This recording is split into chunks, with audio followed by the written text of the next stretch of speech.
Good afternoon, ladies and gentlemen, and our distinguished guests. Welcome to the Beijing Two Zones Development and China Inbound-Outbound Forum. This forum is hosted by Beijing Municipal Leading Group Office for Two Zones and is organized by the Center for China and Globalization. I'm the chair of the forum today, Wei Rong. Before we start, I would appreciate the applause from you about the beginning of our afternoon session. Thank you. Now we will have our opening remarks by Piao Xuedong, who is the Director General of Beijing Municipal Commerce Bureau. Mr. Piao, welcome.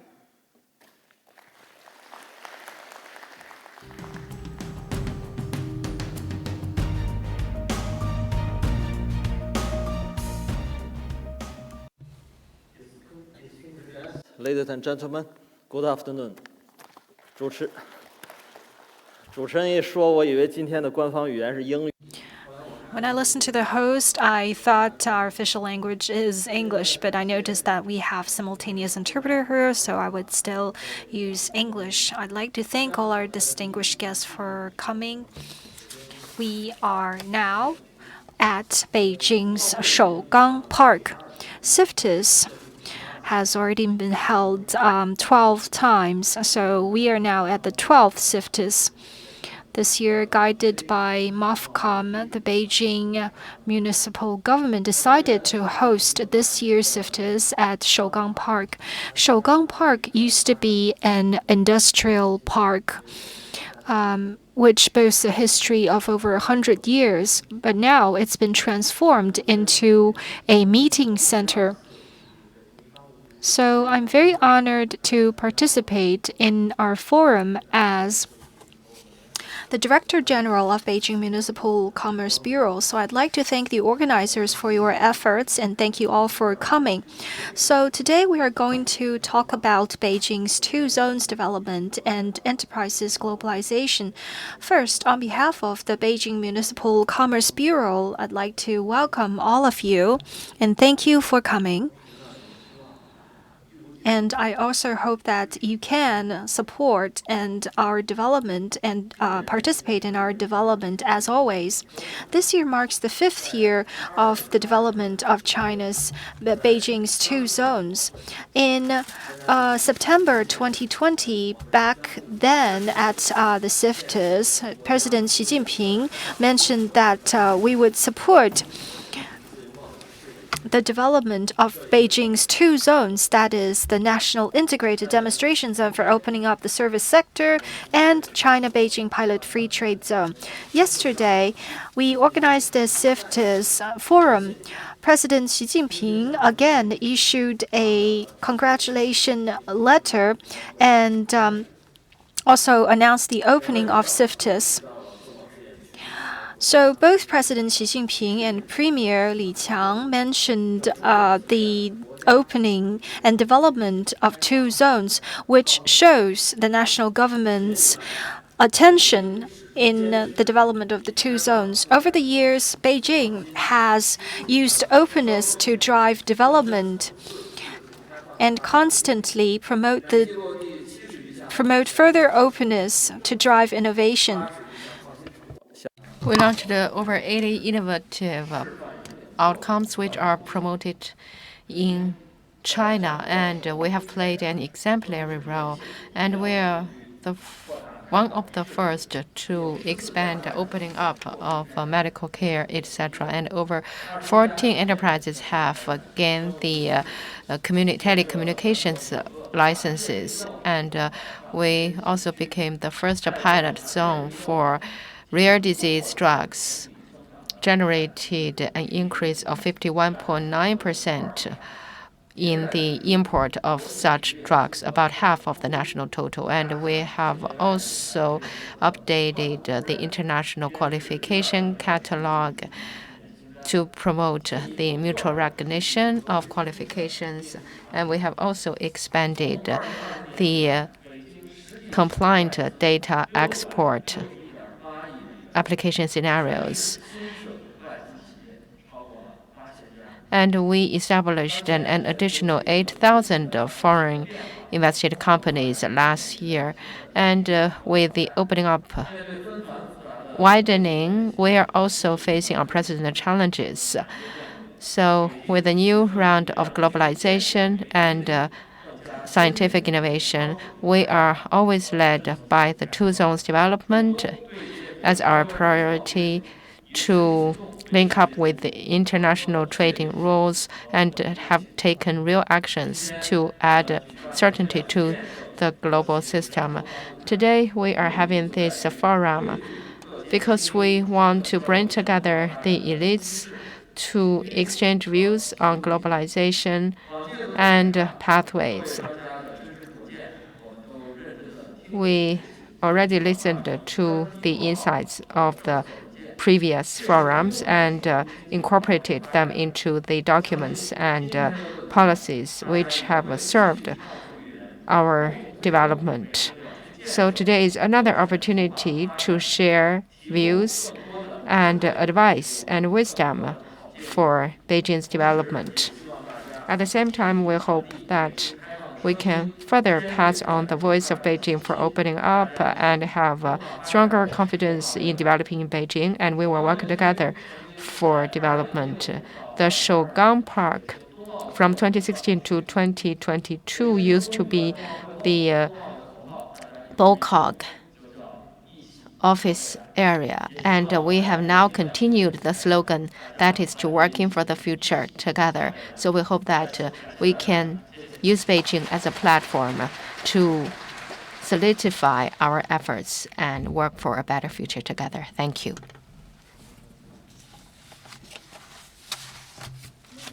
Thank you so much for your informative opening remarks. Now let's welcome the second speaker, Wang Huiyao, who is the founder and president of the Center for China and Globalization. He was also the former counselor to the State Council of China. Mr. Wang, welcome.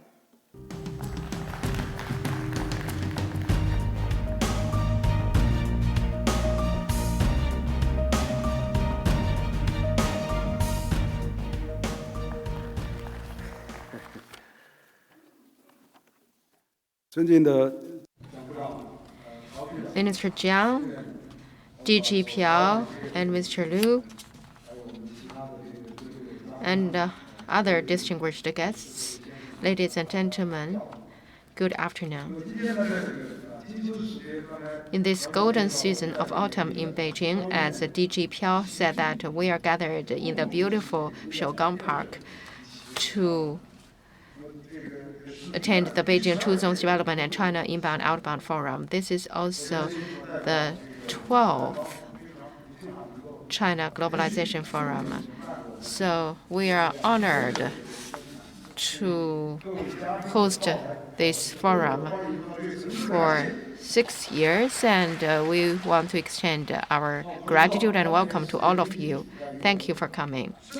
The global economy is now in a stage of deep-going adjustment and rapid change, and international trading patterns are also being reshaped. So against this backdrop, Beijing is promoting the two zones and also the pilot free trade zone, and also, the comprehensive demonstration zone for services. So this is really a major strategic initiative for Beijing. It is not related to Beijing's future development. It is also guiding China in terms of services trade and in building new competitiveness in the world. So we are now shouldering new historical missions. The Chinese enterprise need to go global. That is a big mission. However, already we have made a lot of fruits. And the services sector will be a major direction. So the two zones development is not just an economic policy of the locality, but also oriented towards the world. It is a national strategy. It is a forward-looking response to the profound changes in the world. In the past 12 months, 3.6 trillion RMB was registered in Beijing's trade 4 years consecutively. and the newly established foreign invested companies increased by 16.4%. That shows the international community's confidence in Beijing and in the Chinese market, and also their recognition of Beijing and China's opening up. So the gravity of global growth is shifting. Compared with traditional manufacturing, services trade is growing with great momentum. Digital economy and emerging economies have become the core engines for global development. In 2024, China's services trade totaled $1 trillion for the first time. That is a historical high. It shows that in the services trading system, China has played an increasingly important role. So this trend also points to the fact that in two zones development, Beijing is promoting integration of services trade. And more importantly, in new energy, AI, cloud computing, big data, blockchain, they are developing and iterating so fast, and the digital economy is really reshaping the ecology of global trade. In 2024, the digital economy core industries accounted for 10% of the added value of the Chinese economy, number 2 in the world. And Beijing's two zones development is grasping this opportunity, and we want to promote scientific innovation, and we want to become a truly national comprehensive demonstration zone. So today's forum is happening against this backdrop surrounding the trend of services trade development, the innovation patterns, the digital economy, the new energy, etc. So I hope that through the discussions, we will work together to find the new pathways for win-win. That's why we have with us the outstanding guests, entrepreneurs, experts, and also Mr. Jing, and also Mr. Lei, and also President of Chambers of Commerce, etc. So today we are honored to host this forum, and the CCG has been organizing such high-end forum for 6 years at CIFTIS. And this high-end forum has been running for 12 years. So this event is a platform to comprehensively demonstrate in China's Beijing's development. We want to pass on the voice of Beijing, and as a UN designated Chinese think tank and one of the top 100 think tanks in the world, we want to serve the new round of globalization and to support China in leading the new round of globalization. Thank you very much.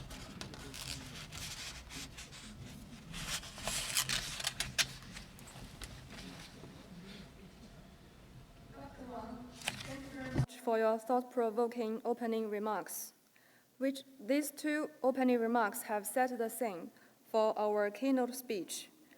Now let's welcome Mr. Jiang Yaoping, who was a former Vice Minister of Commerce and a former Vice Minister of Industry and Information Technology. Welcome.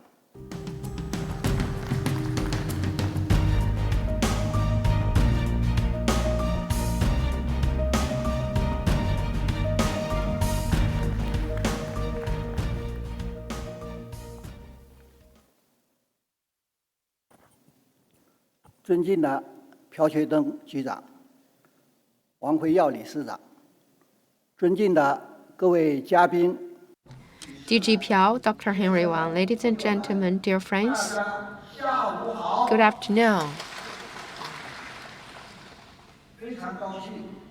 I'm pleased to be here at the forum.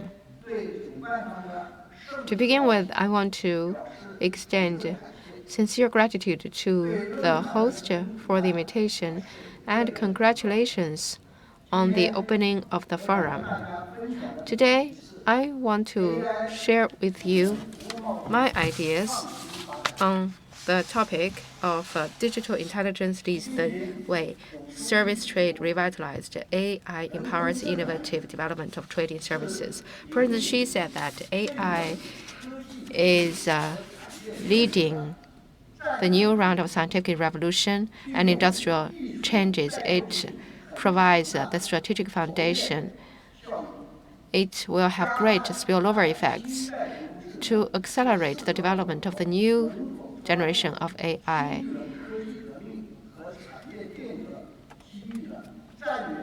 Is a strategic issue concerning whether we can grasp the opportunities. So the statement shows that AI is of great strategic significance to national development. He also points out the direction for the future development of AI in China. In the beginning of the year, China scored so many outbreaks in AI. DeepSeek became so popular in the world, and AI transformations are happening across the sectors. That has not only added new momentum to digital economy, but also unprecedented opportunities to the innovative development of services trade. With the AI digital technology and services trade and the integration of the two, trade in services have become more and more digitalized. And we can see the emergence of more and more new business models. In recent years, trading services in China is developing so fast. In 2024, it reached $1 trillion for the first time, number 2 in the world. Supporting intensive services trade has become an important engine for the development of trade. To be more specific, AI-empowered services trade can be reflected in 3 dimensions. First, the restructuring of supply and demand. That is to say, services supply will become large-scale, individualized, and smart. Second, the innovative course of scenarios have shifted from function-based consumption to experience-based function. And third, the 2 integration-driven strategy and the digital strategy are developing hand in hand. In recent times, Bawang Chaji got listed overseas and was recognized by the foreign ministry. It has become a successful case for Chinese enterprises going global. Last May, I had the honor to attend the innovative conference of Chaji, and I did a comprehensive research on the company. So the one on my the one on the left was the founding of Chaji.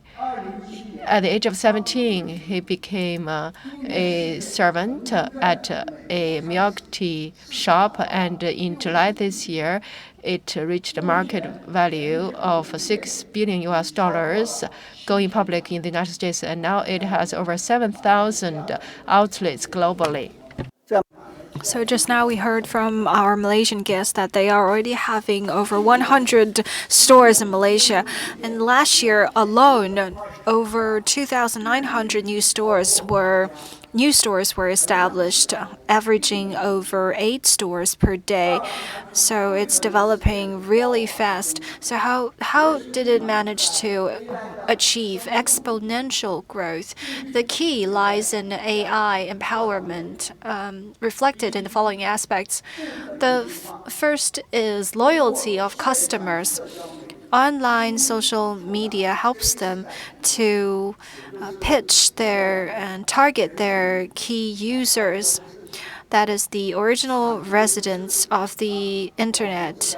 So its market target, it's targeted not at senior people, but young people, and also the new generation of netizens. They also localize their brands. In 2024, the Chaji brand rank the top in terms of internet popularity. The second factor is digitalized marketing. It has established database of their users and customers to achieve targeted marketing. In 2024, 88.8% of their orders come from members who have purchased at least 2 times their milk tea. This has helped them establish high-end user pool. This shows that data constitutes an important source of productivity. The third is standardized production. AI-controlled production takes only 8 seconds on average to produce 1 cup of milk tea and is able to produce around 5,000 cups of milk tea every day. Fourth is individualized or customized services. AI can produce customized tea services for customers based on the different kinds of tea, sweetness, and volume or amount of the tea. And it could come up with over 960 different formulas or different types of milk tea.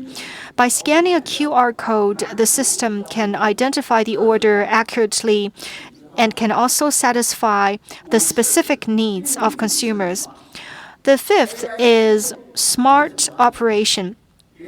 Inventory management is driven by AI. There is also expansion overseas, reducing the cost and improving efficiency. So, from the above-mentioned cases, we can see AI is reshaping service trade. It is rooted in improvement in algorithm and smart computation. In this way, it is able to break the constraints of traditional service trades, thus promoting standardized online and large-scale development in service trade, leading the world services into a new stage of development. At the same time, services are no longer products of skill. Instead, they can be customized solutions. This has improved the satisfaction or sense of gaining of consumers. It has also expanded the room for development for services. Customized services will also penetrate education, health, and culture and education and other sectors. The services are becoming more advanced, and everyone can enjoy customized services, which is the ultimate goal. So this not only represents upgrade in the service sector, but also shows how digitalized economy can be people-centered and release development potential. Ladies and gentlemen, dear friends, digital technology represented by AI is reshaping the world's service landscape. China is building on huge amount of data resources and utilize our leading capabilities in digitalization and inject new impetus into service trade. This way, we'll be able to bring China's service trade into a new stage of high quality and rapid growth. Finally, wish this forum a great success. Wish you, all of you, good health and pleasant stay and prosperity. Thank you.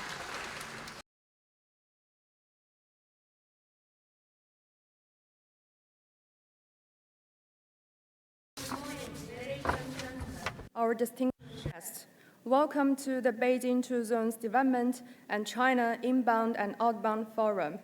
This forum is hosted by Beijing Municipal Leading Group Office for Two Zones and organized by Center for China and Globalization. I'm the chair for the forum today, Wei Rong. Right now, I would appreciate some applause from you for the beginning of our forum. I would appreciate some applause. Thank you. Welcome to our morning plenary session, Riding the Waves Forward, New Pathways for the Globalization of Chinese Enterprises. Now we will have our opening remarks by Zhang Wei, who is the Deputy Secretary General and Senior Research Fellow of CCG. Mr. Zhang, welcome.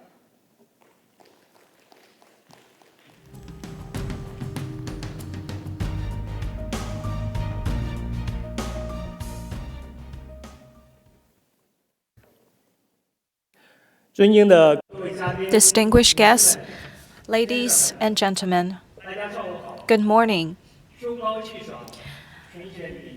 This is a beautiful autumn season, and we are very honored to welcome all our distinguished guests here. Today, we want to discuss the globalization of enterprises. Given the current circumstances, this is an especially complex topic, but also imminent.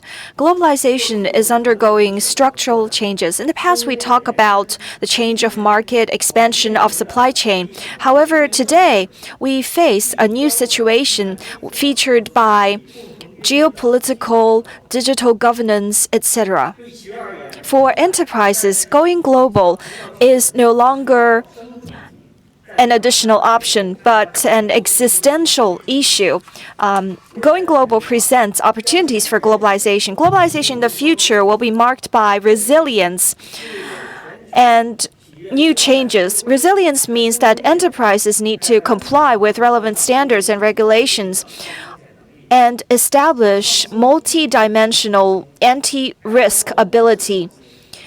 Innovation means not only innovation in cooperation models, but also other aspects. And we need to formulate new standards, and there is new room for opening up the market.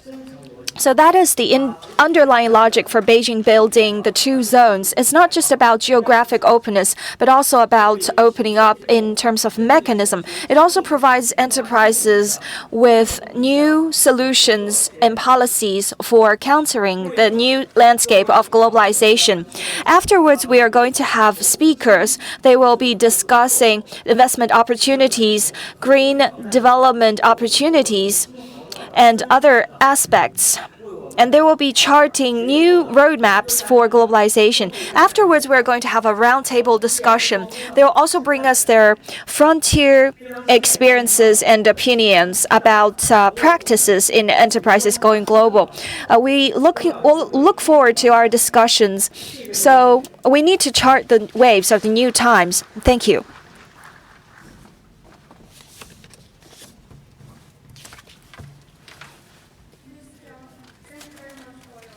Opening remarks. Now we will have our keynote speeches. The first keynote speaker is Wang Huiyao, who is a founder and president of the Center for China and Globalization, who was also the former counselor to the State Council of China. Mr. Wang, welcome.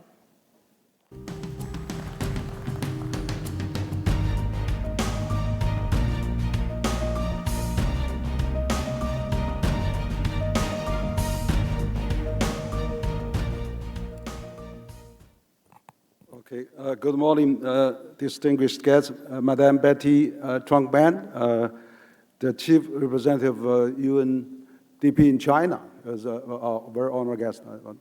杜局，北京商务局 ，OK， and 雷局原来是我们国家外专局的哈，就我刚才看到几位哈，我就点一下哈，这个非常高。And we also have other distinguished guests here too. I'm very glad to see all of you. So actually, today's meeting is on record. We have a lot of media friends with us here today. So today, I want to talk about green globalization and new opportunities for Chinese enterprises to go global. Please show my slides. Thank you. As we all know, China is going into a phase of green globalization, a crucial stage. Chinese enterprises are also going global, which is also entering a new stage. So green globalization is presenting new opportunities. So I want to talk about the following aspects. The first is new stage and new driving forces of globalization development. Second, China leading the globalization 21st century. Third, green globalization bringing new opportunities for Chinese enterprises to go global. So just a brief introduction of CCG. So CCG is a world-leading think tank in China. It's also the only Chinese think tank that is granted a special status of consultation by the UN. We also initiated the Global Youth Leadership Development Dialogue, which also received a reply and response and letter from President Xi Jinping. So the world economy is entering a new stage. It is seeing changes unseen in 100 years. There is also a widening of the gap between the rich and poor. The industrial chain is changing. There are also other issues such as geopolitical tensions and deficit. All these lead to global challenges. This has accentuated the importance of global governance.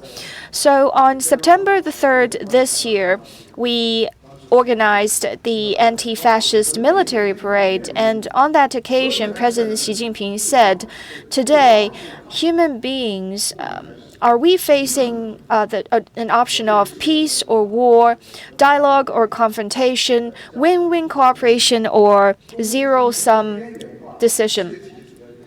So that is an issue.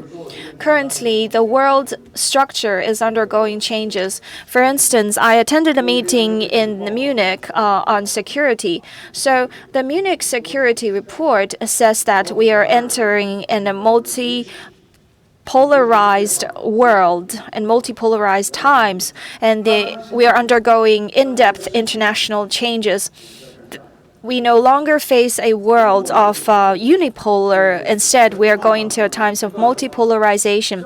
Globalization has been developing. 2 years ago, we've summarized 3 pillars and 7 paths of China to promote globalization development. So this includes human-centered globalization, open regionalism, and global coexistence and co-governance.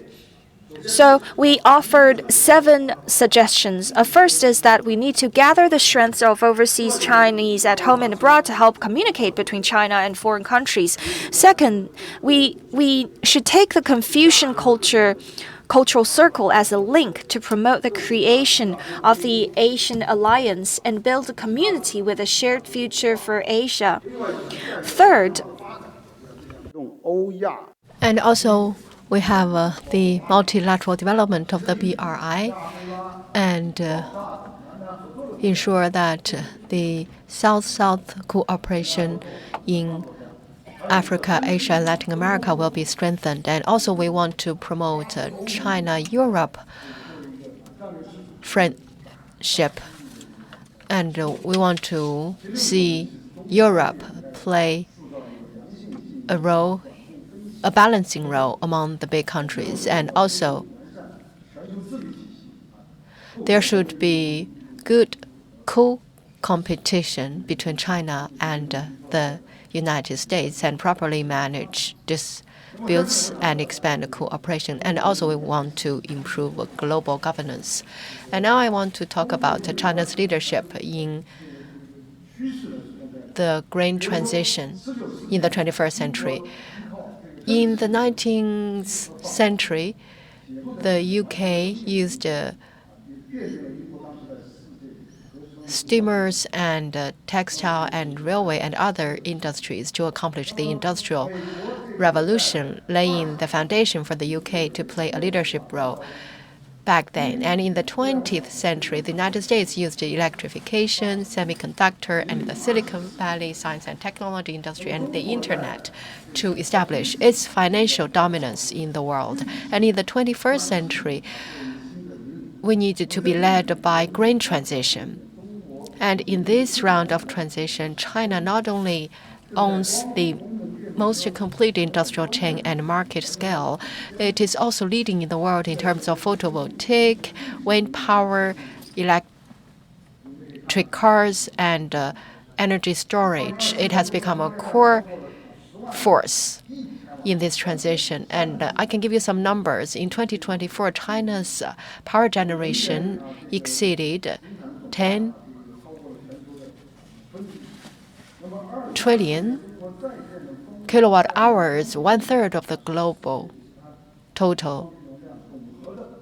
And in 2024, the wind power and solar power capacity under construction is 2 times that of the total of the rest of the world. And in 2024, the top 4 turbine producers in the world all come from China. And also in the 14th five-year plan period, renewable energy power generation installed capacity took up 40 to 60% as a share of the total. Actually, it was increased to 60%. So we can see the rapid development of the green transition in China. And the green revolution has become the global consensus. For example, energy transition, low-carbon industry, and green finance are now reshaping the global technology pattern. According to the International Energy Agency, in 2025, the new energy investment in the world will reach a record $3.3 trillion, of which investment in clean technology will reach $2.2 trillion, twice that of traditional energy investment. So it will become a main engine for the global economy. So globalization is undergoing profound transition, shifting from capital-driven to green development-driven model. And also, we can look at China's infrastructure leadership in the world. For example, in terms of transportation, China has the longest high-speed railway network in the world, totaling 45,000 kilometers. The operation mileage exceeded the total of all other countries in the world. And we have 177,000 kilometers of high-speed road, #1 in the world. It has also built the world's largest civil aviation transportation system. And Beijing Airport of Guangzhou and Pudong Airport of Shanghai have become among the top 10 in the world. And among the top 10 ports in the world, 6 are from China. And among the top 29 are from China. The Shanghai port tops the world with a throughput of 50 million TEUs. In terms of digital infrastructure, we have already built 4.5 million 5G base stations, 60% of the global total, and the number of 5G users exceeded 1 billion. And we have a lot of fiber network covering the country. And we are also promoting the computing power hubs and data center clusters. In terms of energy and electric network, we have the largest mega pressure power transmission network. And we also have the world's largest renewable energy installed capacity.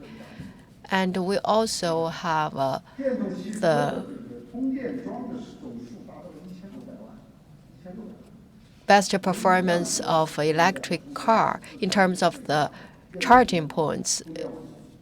The number already reached 16.1 million. And China is now the world's largest EV charging network in terms of ports and logistics system. And among the top 10 port throughput, 6 come from China. And according to the United Nations, of the over 500 industrial categories, China has over 220. So number one in the world. China also has the world's most complete categories under ISIC. And the industrial value added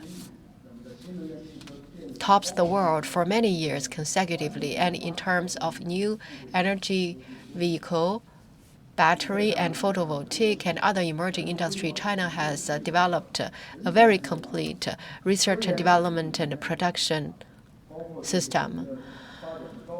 And China is also leading the world in terms of scientific output. For example, the high-level publications of China accounts for 33.6% of the global total.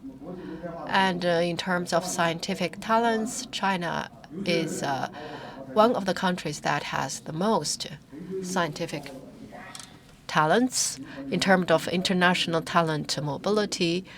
And 80% of the people who studied abroad returned. So this is a good pattern of going abroad and coming back to serve the country. And the New York Times published an article called China Impact. Probably it's not existing, but probably it will be a potential future impact. Anyway, in the past, we were focused on traditional manufacturing, but now we are moving to the high-tech industries and capital-intensive industries. And now I'd like to talk about the new opportunities brought by green globalization for the Chinese companies, inbound and outbound. We will publish a new book about how to seize the opportunities. Actually, China can leverage its complete infrastructure and industrial chain system and leading scientists and the deepening regional outlay to play a key role in the global value chain and gradually become an engine for global green transition. So there will be huge room for the Chinese companies to go global. And the Chinese enterprises are also accelerating the steps for going global. And we are now becoming more present in the BRICS country markets.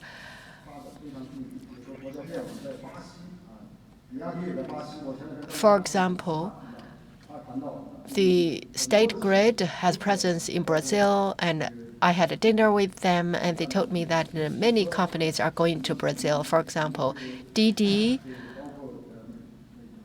and Meituan and Changcheng Car and BYD, they are all operating in Brazil. And Huawei and electricity construction, they are also present in the emerging economies. For example, Brazil, South Africa, and Indonesia too. And we can also see the Chinese companies' presence in Vietnam, Africa, Central Asia, the Middle East, and Latin America.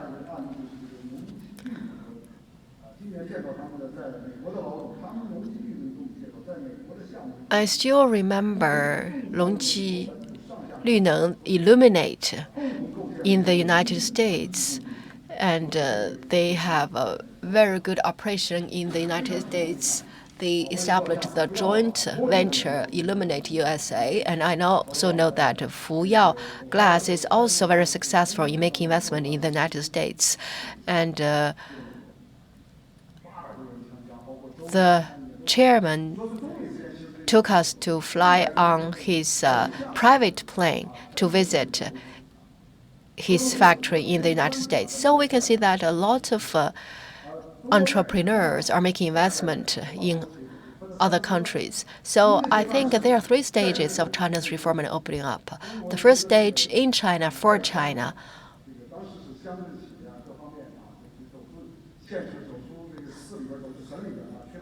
Some of the rural companies are moving out of their own towns and going to big cities.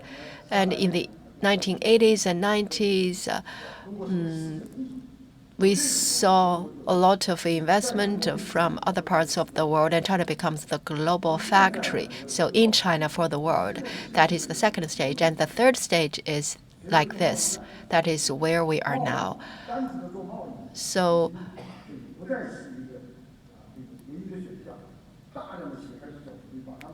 trade is not just the only option now, and they are going around the world to make investment. So it has become a stage of in the world and for the world. So China's new strategy should be in the world and for the world now. And in order to promote the new round of globalization, the green globalization should be an important part of this endeavor. So what I want to say is that when the Chinese companies go global, green transition should be a very important priority where they can start with. And second, I want to say that CCGE attaches great importance to track 2 diplomacy. And we visited a lot of countries, we participated in a lot of international conferences, and also on the 100th day of the Trump administration, we visited the United States for a week. And actually, in April, when the trade war was the most fierce, we visited the United States for dialogue. And we know that and Secretary of State Rubio and Foreign Minister Wang Yi had a telephone conversation, and the defense ministers of the 2 countries also had a telephone conversation just recently. So I think there are very good prospects for further exchanges. And we also visited the United Nations and also the Security Council of the United Nations, and we delivered speeches. So you are all welcome to cooperate with us too. We would be keen to work together with all of you. And every year we also hold international conferences, and we have also published many books in cooperation with famous publishers, and we have published some English books too. We organize a lot of dialogues, and we pay much attention to the education of the youth. We cooperated with many departments, and we have been working with the International Youth Leaders Dialogue Project. And Secretary General Miao Lu has been promoting that. I think that is all I want to tell you about us and about our ideas about the new trend. We want to thank the organizers for their support and organization. And in particular, I want to thank Madam Beatty Trankman, UNDP resident representative. She made it here after 2 hours of drive, so thank you very much.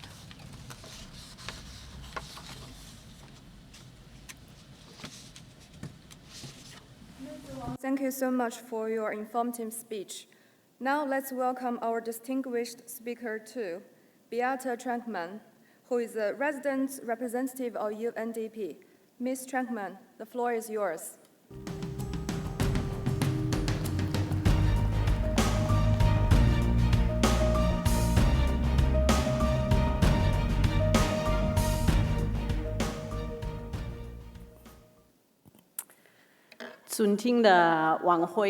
Esteemed Dr. Henry Wang. Dr. Henry Wang. 尊敬的各位来宾，女士们、先生们，上午好。On behalf Ladies and gentlemen, good morning. It's a distinct pleasure to join you today at the 2025 Beijing Two-Zone Construction and Corporate Globalization Forum as part of this year's China International Fair for Trade in Services. Of course, CIFTIS has long become one of the world's leading platforms to discuss not only the expansion of trade, but also the broader transformation shaping the global economy.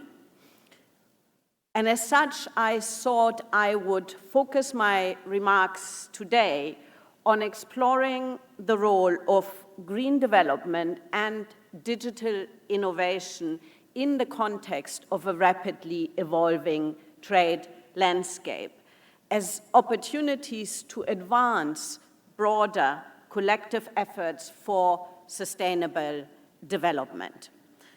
Trade has long been the cornerstone of economic development across Asia-Pacific, establishing shared global value chains, paving the way for economic prosperity. In 2023, trade in goods and services constituted on average 54% of GDP of our region, Asia-Pacific. For some countries like Singapore, Vietnam, or Malaysia, the combined value of exports and imports even exceeded their GDP by a considerable margin. And albeit less the case for China, because of its massive domestic market, trade still represented 37% of GDP in China last year. Now, these numbers demonstrate that for decades, trade has gone hand in hand with economic growth and human development. Nonetheless, this trade-intensive development model is now increasingly under strain. We have all seen the recent changes in the trade policy environment and the steep increase in tariffs worldwide.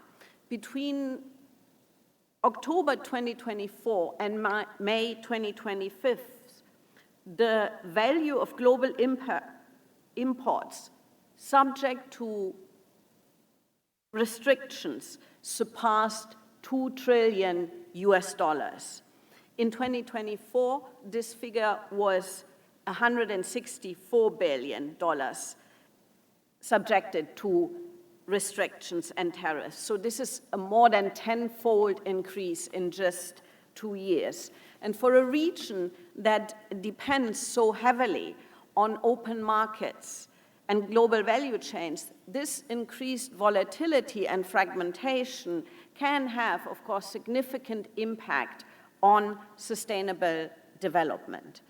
Now, fortunately, trade is an important driver, but it is not the only driver. China's own economic evolution is a good example. Trade has been instrumental in China's remarkable development over the last several decades. However, with the government's recent focus on high-quality growth and innovation,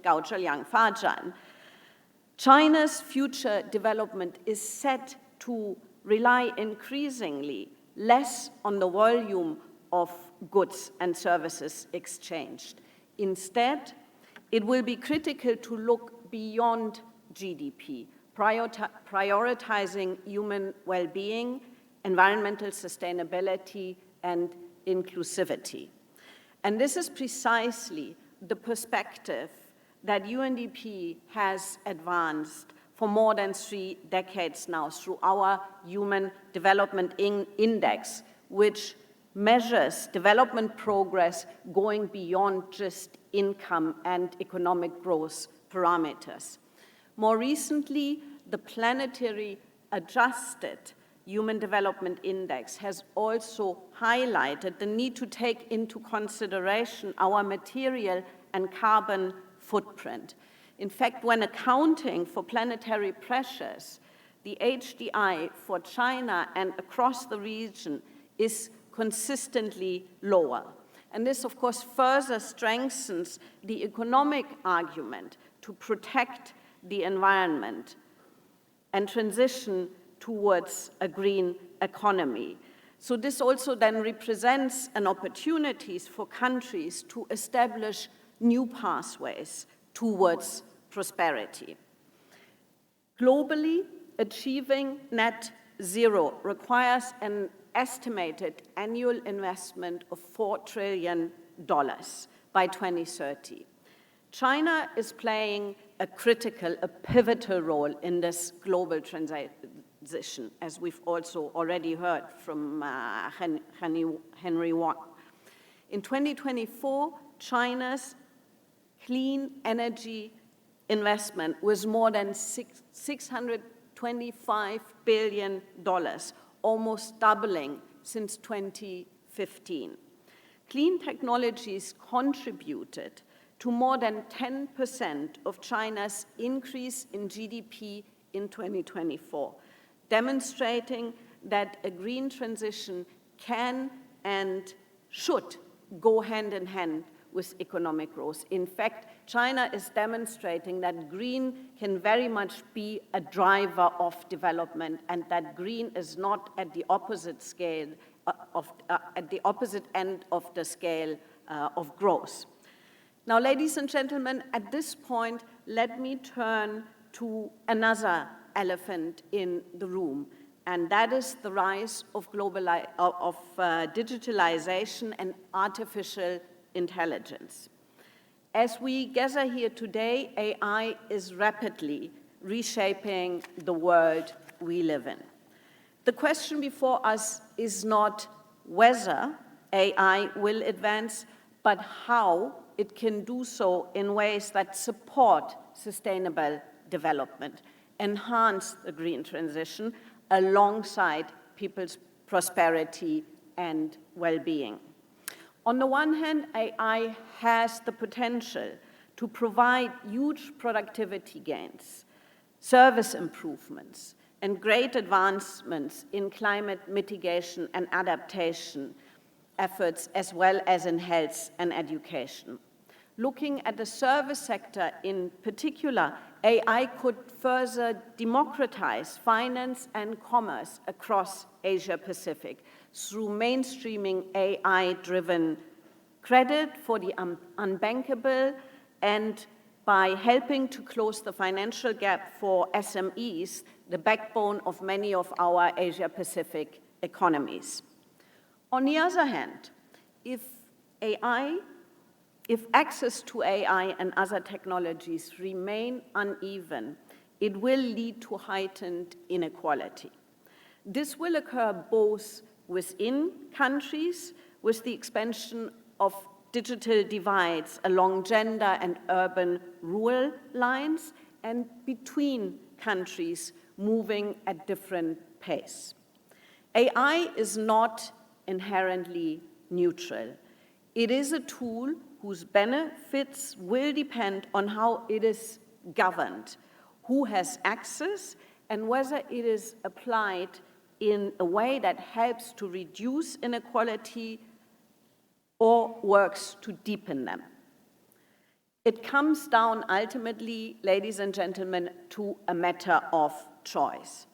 And this is where the global community and platforms like CIFTIS can play a very important role.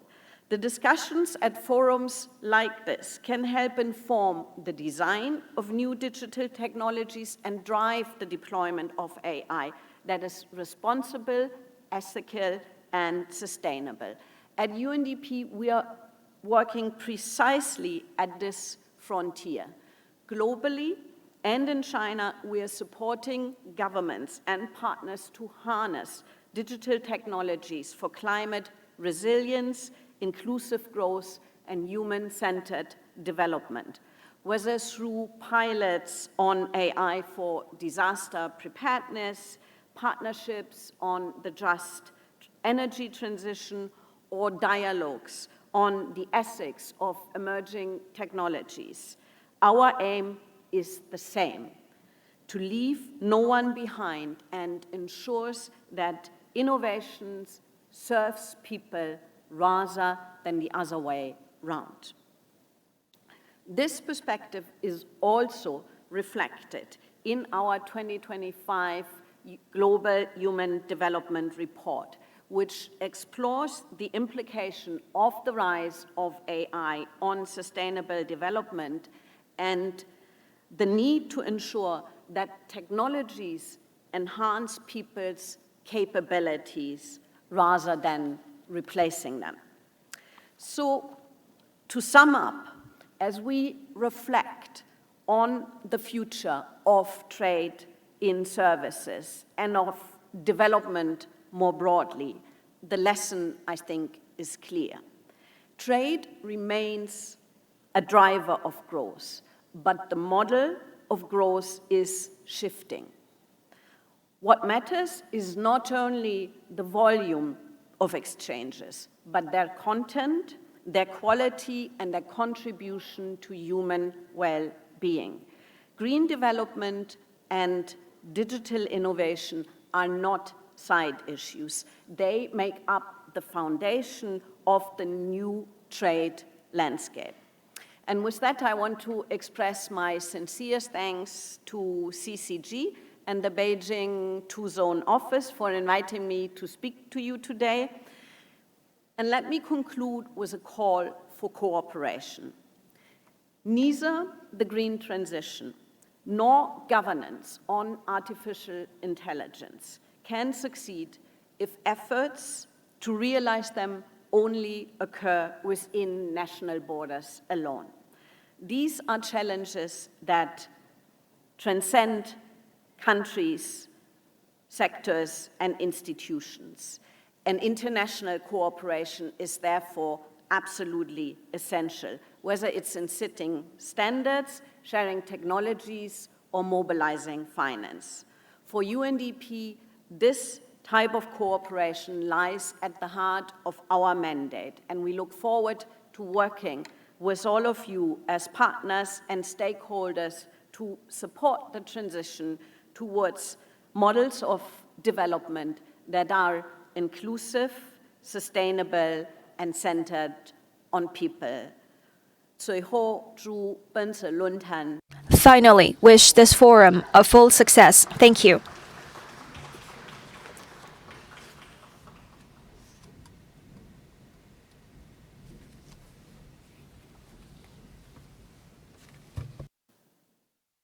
Ms. Trankman, thank you so much for your thought-provoking speech. We definitely see the different dimensions of elephants from your speech.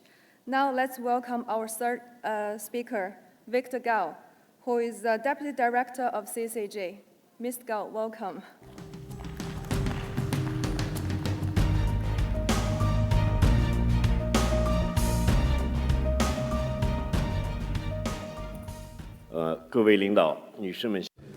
Distinguished guests, ladies and gentlemen, good morning. My name is Victor Gao. It gives me great pleasure to join this year's CIFTIS and this forum. In particular, we are talking about the Beijing Two Zones development and globalization. Just now, I listened very carefully to what Dr. Wang and Madam Biet Trankman said. I echo their views. And so today, I want to talk about geopolitical and compliance challenges for overseas enterprises, just to share with you my own thoughts. First, the anti-fascist military parade organized on September the 3rd would be marked as an important turning point because this time China demonstrates its own strength to safeguard peace and its determination to safeguard peace for both China and the world, and also shows China's strength to do so. So any country in the world, if they will, they would take a closer look at China's current situation. They would notice that China has become one of the most important strengths for safeguarding world peace. So that's the first thing I want to share. The second thing is that I noticed a world leader, I wouldn't mention his name. And so China and Russia during World War II contributed to the anti-fascist war immensely. While he expressed his shock and surprise at this fact, which shows his attitude, and he also said that China is challenging the current world order. Well, I want to share with you my view. That is, we are now living in a world structure, a world order, which has great contribution from the Chinese people. The Chinese people, it cost us 35 million lives to contribute to this world order. So without China's efforts, we cannot achieve today's world order. And another thing is that challenging the world equals to challenging today's world order. So why do I say so? Because when we look at our business regulations and relevant laws and regulations, we notice that China is all part of it. Well, some people would take China out of this world order. They would take China as a marginalized power. However, we now have the strength and position to say that the world order has part of China's contribution, that is 35 million lives. And please do not take China as an opposing power of the world order, because China is part of it. So why is it more important first to notice this?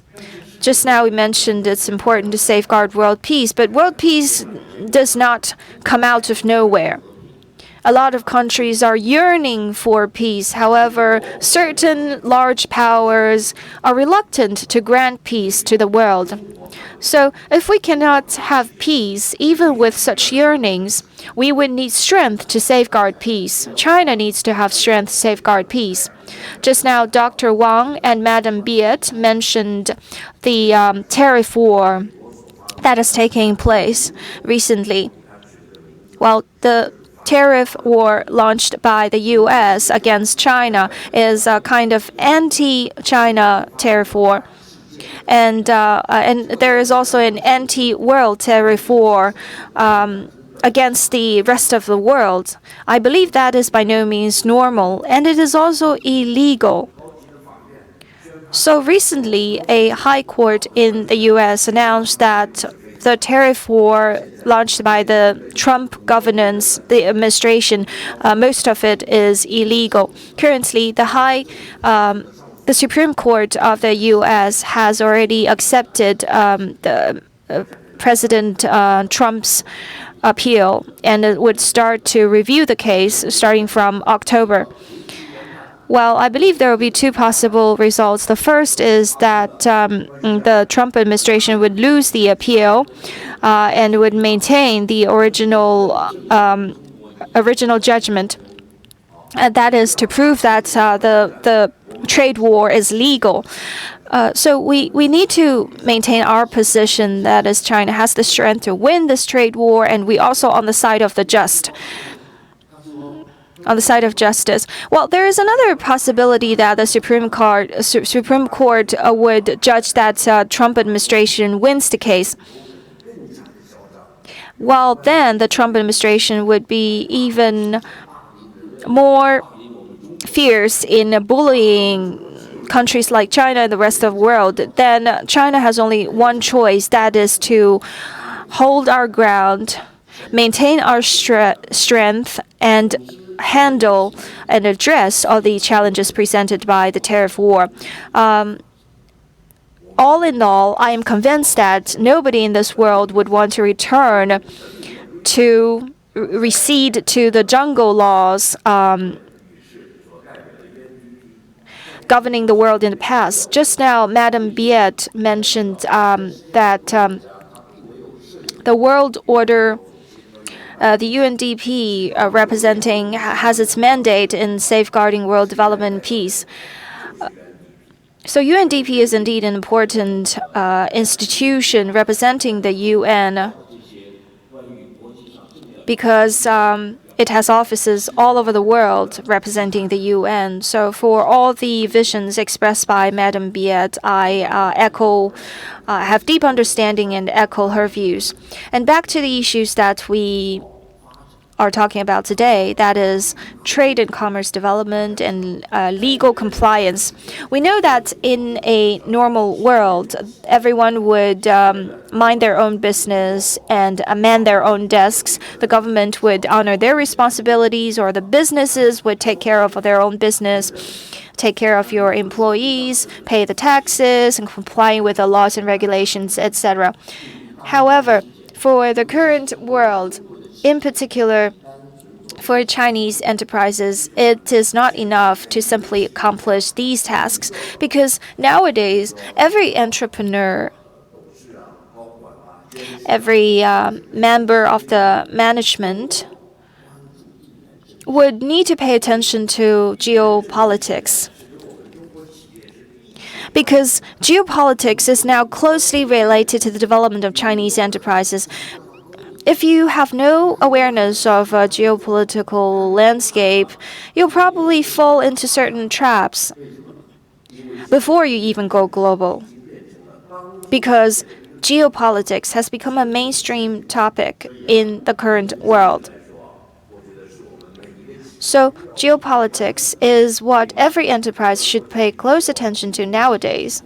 And also the U.S. has been talking a lot about de-risking, removing risks. However, risk is ubiquitous. It is present all the time, everywhere. So this is just much too ideal to remove risks altogether, because you cannot remove risks altogether.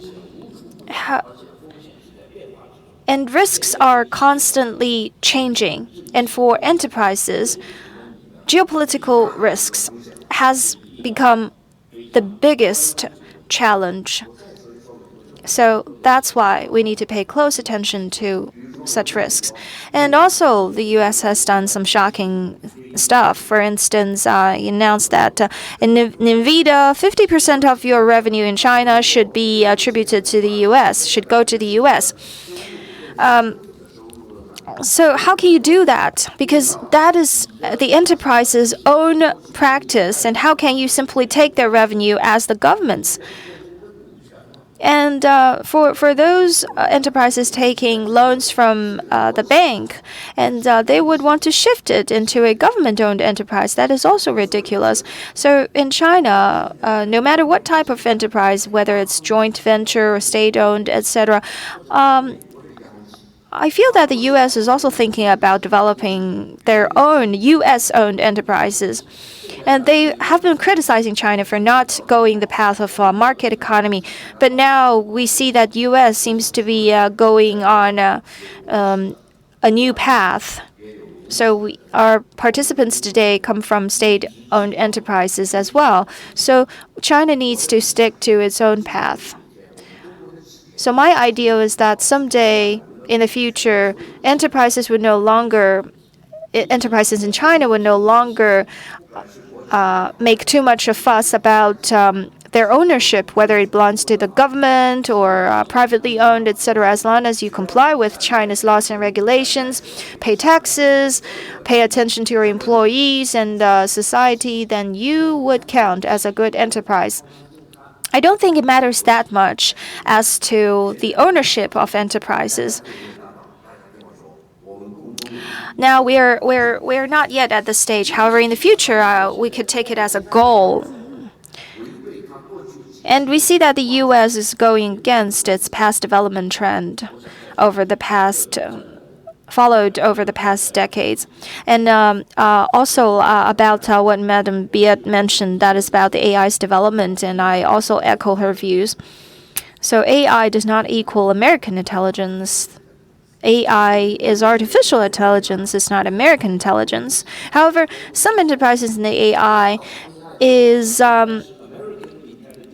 is talking about American intelligence. They want to dominate the world with AI. I believe AI should be open to all people in the world. And I also come up with a word, AI divide. So actually, AI divide has been a major concern because AI is sweeping the world and it will change everything profoundly, all everyone, every human being, every enterprise, every government. So probably the history of or the past few thousands of years will be totally changed. So AI should not be put on the opposite end.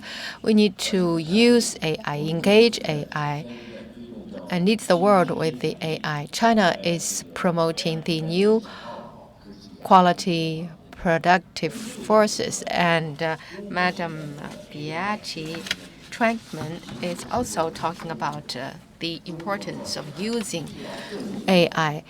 Actually, this is not just what China is doing. It's not AI is not American intelligence. AI means artificial intelligence for all, by all, and participated by all countries involved. We don't want to see an AI dividing the world. Why? Because if there is any country that has AI dominance, that will be a disaster for mankind. Philosophically speaking, additionally, if there is no international cooperation on AI, in the final analysis, the competition will not be between China and the United States, but between Homo sapiens and AI. You know, I am worried about the conspiracy taking place in the AI labs, which means that they want to shake away from the dominance of man and they want to dominate man. Just now, Dr. Wang said that in the world and for the world, I think the Chinese companies, not only in China, but also when they are going global, they need to bear in mind the importance of in the world and for the world. And also, we need to work for the benefits of the whole world. There are over 200 countries in the world. I visited many of them, but I think China is unique because China is not only advocating the importance of improving ourselves, governing the country and the family. These are the shared values with many nations. Probably in many countries, the governance of a country is something that is missing. But in China, we say that you have improved yourselves, you have managed your family well, and you have also governed the country well, but that's not enough. We also need to bring benefits to the whole world. As an enterprise, as Dr. Henry said, that we need to bear in mind the importance of in the world and for the world. So whether you are in China or you are global, we will always be connected with the world. That is a connection that you will never escape from. So I think that is the highest level of philosophy of the enterprises. So whenever what we do, we should not just think about ourselves, our families, and our own country. We should also think about the world.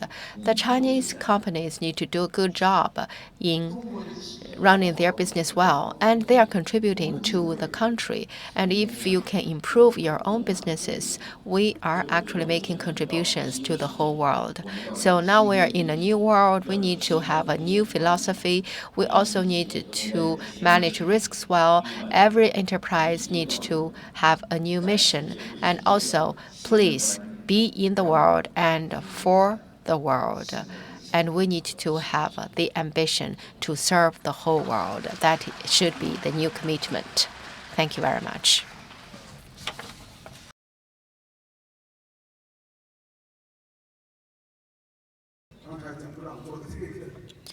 I'd like to thank Mr. Jiang for his keynote speech. Next is our high-level dialogue. So today, we are very honored to have with us several high-end speakers and panelists So we will be talking about new global trade trends and China's paradigm of institutional innovation in trade and in services. We will focus on China's expanded opening up and achievements in institutional innovation. We'll also share with us some cases from Chinese enterprises. We also have enterprise representatives from Chinese business associations and commerce bureaus. So let me give you a brief introduction of our panelists. We have Mr. Adam Dunnett, Secretary General of the European Union Chamber of Commerce in China, Jin Xu, President of China Association of International Trade,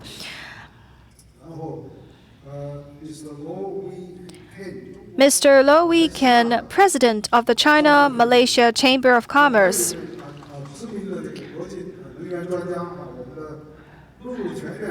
Mr. Lu Ruquan, Director of the Economic and Technical Research Institute of China National Petroleum Corporation. He also chairs a high-end think tank.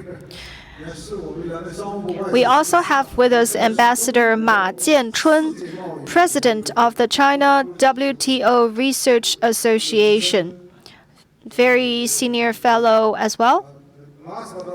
Last but not least, we have Klaus Mahan, Professor of Chinese History and Culture and Vice President of the Free University of Berlin.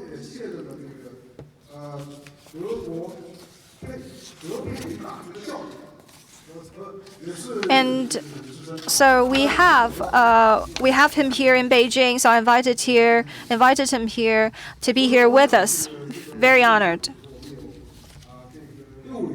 So we have 6 panelists with us for this session.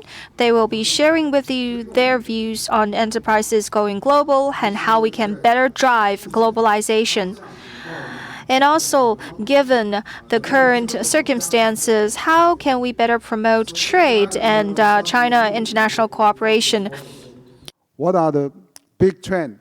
You are basically at the front of this business exchanges and collaboration. So what are the major trends that you've been seeing, and how that China and, of course, particularly EU can collaborate? So perhaps I can start you, but also in the service trade. But of course, whatever you have prepared is also, we're happy to hear from. I think you have a mic at your back. If not, I'll share my back with you.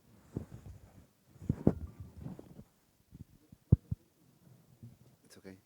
Well, first of all, thank you, Henry. Thank you to CCG and CIFTIS for invite. It's a great pleasure to be here again. I see that there's a lot of topics that are being discussed today. So I look forward to discussing about the Beijing 2 zones, because I've got some information to share there. But on your broader question of global sort of trends and all that, this year we held the EU-China Summit. Commissioner President von der Leyen came to China, and she met with Xi Jinping, and she met with Wang Yi. And for the first time in 7 years, the European business community also joined in this meeting only 2 months ago.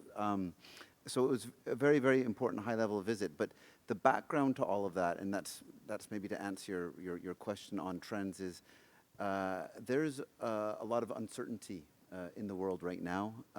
There's a lot of increased protectionism, some of it for good reasons related to security and health. Some of it comes from, I think, just fear and a change in the outlook of how countries and companies approach industrial policy.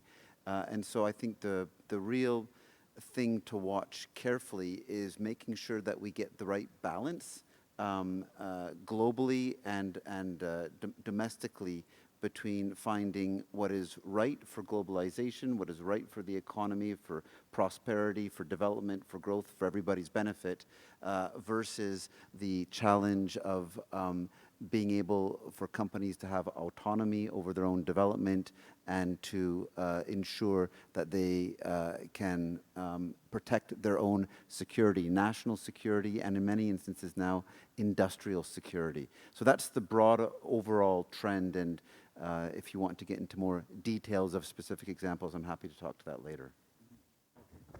Okay, thank you. That's a good start, and 谢谢 Adam。那么下面呢，我想请这个。Thank you, Adam. Next, I'd like to give the floor to Mr. Jin Xu, President of China Association of International Trade. So you've been working in trade for so many years, and CIFTIS also has a history of over 10 years. So what is your take on our topic today? So President Jin is really experienced, and he has been the president of China International Trade Association for a long time. So really looking forward to hearing from you, especially at CIFTIS. So you have the floor, sir. I'd like to thank CCG for organizing this forum. This morning, I heard from Victor Gao, who is the vice president of CCG. And I thought we won't have many audience this afternoon, but I was wrong. Well, this is an interesting topic. So I worked together with Lei Fengyun in the UK. He used to be a member of the Ministry of Technology. And we also heard from Mr. Jiang from his keynote speech. He shared with us a lot of figures and statistics. So I want to share with you several points. First, given the changes in international economic landscapes, we have three prominent trends. The first is digitalization and AI development. It is driving, and it's become an important driver.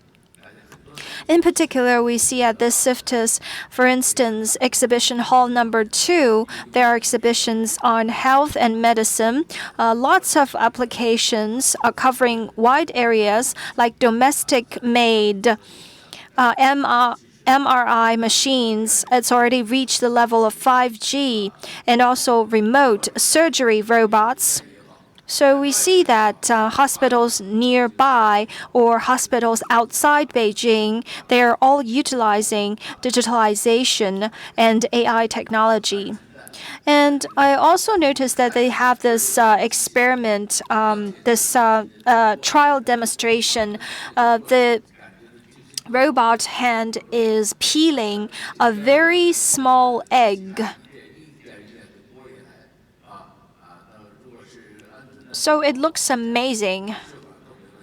So if you can do that, you'll be able to carry out surgery with even the finest bloodlines. The other thing is digitalization, which is also driving service trade. Service trade now accounts for over 60% of total trade.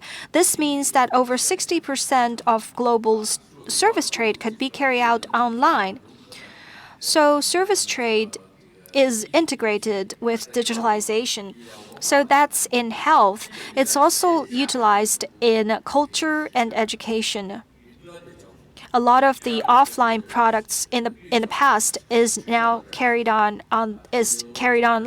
can be transacted online, and also we are becoming greener, have higher awareness of environmental protection and sustainable development.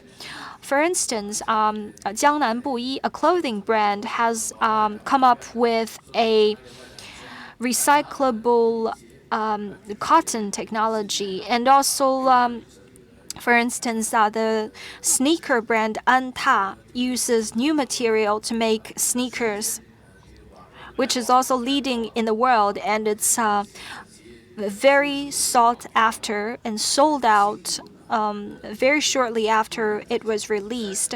The shoes are light, reduced by over 30% in weight. So In a word, green development and emphasis on green development would become a new trend. The other thing is regional coordinated development. China is among the 15 RCEP signers. We've already achieved the free flow of production elements. We are working with all the members of RCEP, and Mr. Ma is an ambassador in Africa. We have other professionals, and we saw over 50 guests from Africa who are very interested in service trade as well. Hopefully, we'll be able to further promote coordinated development, not just with RCEP, but also with other European partners and also with partners from the rest of Asia and America. In this way, we'll be able to reduce barriers and promote mutual benefit and win-win cooperation. In the future, I also notice several trends. So looking forward, the first is institutional innovation. We should be more open and carry out more cooperation with outbound organizations and the rest of the world. Currently, we see the Trump administration is proposing new challenges, is bringing new challenges to the world. However, the trend of globalization is still ongoing. So, in terms of institution, we should encourage more cooperation with international organizations. Second, we need to strengthen technology empowerment. Technologies are constantly developing. For instance, we noticed that on the September 3rd military parade of anti-fascist anniversary, all these technologies could be utilized in numerous products. Military technology could also be utilized in civil areas. So we need to promote the application of these technologies and boost commercialization. Also, we want to enhance global service trade governance, and so that we can be up to international standards, in particular the data flow across border, and work out China's solutions in the real sense. In particular, there are some trends against globalization. And I believe, given such circumstances, China's solution would also be very well received and sought after.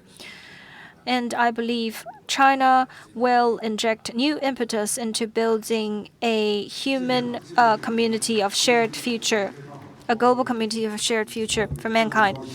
Thank you very much for your remarks. You mentioned tech innovation, empowerment, openness, and international cooperation. In particular, you mentioned how China is leading in terms of data and information flow, because data is petrol in the 21st century.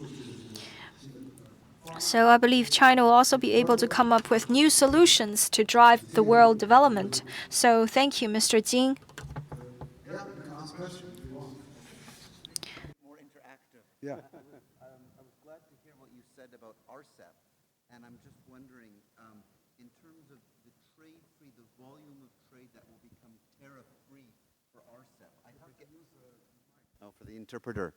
I like what you said about RCEP, because that's a very positive example of globalization continuing in countries working together to promote freer trade. I'm wondering, can you remind me and share with everybody what percentage of trade within RCEP member countries will become free or has become free? I think there's a timeline for the liberalization of that trade, and I think that'd be interesting to share if you remember the numbers.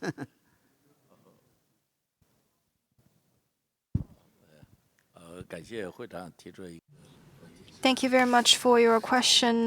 Well, it's a test for me. Now, so our trade with RCEP, China ranks the first among all RCEP members. In terms of the region and population, China is leading among our CEP countries. And China's GDP also accounts for the largest in the world. As for the specific figures, I need to look them up to give you an accurate answer. But I believe coordinated development would definitely become a major trend in service trade. Whether it's RCEP or with other countries, we hope to reduce the barriers across regions so that we can be more open in carrying out free trade. In particular, we work with European partners more and more. We are for the same goal. We are after the same goal. We are now on the same boat, all victims in a sense. So hopefully we can work together, go hand in hand, and reduce our common barriers. Thanks. I think what Adam is asking also, I can add since RCP signed around 2020, basically at that time, ASEAN was not the biggest trade with China. Now, after 5 years now, ASEAN become the largest trade. So there's a huge number. I would say very, very high percentage of trading among those ASEAN countries. I think it's over 90% has become free or will be. Yeah, by the agreement, yes, yes, yeah, that's true. Yeah. Now next, I'd like to invite Mr. Law. He's the president of China Malaysia Chamber of Commerce. So you are also our old friend, has been with us for quite a few years. So we'd like to from you, because President Xi just visited Malaysia, and ASEAN we just talked about is such a big, growing, union, which is very, very successful, and such a big integration between China and ASEAN. So we'd like to hear from you. Yeah. Okay. Thank you, Henry. First of all, 感谢王会长。 and just to answer just now the question, I think more than 90% will be tax-free, because Malaysia is one of the member country of RCEP as well, and started 2 years ago. Now all in full operation. In fact, before that, Malaysia already part of ASEAN +3 or +1 with China. So most of the import commodity or goods to China from Malaysia itself, almost close to more than 90% tax-free. OK， 那我把今天的话题接下来我用中文发言吧。 Next, I'll be speaking in Chinese. So just to give a general take on our topic discussed today. So because we are discussing Beijing Two Zones development, and also this is a forum organized by CCG, a global think tank. So and also we're organizing this under CIFTIS. So service trade is by no means a new topic in human history, because it comes with the emergence of human being. So with the emergence of human being, we have services and we have trade. So our services in the past, it's mainly in health or travel or food and dining. But now it's more focused on digital economy, new energy, and other new sectors, and also robots, humanoid robots, etc. So probably there's a shift in focus in terms of service trade. However, the mode or form of service has always been there. So how can we keep the services in a certain location, for instance, in Beijing, in the two zones? Then means we need to have to capture the essence or the soul of services. China used to be a world manufacturer. However, as the landscape changes, a lot of Chinese manufacturers could deploy their sites in Southeast Asia or African countries for various reasons. So, how are they able to move their manufacturing sites so easily from China to other parts of the world? For instance, after making the decision, a new manufacturing site could be opened in Vietnam and it would start production in 1 to 2 years. It seems that these sites are really easy to replicate in other localities. And so we have different types of services. For instance, we have accounting services, registered accountants. It was established in the UK in 1903. Afterwards, it has influenced the entire world, covering all the high elite talents, attracting all the elite talents to London. Now, the top 4 global accountants has 3 headquartered in the UK, in London of the UK.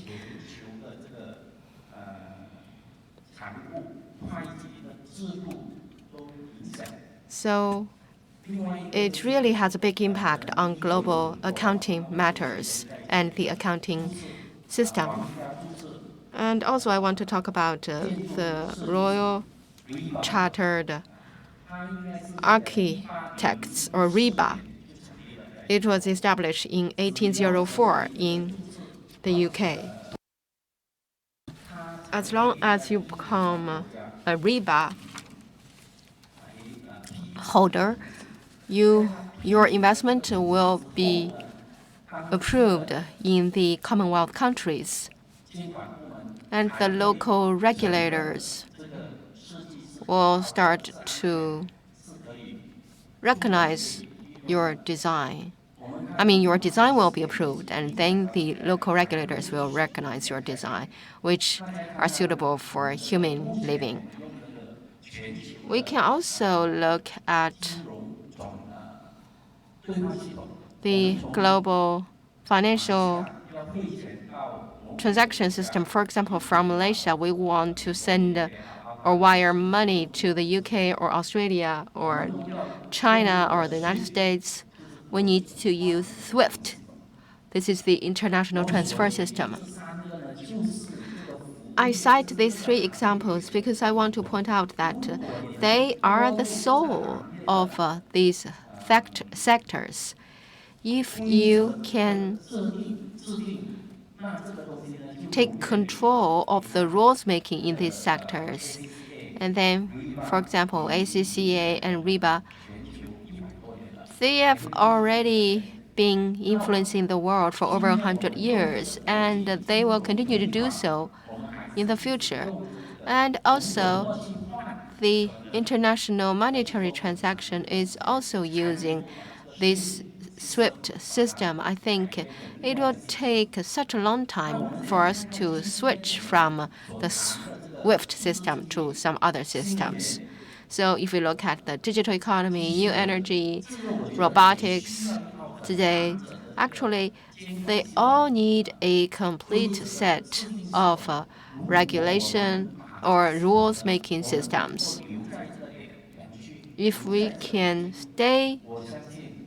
can keep them in Beijing or in the 2 zones of Beijing, I think naturally we will attract top-end international talent to Beijing. So this is my premature idea. Thank you very much for listening. Thank you very much, Mr. Low.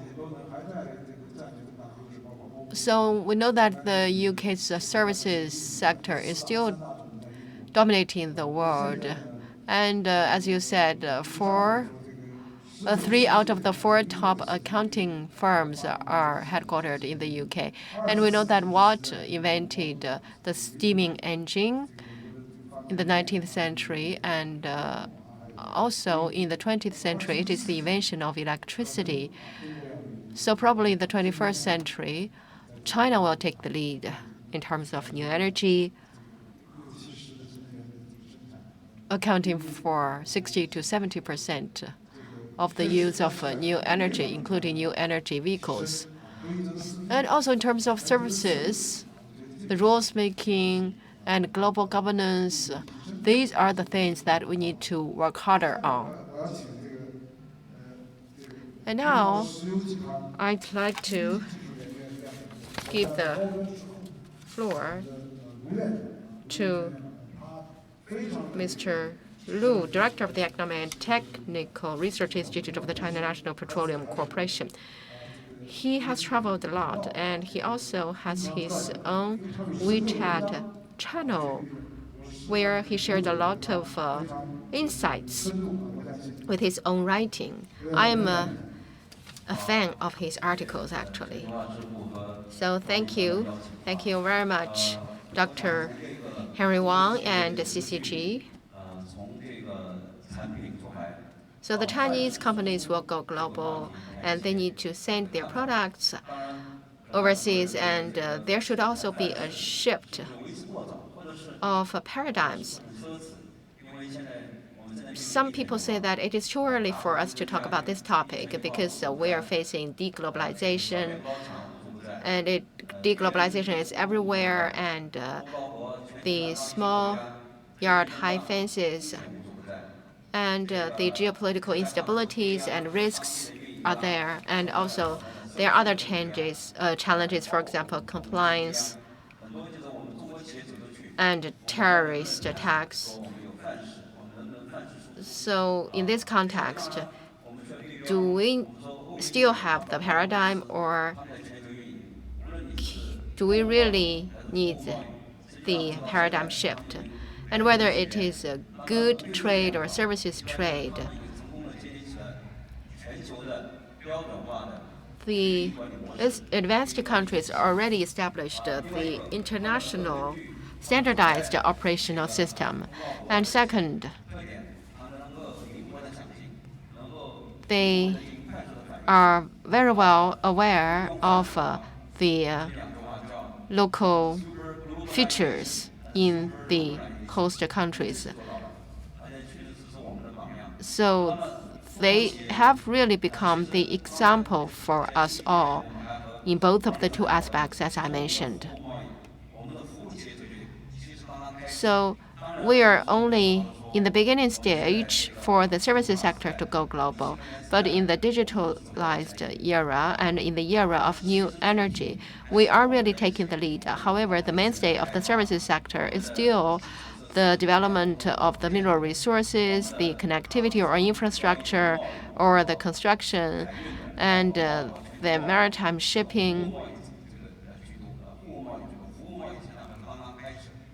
We only just started the services trade, and mainly we are still focused on the good trade. So we need to go global, bring our products overseas, and even you also need to be incorporated locally. And also, you need to ensure that your paradigm and your standards are globally influencing. And especially if you have a brand and you have added value, and that is our true goal.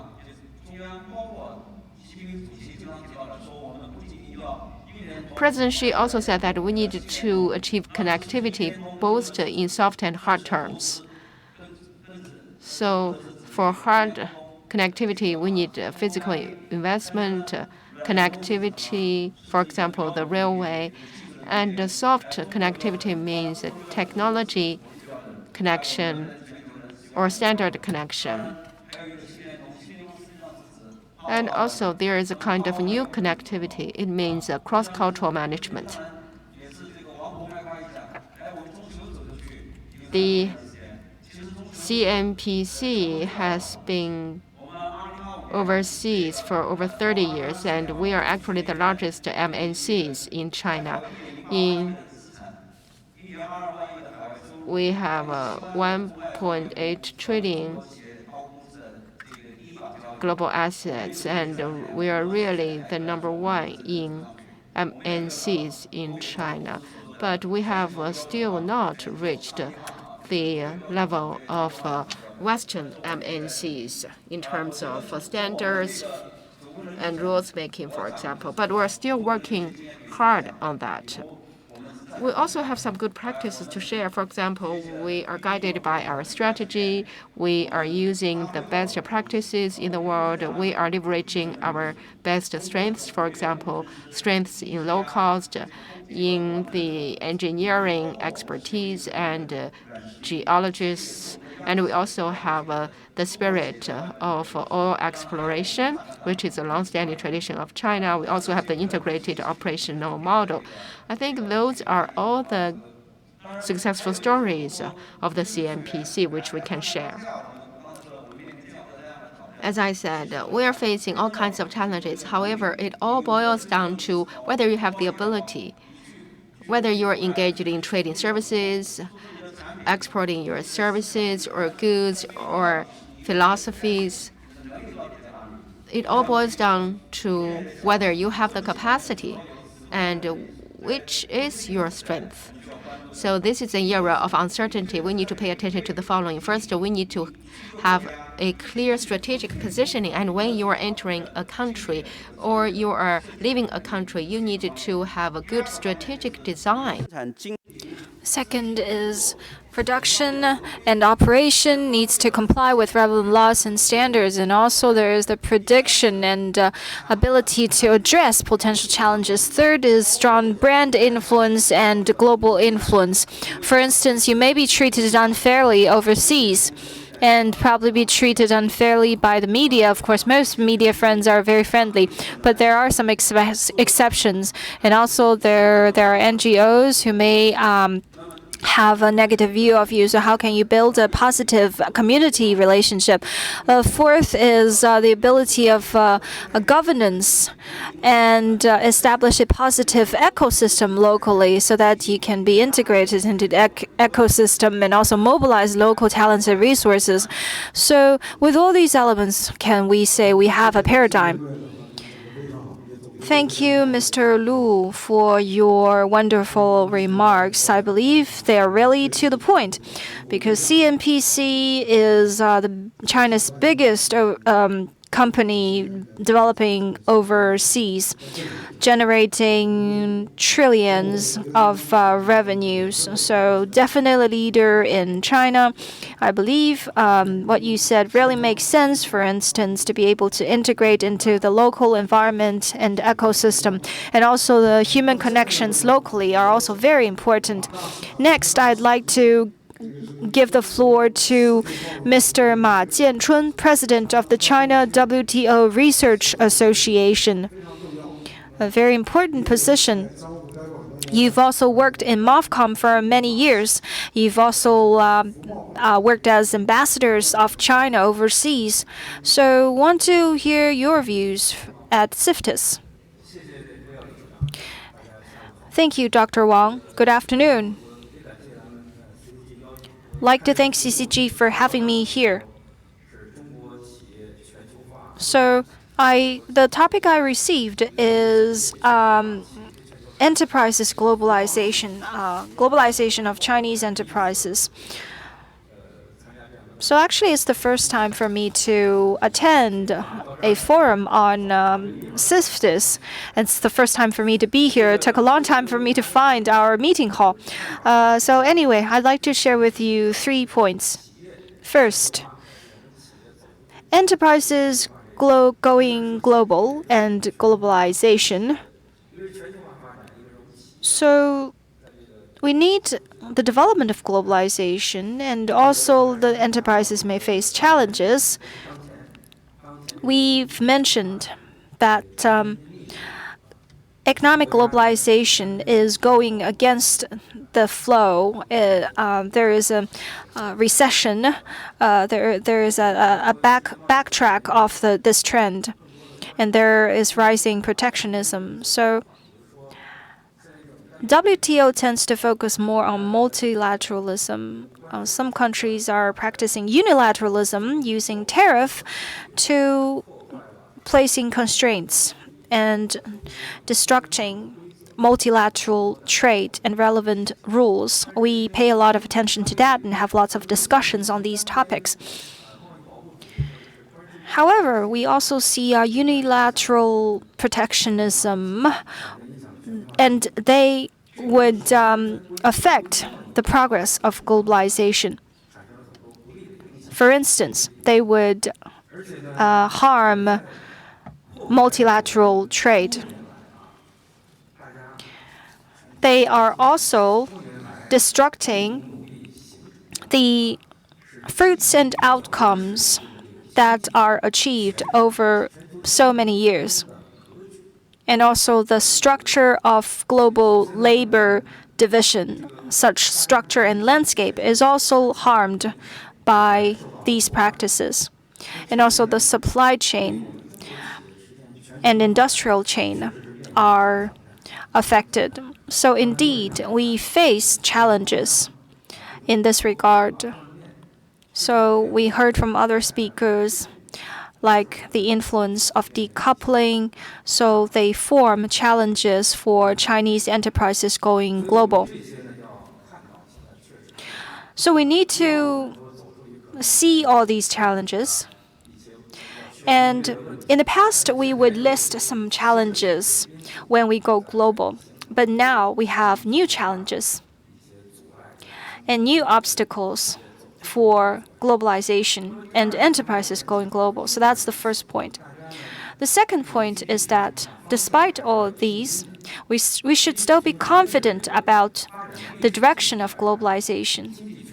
Because if we look at the development of human beings in history, we will know that globalization is an inevitable trend.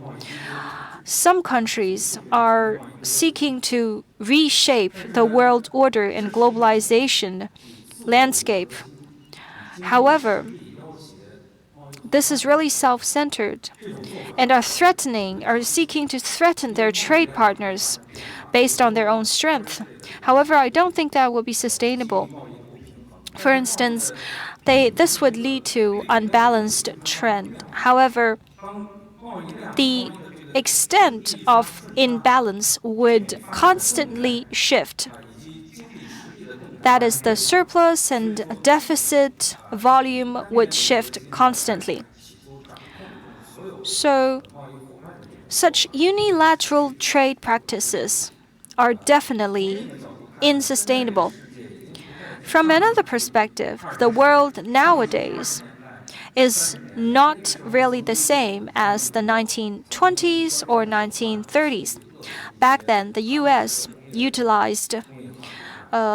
resorted to tools such as tariff to try to dominate the world. However, after the World War II, after a lot of countries gained autonomy, and also the major flow of economic globalization, developing countries are gaining opportunities of economic development. And emerging economies have become an important part of world economic growth. So now we have the concept of the global south. This is still an important strength supporting world economic growth. So globalization needs to be adjusted. However, the trend is irreversible. While China is now the second largest economy in the world, so we should believe in our strength. The other thing is that China has initiated reform and opening up over 40 years ago, so we have accumulated experiences. A few days ago, I was in Xiamen participating in an investment meeting. While participating in the meeting itself is really a far-reaching in meaning. So we initiated such a meeting to attract foreign investment. Afterwards, it evolved into a two-way investment forum. So according to China's investment report, in 2024, China's actual utilized foreign investment amounts to over 800 billion RMB. That is about $113 billion. While at the same time, we're investing over $200 billion overseas. So enterprises are really making major progress in going global. In the past, we would talk about investing overseas, utilizing both domestic and international resources. But now we tend to focus more on industrial and supply chains. We want to go global and engage more profoundly in international economy. So in lots of aspects, we're making progress, and I won't go into details. Despite all the pressure and challenges we face, China is still participating in the world economy and engaging in it in depth, so we are very well positioned and has the strength and resilience to tackle the challenges. The third is how should we tackle the challenges in going global. So in terms of our presence overseas and how we plan our presence overseas, we need to enhance our cooperation with Southeast Asia and Africa. I worked in Africa for quite some time. Over 40 countries, they have over 40 countries in Africa, and actually each country is very distinctive structurally. So all of them can carry out cooperation in industrial supply chain and different aspects. And another thing is that in the process of enterprises going global, we should take good care of connecting with the local players.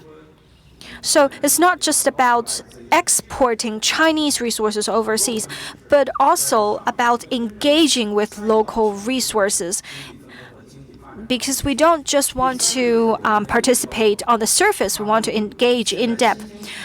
The third is that we should give full play to the strength of emerging industries. Just recently, we announced China's manufacturing development strength. So China's manufacturing would account for over 30% in world's total growth in manufacturing, covering lots of areas. For instance, high-speed railway transport and ship making, etc. So in all these regards, China has its strength, and also in terms of service trade. So we are at CIFTIS now. So the theme of CIFTIS also mentions digitalization driving the growth. And so I want to talk something about going global. So actually, the world's service trade is developing faster than product trade, accounting for 58% of the world's total trade. So digitalization is definitely a driver as well. Apart from developing trade in goods, we should also pay more attention to developing in trade in services. So, for instance, services such as certified accountants and architecture firms, etc. So, for all these services related to certain industries, can diversify the development of enterprises and make them more competitive. That's all for me. Thank you, Mr. Ma. Very good remarks. So he mentioned multilateralism and continuing to promote globalization, and also Chinese enterprises going global, like new practices, new measures, and initiatives. Very good points.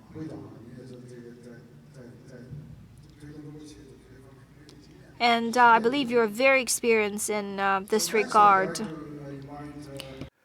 Professor Klaus Mohahan, right? That you were a professor of a Berlin-Free University, but also used to be vice provost there, and also president of another German university. So I'm glad you are in town, and we really want to hear from you, from an expert on Chinese, famous expert on Chinese study and China hand in Europe. And also you taught in the U.S. as well. So we'd like to hear you, after you hear all those comments, discussions. What's your take on this? Well, thank you very much. And first of all, I'm really happy to be here, and thanks, Henry, for inviting me and making it possible. So I'm on the one hand, I'm an academic, but on the other hand, I'm also together with my wife, we have a consultancy where we actually help Chinese and German businesses. And from what I just heard on this panel, I can very much relate this to the experiences we have in our consultancy business, which has changed over the last years very clearly. When earlier, companies would ask for, let's say, help in finding, outsourcing, finding goods, parts, or were asking for market analysis. Now this has changed, and other services have become more and more important. And there are two areas where we can clearly see this. First of all, the goods that are traded between Germany and China now often come with a long tail of services. Think, for instance, about remote diagnostics. Think about software updates. Think about compliance rules, accounting rules, tax regulations, and so on. So even, especially when we consider the really, rough waters we are in terms of, global markets and globalization, in fact, this has become ever more complicated, especially with, numerous local, national, and supranational regulations that companies need to adhere to. So these two aspects, that more and more products come actually with services, but also because of the more complicated situation that we are in, there is more need for information for understanding compliance. So these are two fundamental changes, but we also see them in challenges, but I also see them as an opportunity or as a change. And let me give you 3 examples for how we can actually use that in order to further develop it and maybe actually make it into a stabilizing factor in an otherwise pretty uncertain world.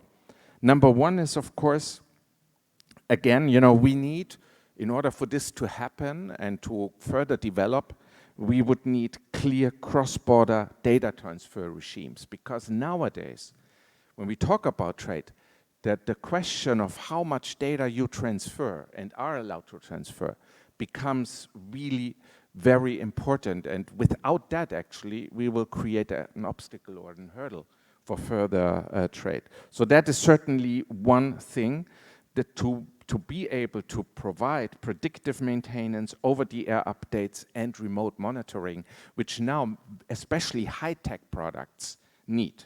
A second, I think I see compliance as another area where we can actually provide services, and I think which should be further developed. So we have, for instance, in 2026 next year, we will have European Union's carbon border adjustment mechanism, which enters its definite phase. It will not only provide prices for carbon, but it will also create a market for services in regard to measurement, reporting, and verification.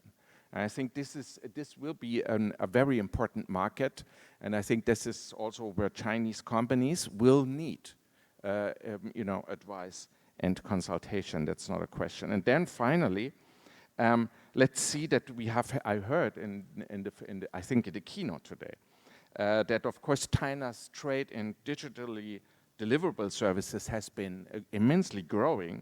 National e-commerce and savers trade numbers are now at record levels. But these should be seen as opportunities also for companies in Germany and the United States. And think about that they could become gateways for legal tech, for green tech, for medtech, for edtech. So really areas where we can cooperate together. So the bottom line here is, from my brief remarks, goods dominate the headlines these days, right? It's all about industrial production and assembly and so on. But services, data stewardship, carbon verification, compliance, resilient logistics will be decisive for the further development of globalization. So if we institutionalize and if we create clear rules and a level playing field for these service trades, then I think we will be able to enter a new period of globalization, which I will call mutual upgrade. And that means we complement each other's strengths, and then we'll be able to develop together. Thank you very much. Great. Thank you, Klaus. Very, very precise summary. I think you're absolutely right. As massive China, those goods, those new energy, all the product goes overseas, then there's a huge demand for service for that, coupled with that. And also talk about compliance, there's also a lot of service generated there. And of course, then there's also for European companies, American companies coming to China for upgrade this service as well. So I see absolutely right. It's an enormous opportunity. Klaus is also the president of the China Institute in German, right?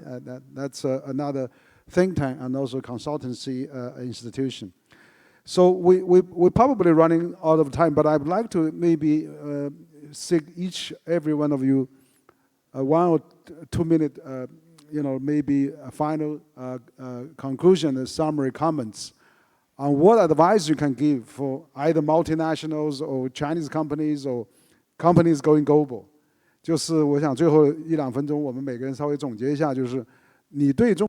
So just 1 or 2 minutes, could you please a few words about your advice for the MNCs or companies that are going global?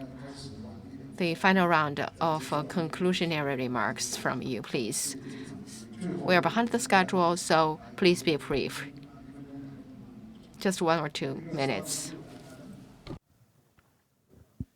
I think all of the speakers touched on many excellent points about what it takes to be successful when you invest abroad. So I liked what Mr. Liu and Mr. Ma said about engaging with your local stakeholders. You can't just expect to invest in a country without understanding the local dynamics, hiring local people, working with the politicians, working with the media.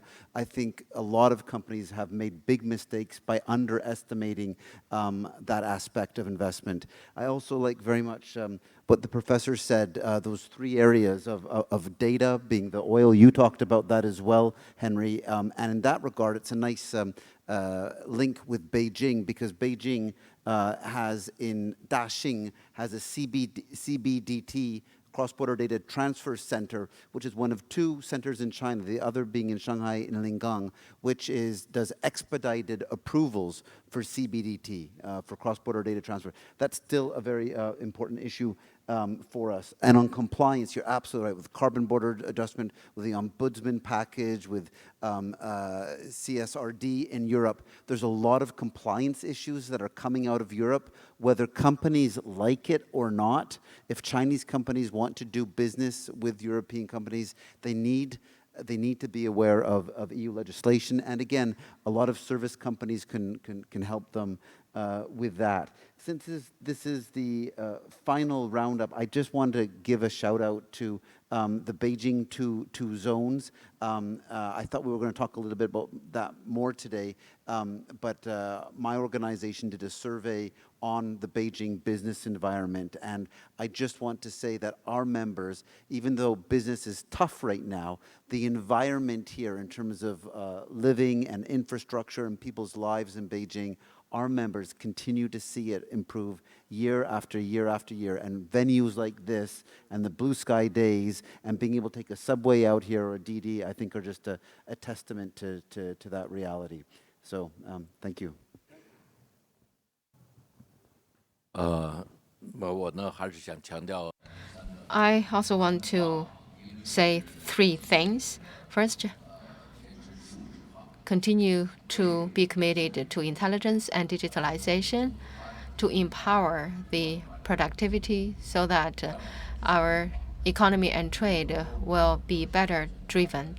And second, globalization. We believe that China and ASEAN are both important promoters of globalization. And third, we need to promote green development, which will in turn support our economic development as a whole, because that will make our activities more sustainable. Thank you very much. That's all from me, the 3 points.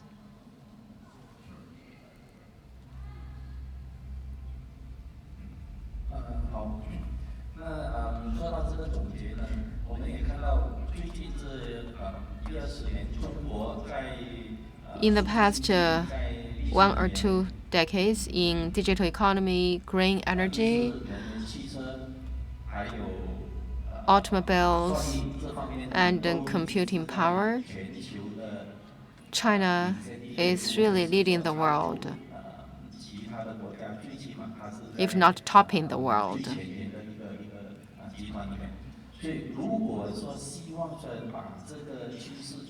If we want to maintain this momentum, I think we need to come back to the point where we need a good system to ensure that the global talents and the top enterprises can all be attracted here, and through them, we will be better engaged in globalization. That will be a process where the digital economy, online shopping, etc., will enjoy stronger momentum forward. So we want to keep the momentum, and we need better policies. We need a systematic approach for talent attraction. Also, on another note, a friend told me that he just came back from the Silicon Valley of the United States. What impressed him was that, yes, the Silicon Valley of the United States is indeed the magnet or the end of the global technology because it can attract all of the top enterprises and talent. And they stay there. Thank you very much, Mr. Luo and Mr. Liu. Yes, we are facing all kinds of challenges. For Chinese companies going global, if you look at the next 5 years or even longer, we should still have confidence, I think. There are continuously opportunities emerging, and one is the Southeast Asia. In the past 5 years, GDP grew at a rate of 4.3%, higher than the global average, and the talents are very young. And they also in the community of the overseas Chinese. And also we need to pay attention to the Middle East because China's capacity and technology will have huge potential for cooperation in this region. And the GCC GDP is about 3 times the average of the world.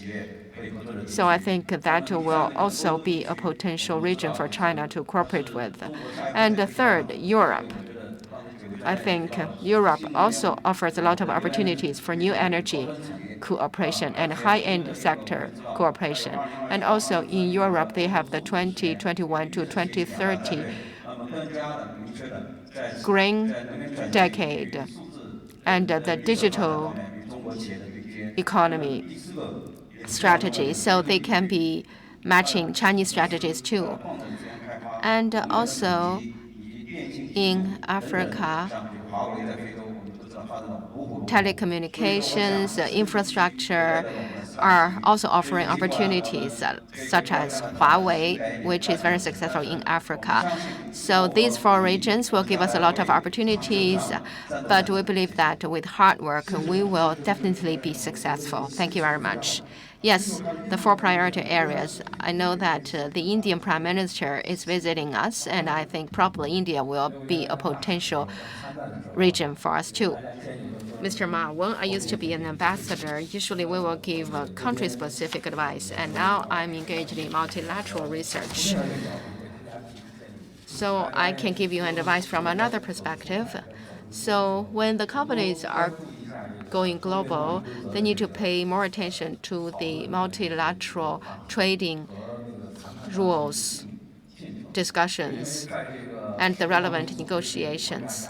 Because under the framework of the WTO, it's not just about the tariffs negotiations.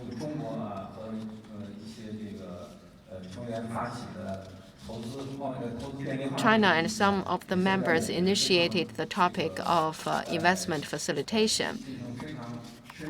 They are also now carrying out very good discussions, and the rules will be released soon. And there will be other rules that will be developed within the multilateral trading system.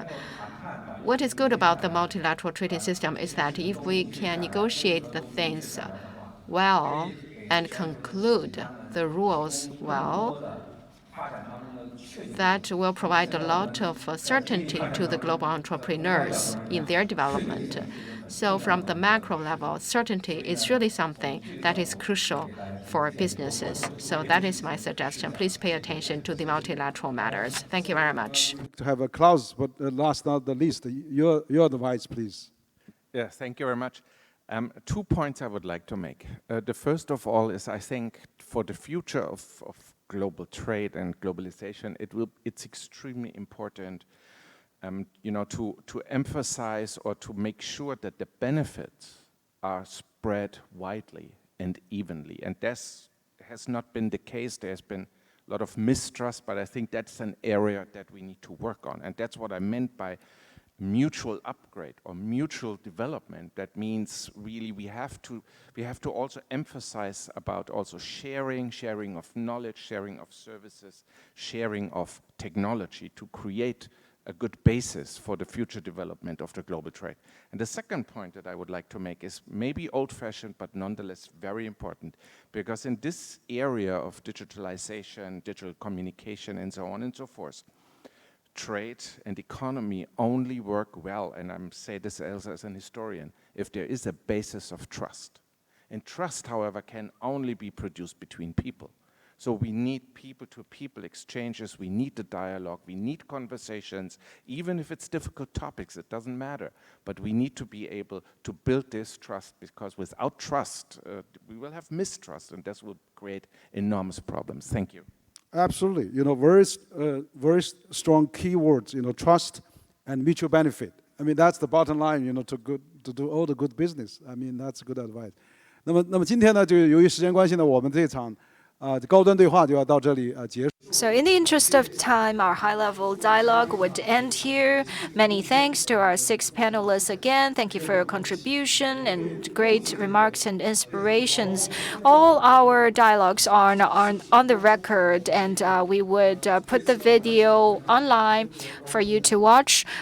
We also have with us other high-end speakers. Afterwards, we're going to hear from them.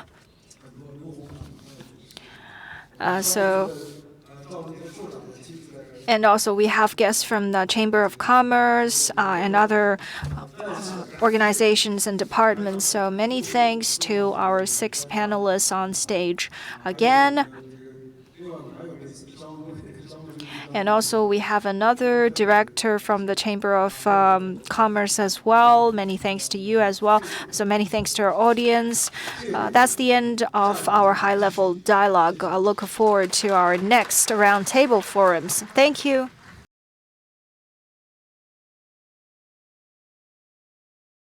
Okay, everybody's here, so we will start. Our panel will be a dialogue. We will be focusing on mastering the art of navigation, discussing the core competencies of global enterprises. It's different from the provincial enterprises or domestic enterprises. Rather, it is global enterprises. I think this new word emerged only after 2000. We know that now China has a lot of global enterprises, and many of the enterprises have the quality to become a global enterprise. And after some time, I believe China will become a country with the greatest number of global enterprises, with the best quality, and with the greatest contribution to the world. Today we have 6 panelists with us, so I think, if I may, we will follow the order of sitting, starting from the very left of me. You can be short in the very beginning, and then we will go for another round. So could you please, Mr. Xia? Thank you very much. I want to thank CCG's invitation.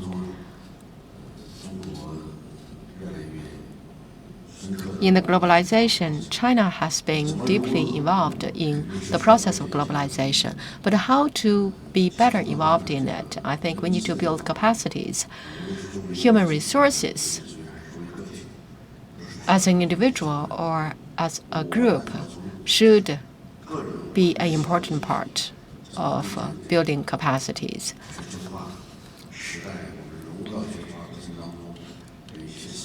I will share with you some of our observations personally. The first capacity is just like the CCG. That is the capacity for comparative studies. I think that is very important for our efforts to go global. Second, we need to have the awareness and the willingness to think in other people's shoes. I don't have to go into details. And third, to go global is meant to exchange and promote development. And development will also in turn improve and deepen exchange. So development should be taken as a tool, but exchange is also a purpose. How to achieve development is a very important topic. We need to develop the capacity for integrated development. The last ability I want to talk about is the ability to have the goodwill to share interests. Probably behind that should be a lot of technical work, but an important starting point should be the goodwill to share. Thank you very much. So after each panelist's presentation, I think we need to give them an applause to recognize their remarks. And Mr. Lei, former Science and Technology Counselor of the Chinese Embassy in Austria, and former General Representative of the State Administration of Foreign Exports Affairs in the UK. We know that the State Administration of Foreign Exports Affairs is very important, and we worked with them a lot in the past. So from your perspective, how do you see globalization? But we know that without personnel, there's nothing to talk about for globalization. Okay, the floor is yours. Thank you very much. It gives me great honor to be here with you. This is also a future-oriented activity. I still remember that in 2014, upon the invitation of Dr. Henry Wang, I attended the CCG organized first Sanya Forum for Chinese companies going global. I still remember at the Sanya Forum, we talked a lot about how the Chinese companies should go global. At that time, I also shared my idea. We have a group of people who are trustworthy. They are the foreign talents who used to work in China, and also the foreign executives who were working in China as a result of reforming and opening up, and also the globally visioned Chinese talents who have been developed in the joint ventures. And we know that many of them have become the top executives of the famous Chinese enterprises or even international organizations. I shared my view about that. And after that, I was sent to the UK and Austria. When I was posted in the UK, I paid much attention to the presence of the Chinese companies in the UK. I visited the office of Chang'an Automobile in the UK, and then it was upgraded to an Chang'an Automobile R&D center in the UK.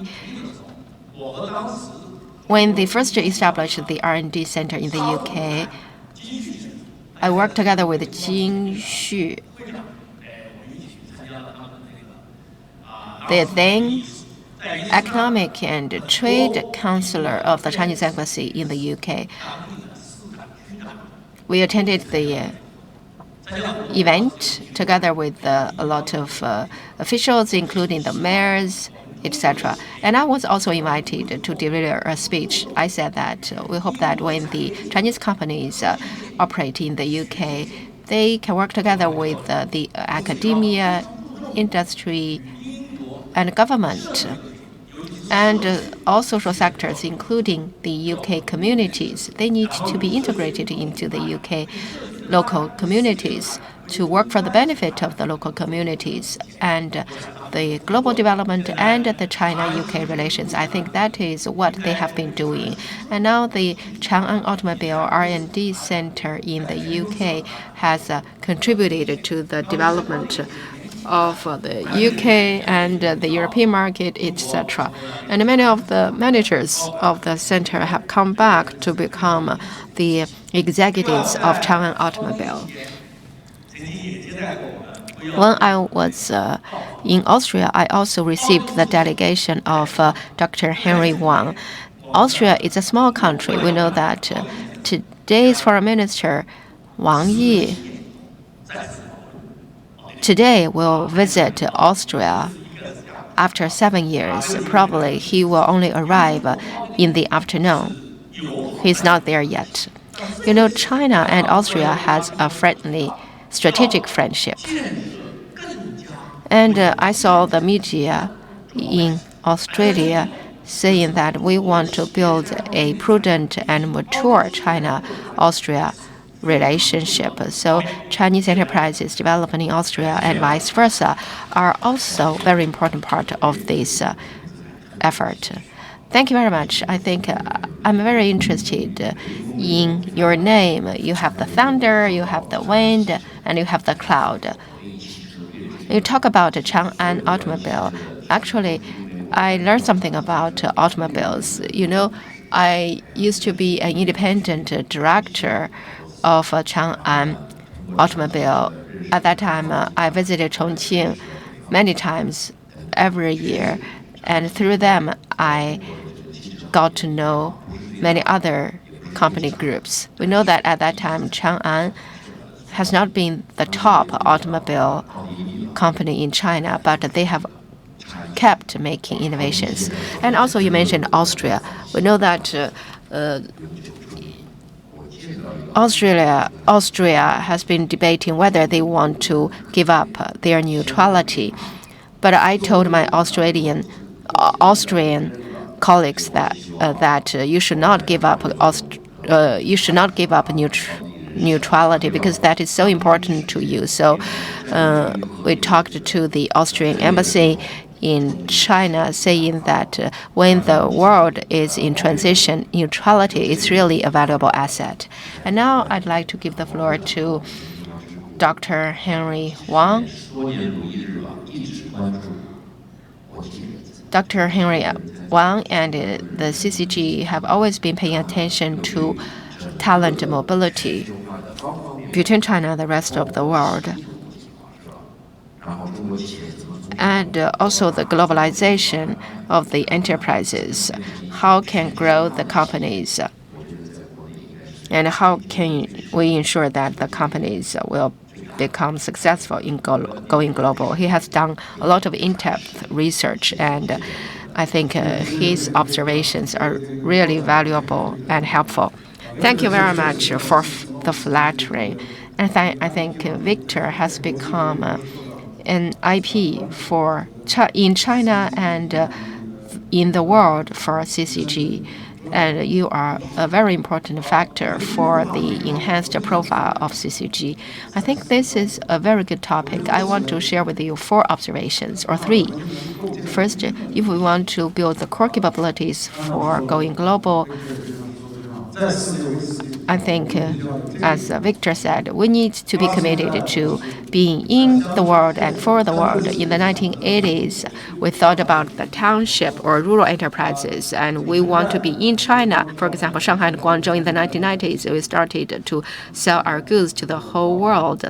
That is the Chinese factory stage, and we want to go global. But now we want to be present in other parts of the world and make investment so that the made in China will become made in the world. So now we're entering a new stage, that is to build a shared community for mankind, which is a new stage. So our enterprises need to have this new mindset, this new concept, and also it's actually driven by the current circumstances. Now, the Trump administration is increasing tariff for over 200 for so many countries in the world.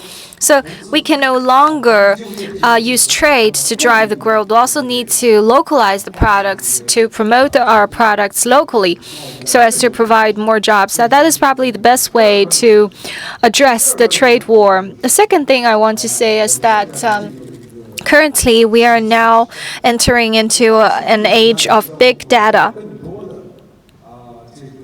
So in the era of big data, we would need more and more people who can master English, and we would need talents, professionals to carry out computation, scenarios and models. All these things would use English.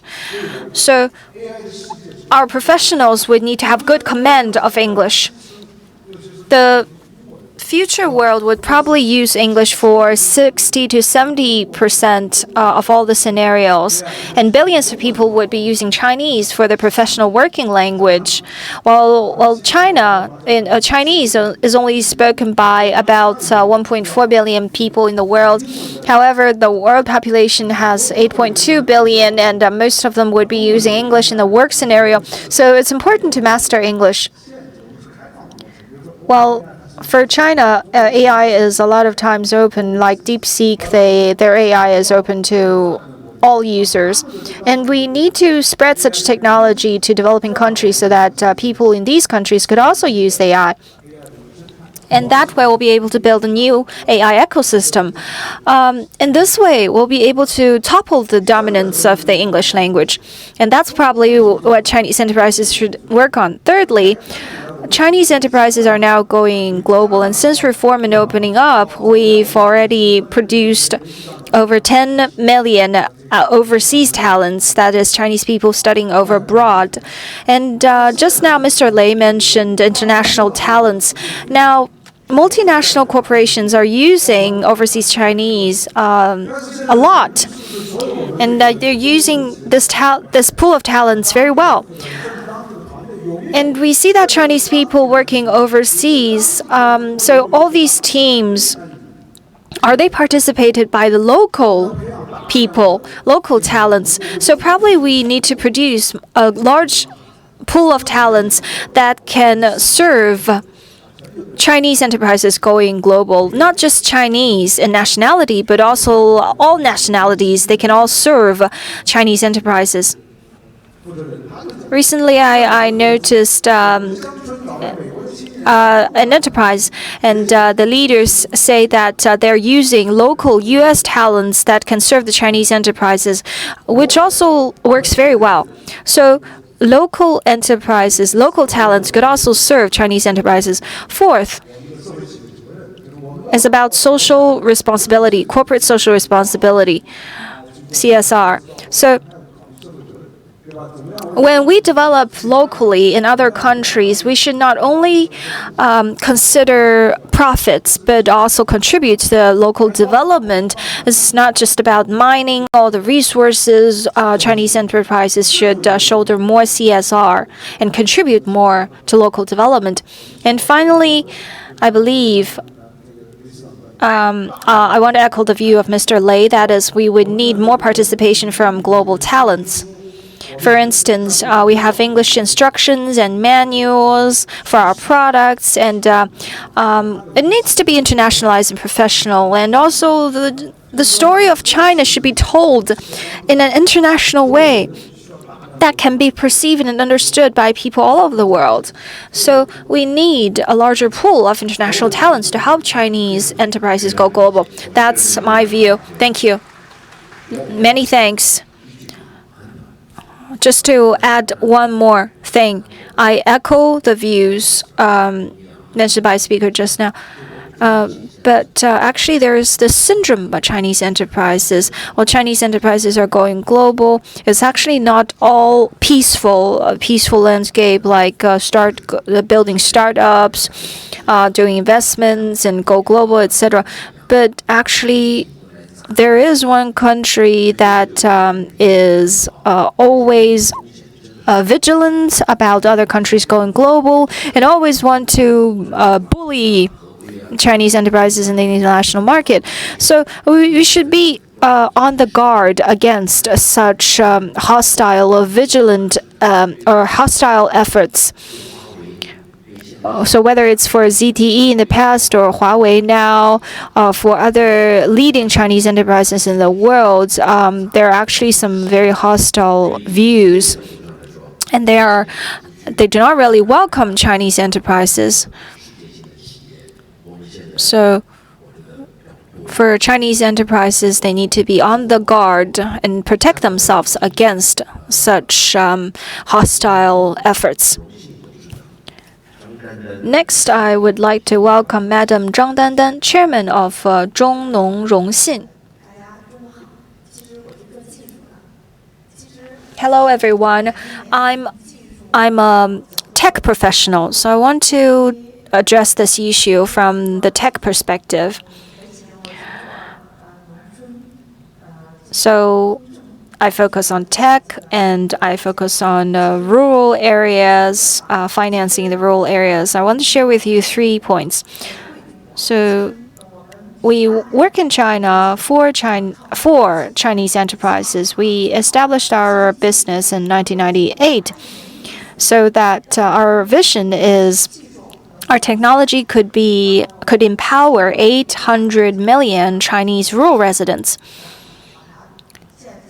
So we build models on the existing assets, concentrate the scattered assets, and standardize all these assets to make them into financial products so that rural residents can make use of these finance and serve the upstream and lower stream.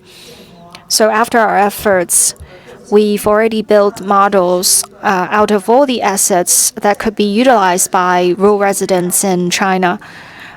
So we want to bring our technology to China to serve the Chinese people.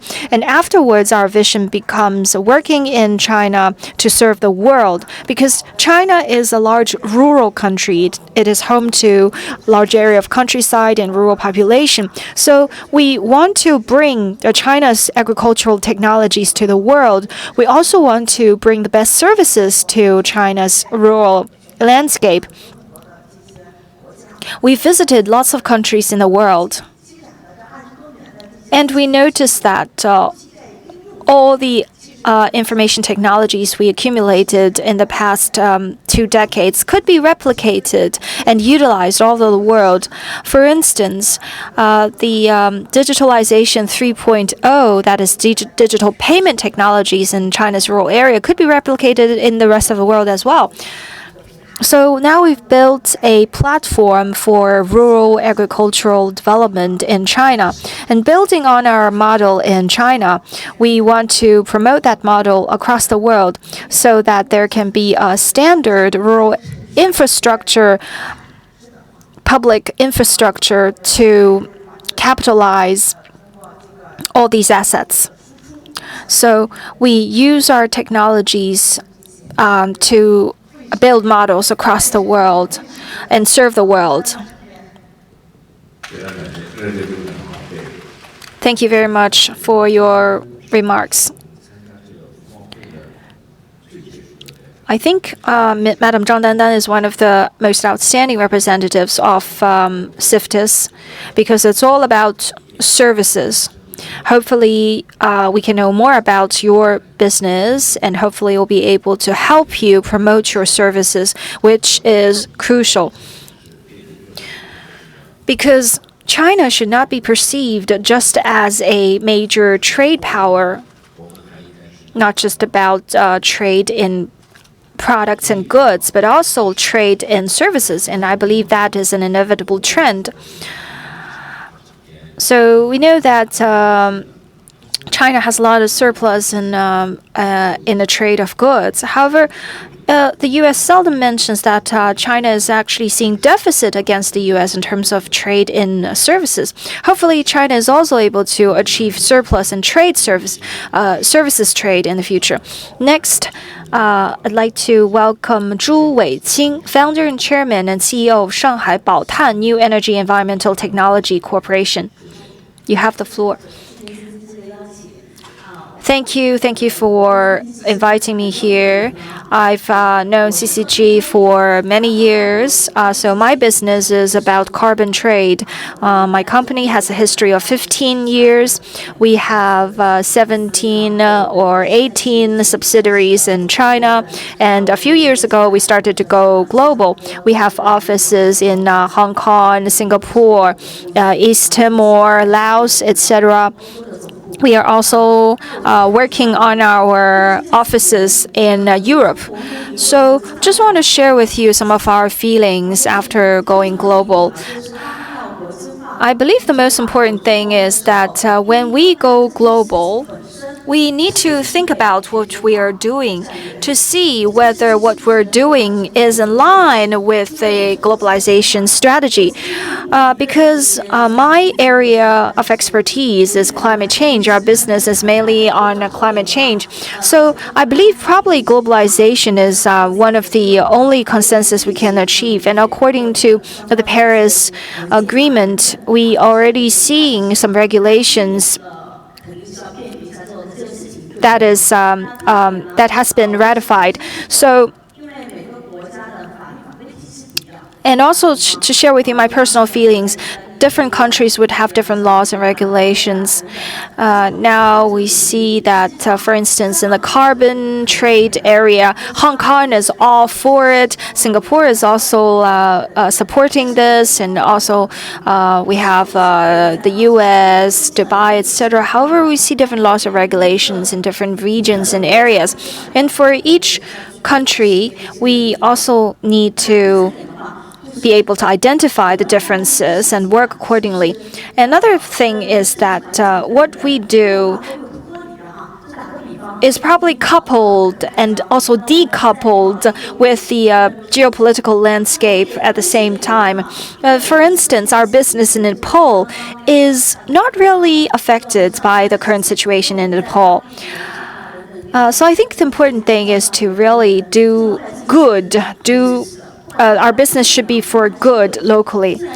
Because if what we do is for good, then we would receive support, will be supported by the local people. And a lot of times there are risks. Of course, we need to pay attention to the risks, but as long as it is a good cause, it would work. Also, now we need talents, compound talents that are interdisciplinary and also internationalized. So, carbon technology is closely related to digitalization, emission reduction, and also related to green finance. And all these are indispensable elements. So we need relevant talents accordingly. So for instance, for the least developed countries, LDCs, how can they be capable in these aspects? I believe countries should all be capable to incubate relevant talents, which is essential. And finally, I believe English, command of English is also important. And I echo the point of Mr. Wang just now. So Sometimes we see a gap in the command of English. Like the management is very good at English; they can speak very good English. And a lot of times, with a good foundation in language, it will also drive development of relevant businesses and companies. So we probably should boils down to the talents. So whether it's the command of language, knowledge, global vision, etc., our talent should have all these aspects in order to serve the future world. Many thanks to your remarks. I believe what you mentioned is of crucial importance to developing new energy. I was talking to people from Dalian in China, which is in northeast China. And they say that Dalian has witnessed one of the hottest summers in history. We see that climate change is now undergoing. And around the world, every country, every region is experiencing the impacts of climate change. The most important thing is to ensure that the whole of humanity pays enough attention to it and everybody acts to mitigate it. So I think we need to hear more views from you, Chairman, in terms of new energy, environmental practices, and how to address climate change. So that will help us to promote the good ideas to the whole world. And now I'd like to invite President Zhuo Li of the Chinese Businessmen's Overseas Industry Alliance. Thank you, Mr. Gao. Our platform has several thousands of outbound companies and several hundreds of service agencies for outbound companies. So I will take the perspective of businesses. When they go overseas, what capabilities they need. So when we talk about globalization and going global, I think we need to have clear ideas and definition of them. So in the past, when we say that if we sell our things overseas, that is go global. No, not now. Actually, your organization, your production, your supply chain, your talent, your management, expertise, and your technology will all go global, not just your goods. So in the globalized world, we are entering an era of going global with all productive factors, especially since 2022, after the COVID-19, there is a strong wave of businesses going global. Why? First, the cost reason. You know, the labor cost in China was rising, so the labor-intensive companies, for example, the processing companies, need to go global. For example, Vietnam, Cambodia, or Thailand. Why? Because labor is very cheap. But now that cost factor is becoming weaker because we are facing many other stronger factors. Second, as Mr. Gao said, that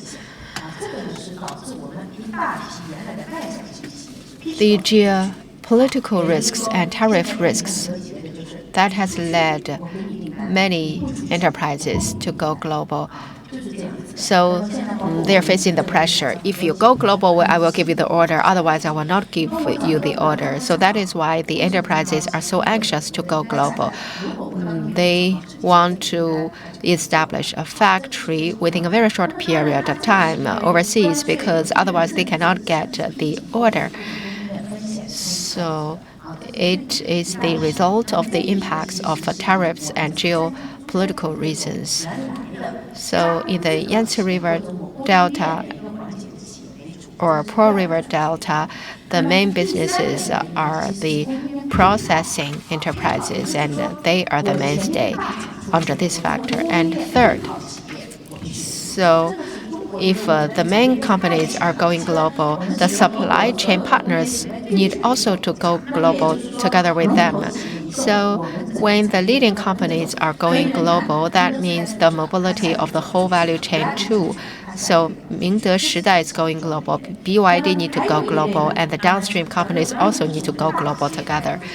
And for the big companies, they need to global presence. For example, Xiaomi and Huawei, they want the global markets. And also there are two other categories of enterprises. First, the enterprises that are focused on transferring their capacity. You know, we have the overcapacity, and if you want them to achieve the transition, they could not do it. You know, some of the bosses were born in the 1960s, so you want them to do AI, they cannot do it. So they are now going down to the lower labor cost countries, or countries that have a shortage of supply chain. I just came back from Africa. We saw a lot of inflow into Africa of the basic capacity. So, for example, a journalist from Xinhua was posted in Kenya. So he saw a lot of opportunities there. He stayed there, and he became a peddler, and then he established a company to manufacture toilet papers and battery. The acid battery. You know, in China, the acid battery is already becoming obsolete. But in Kenya, that is okay for them. It has a low cost and it can have a low price. And there is another category of companies. So these people will never go to work. They are always in the process of starting up businesses. And they are starting up businesses in China, and I saw a lot of them in other countries too. They bring China's entrepreneurship models and business models to those countries. For example, Boss-Hile, they go to Southeast Asia. And in Kenya, a lady retired from McKinsey, and he did a joint farming platform in Kenya. So that is another kind of companies that are going global. So those are the factors promoting such going global efforts. So when they go global, what are the challenges they are facing? First, the most dangerous or the lethal impact comes from geopolitics. But I think it's more about choice rather than efforts. We cannot change it, but we can only make the choice where we should go. So choice is more important than effort. And second, another important challenge faced by the enterprises is the supply chain. You know, China is so strong in supply chain. It has low cost and good price, so it is so comprehensive. But when they are in other countries, the supply chain efficiency is going down, and many times they cannot deliver the goods, and also the supply chain is localized. I cannot find the matching supply chain, so their production cost is rising fast. So they first went global because of cost, but when they were out there, they found that their cost was over 20% than China. And in Mexico, their cost was even 50 to 100% higher than China. It takes time to solve the supply chain problem. So the trade war was initiated by the United States, but the trade barriers are actually something that all countries are doing. The tariff war may be hidden, but they will use a lot of trade policies to limit your trade transactions. For example, a lot of companies want to build factories in other countries because those countries need your jobs and need your factories. So when they go global, they really face a huge problem of supply chain. And second, compliance. Different country has different policies. So for example, labor, taxation, land buying. So that will have a lot of compliance risks, and a lot of developing countries that have a lot of difficulties in compliance. For example, now you recruit 10 people, probably tomorrow the labor policy will change. So that is a compliance risk. Second, the localization risk, customs, local customs, habits, and commercial conditions. In the past, they just need to sell their goods, but now things become more complicated. So what are the core capabilities required from the enterprises when they go global? First, the most important thing is talent. So you need to complicated talent with the global capabilities. Do you have such talent as strong support? Or what about your boss? And the boss should also be an international talent in the first place. Second, when you start your global presence, you will have a higher demand for the complicated talent or complex talent. You know, the ASEAN countries have 10 members and they are different, and the African countries are so different too, and every country has dozens of tribes. So that really drives you crazy. So maybe they are facing the biggest challenge of language, but that is easy to solve. But local operation and coordination and cross-cultural inclusiveness and communication are really very important. You know, we're always in the big unified market. And, you know, probably the people from Shandong just love drinking. But when you're in another country, religion, language, culture, and habits, things are totally different. And Dr. Henry Wang said that we need to ensure that the local talents should be incorporated and integrated into our international team. We did some research in the internationalized talent. Actually, the quitting rate of the Chinese executives is very high. But when the local people become a member of the executive team, they are rather stable. So when the Chinese executives are there, they face a lot of uncertainties.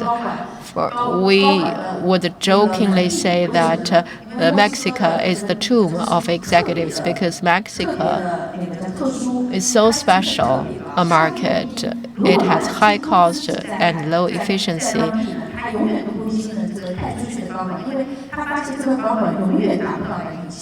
Because they found that the executives can never meet their expectations. They spend more money than expected, and they take more time than expected. So that is why they would go easily. And second, they need the international resilience in organization. When you go global, those bosses may find that your experience, your talent structure, your organizational structure cannot match the local conditions. So your organizational resilience should be enough to help you to tackle the challenges in supply chain, customers, talent, region, and risks, and the flexibility and inclusiveness of your organization is also very important. For example, in Mexico, I would say to Huawei that do you have the slogan in your culture that is the persistence or bravery of the wolf? And they say that we do not dare to do that because they need to follow the local culture to build their own culture. So when they go global, what challenges they are facing? I think talent and organization are the core capabilities that are required from the companies going global. Thank you, Madam Zhuo. And I think the 6 panelists have adopted different perspectives in sharing their ideas about building the core competencies of global enterprises. So time is limited. I think that should be the end of the panel. If there are any questions from the audience, I think we would welcome 1 or 2 questions from the audience. Do you have a microphone? Should I pass the microphone to you? It's coming from your left. Okay. Well, I came here for Mr. Victor Gao. I'm your fan because I know that Mr. Victor Gao contributed a lot to China. He used his command of English and his very strong ability of negotiation to contribute to China. Well, I speak German, just like a native speaker. So in international exchanges between China and the rest of the world, we have a lot of overseas talents. And of course, you would want more of such talents to play a greater role. And of course, I would hope that we can play a greater role. So I want to hear your views and expectations on German-speaking talents.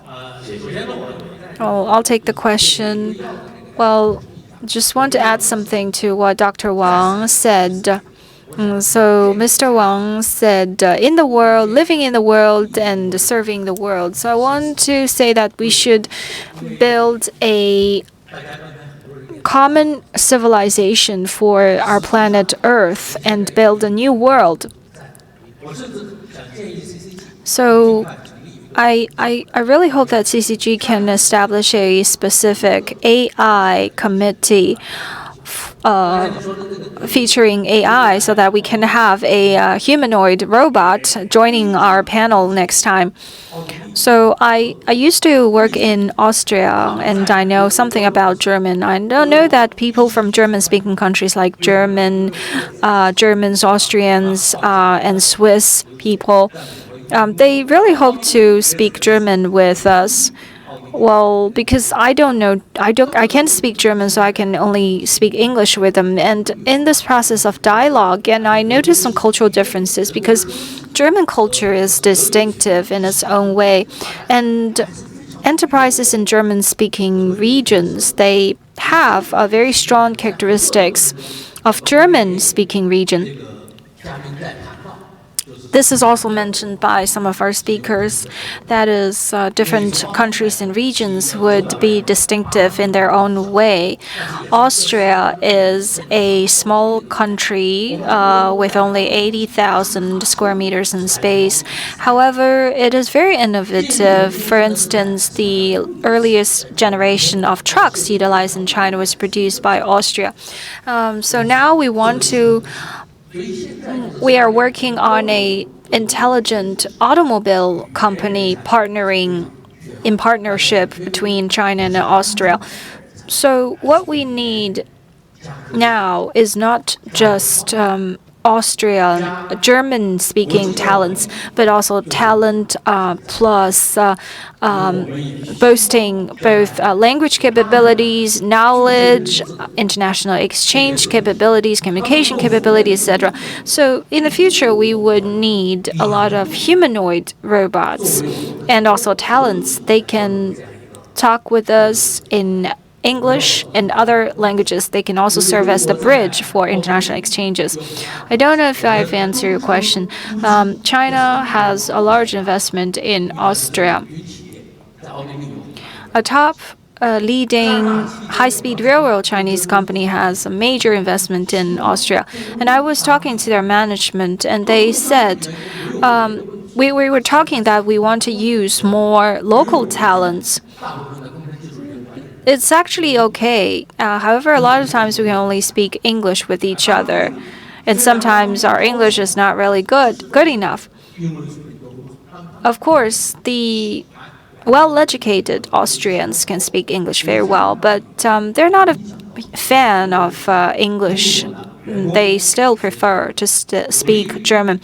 I would want to encourage Chinese people to learn more German, and those working in German-speaking regions to learn German.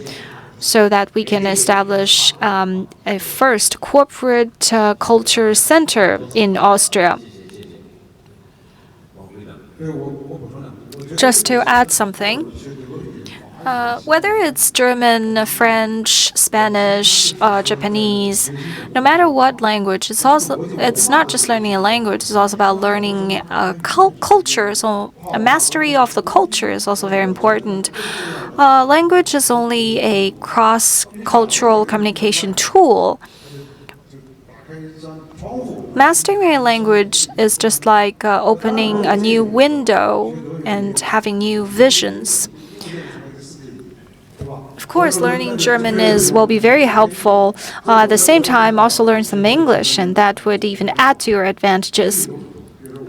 And I know a lot of people working in Germany. They can speak German. They also have very good command of English, and I believe these talents will be most sought after. So the key is to understand global culture and have cross-cultural communication capabilities and able to work with international professionals. So apart from mastering two languages, including English, will be very helpful. I've actually learned German, so I think it's a very interesting question. So are you talking about German or the languages in the same language family? So all the languages you mentioned are actually Germanic languages. So in the end, it's not just about German. It's also about using and learning Germanic languages. And I believe in times of AI, we need to integrate all these languages and be able to use them.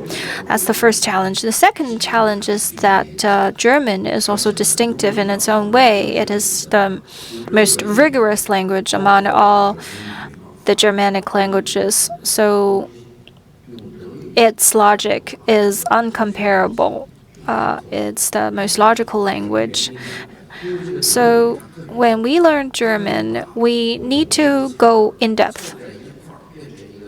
For instance, it would combine several different words into a new word consisting of dozens of alphabets. Well, there are no such words in English or French.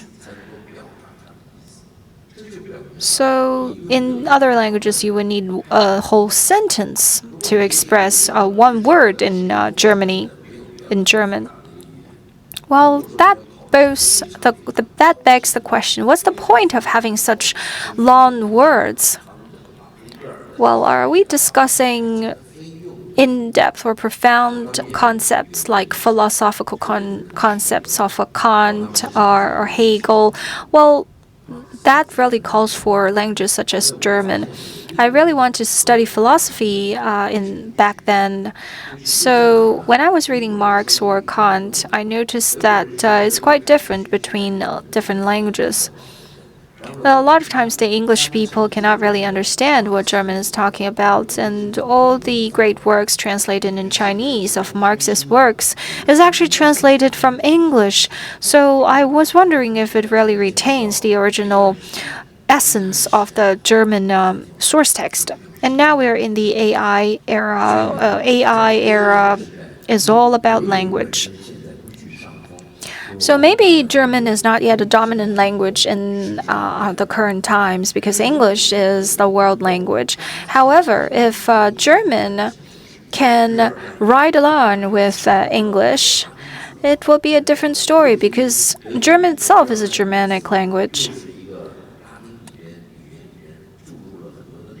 It also has a lot of contents or influence from the language of Latin. So what is the future of Germanic languages? What does it mean? Well, it's not about forming a new concept, combining different words. It's all about speed. Because AI is not like human brain. It needs to capture instantly a picture or a concept to grasp that concept. So probably for German also faces a revolution. In a word, I'm amazed by the German language, and I'm determined to learn it, but I'm yet to realize that goal, which is quite regretful. Well, still, I want to learn German. Thank you for your question. Well, time is up for our morning session. We're already running over time, so please, another warm round of applause for our panelists. Let's also take a group photo. Shall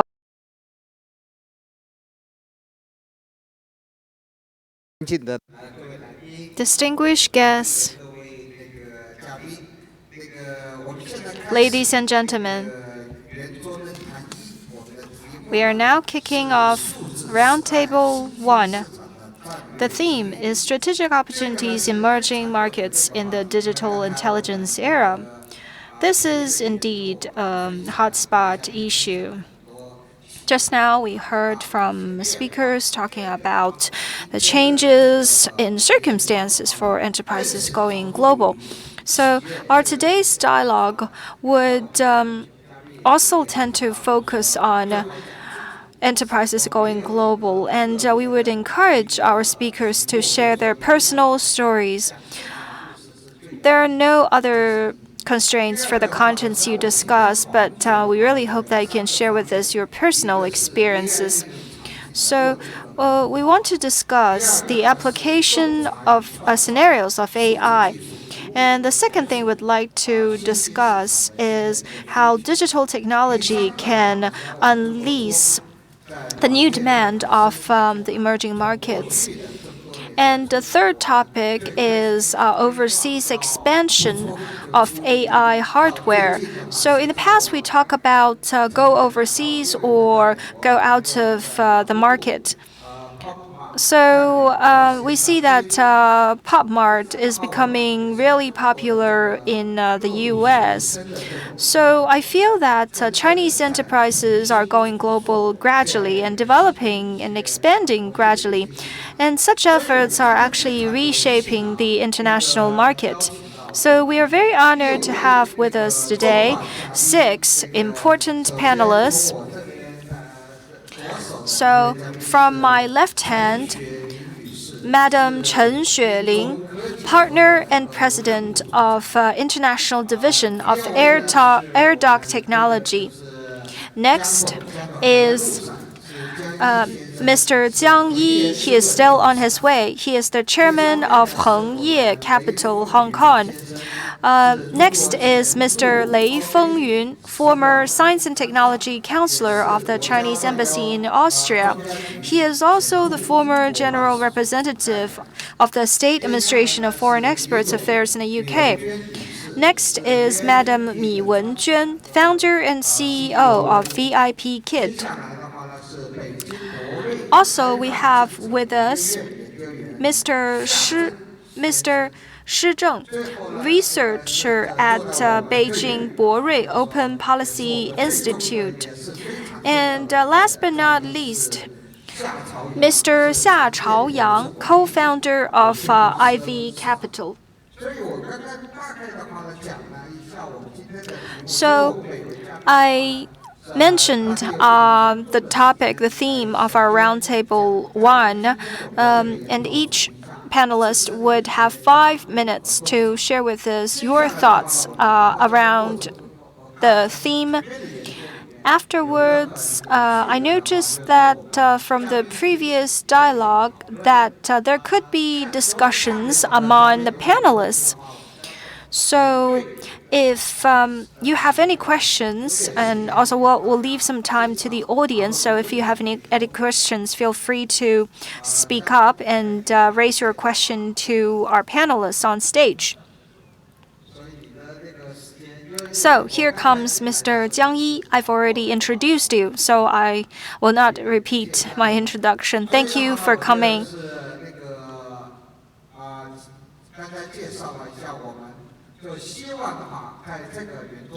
So back to our roundtable. Hopefully, we will able to have more interaction so that we'll be able to contribute more insights and inspirations.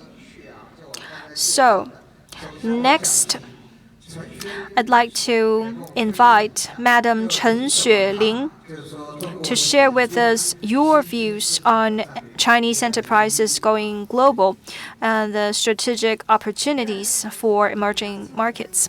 Thank you, CCG, for inviting me here, and thank you, moderator, for your introduction. AirDock technology has health businesses worldwide. We have a very positive perspective of AI over 10 years ago. So I want to share with you our experience of going global over the past 10 years. 3 points. The first is deep localization. Second, innovative business model. And third, building a sound ecosystem. Actually, from the previous panel, a lot of the points have been mentioned. So we really need in-depth localization. Just want to share with you some of our experiences. Actually, back then we wanted to build our own team in Singapore. We want to take Singapore as a starting point to cover the entire Southeast Asia. And we spent 1 year, invested immensely, cost a lot. However, it didn't work out. And so eventually we had to work with the local people to carry it out. However, this time our development in Brazil achieved great success. We worked with the local talents as well. We built a ecosystem locally with a hospital locally, which is also very reputable locally. So we're able to make full use of the local resources, empower it in order to achieve a sound ecosystem. So in-depth localization, innovative business model, and work with local people to co-build an ecosystem. I believe all these are indispensable for going global. A lot of times, if we only rely on our own team, it would result in failure. So that's the lesson and experiences we've learned. So how can we achieve that?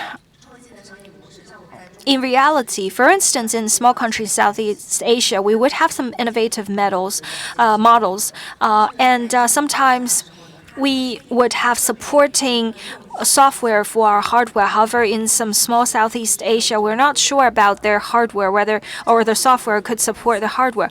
So we would establish a pay-per-use model, and also in some remote areas like in Algeria, in Africa. So when we enter these countries, they don't have enough infrastructure like Wi-Fi. So we would cover the local regions with Wi-Fi. It's just a small task. However, it would generate greater efficiency. We would want to respect differences, and this would lead to a greater and greater efficiency and effect as we build up our strength. So we should start from small things instead of starting from the big things first. When we go global, you don't really need a really far-reaching long-term plan like what will happen in 3 years or 5 years.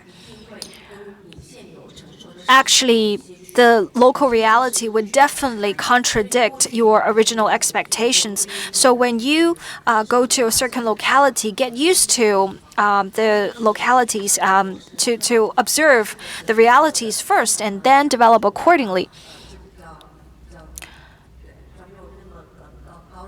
And also, for some countries with relatively weak economic strength, we would invest in some hardware and build up local infrastructure, and that would actually cost very little. However, it would generate great effect.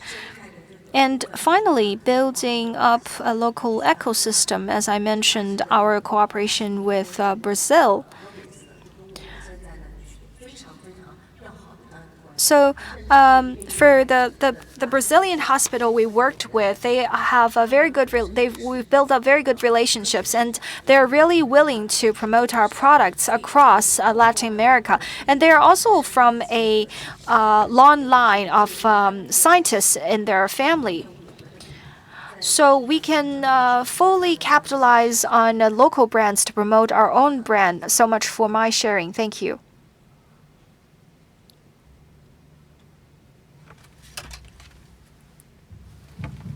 Thank you very much, Madam Chen. Thank you very much for sharing this deep localization and innovation of modules. I think this is something we can learn from only when you have truly experienced globalization.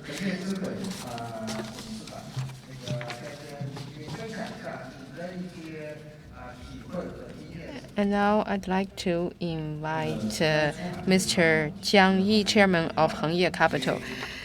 Yes, when we talk about Go Global, we have something to say. We made a lot of investment in science module, and starting from 2012, they started machine learning, so they have accumulated a lot of experience. And they work with the Databricks, Snowflakes, Plantier, and Salesforce. These companies are their great partners, and they also have the differentiating competitiveness. And we have also seen a lot of good startups that are going global, and they are very successful at the C end. So we know that we need the technology scenario and closed standard circuit cycle for them to go global. And also we need open source. We ask for a market from the customers, and now things are changing. We need to ask for capabilities from the ecology. And for emerging markets, for example, BRI region and the Southeast Asian countries and European and the United States, probably some of the companies cannot adapt to those countries. And some of the markets really are too practical. So our listed companies really have some high-end ones. For example, the top 500 or the BRI-related companies in Southeast Asia. They have some common standard, that is to create value that can be measured and that the customers are willing to pay. So value comes first. And also, there is another opportunity. We need to provide packaged solutions. For example, the sunken markets, for example, Europe and the United States, they pay much attention to services. So technology plus capital plus hardware and talent export and training. So this is a packaged plan for them that will help them to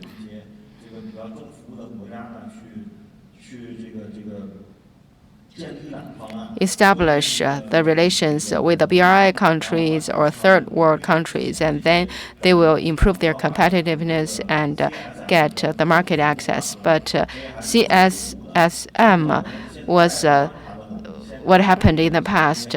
If we look at what we are investing in now, these companies have difficulties, yes, but they are also facing huge opportunities. I want to talk about the software.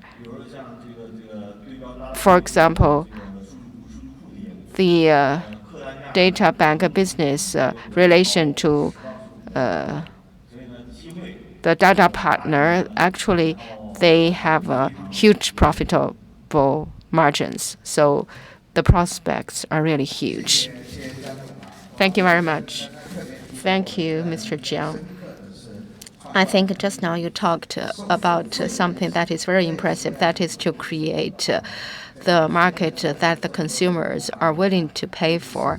I think we need to think about the whole thing from the perspective of value creation. And to do that, we need to have a clear understanding of the market and the customers. And now I'd like to give the floor to Mr. Lei Fengyun, former Science and Technology Counselor of the Chinese Embassy in Australia. Okay, I think that introduction is fine now.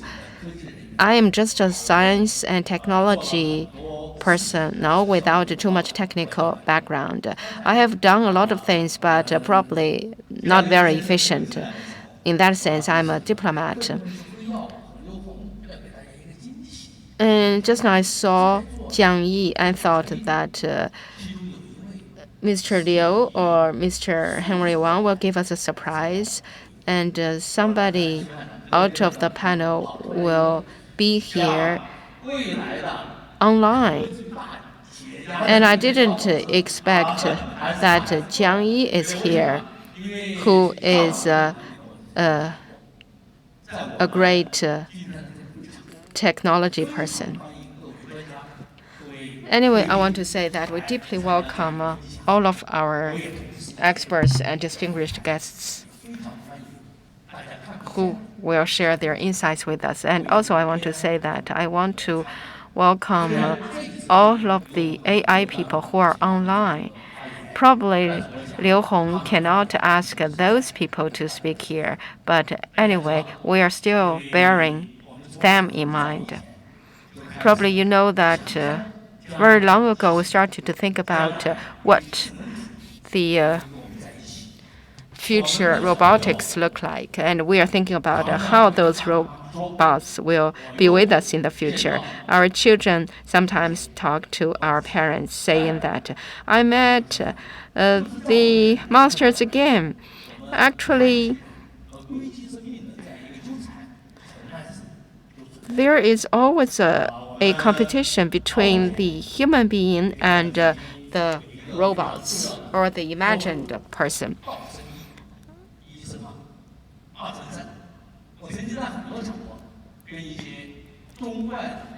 On many occasions, I talked to some famous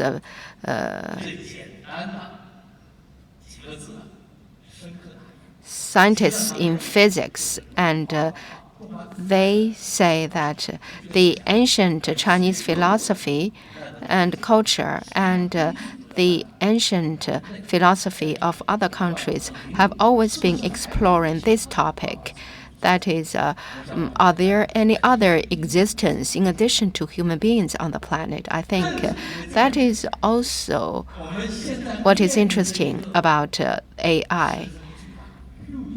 So we are facing a huge market, and we are facing a huge space for development. Maybe 30 years ago, many people were worried that with the development of traditional technologies, all of the people, all of the enterprises and capitals are rushing to something that everybody is competing for. But few people can truly locate where they want to get. So we are talking about the strategic opportunities for emerging markets in the digital age. So we are now exploring the invisible friend in the emerging markets. But in the future, we will be meeting them. And Henry said in the morning that we need to be in the world and for the world. I want to add something. So we want to work together to build a new era of the civilization of the planet. In the past, we have been contributing to human development as capitalists and enterprise entrepreneurs. We are all working together, actually, and everybody is working so hard. But now, social wealth is just so huge. And the development since the start of reform and opening up of China has been there for everybody to see. It is so eye-catching. And in the future, we will have a new era of AI. And in that era, what should we do and what do we want to do? So this huge monster is coming to us, and AI is coming to us. So they will work together with us to build a new civilization of the planet. Think about how much market will this new civilization bring to us? I wear this badge. It is called 2030 Agenda of the United Nations for Sustainable Development. Altogether 17 goals. I think we can add something more, add one more actually. That is to say, by 2030, all of you, we can think about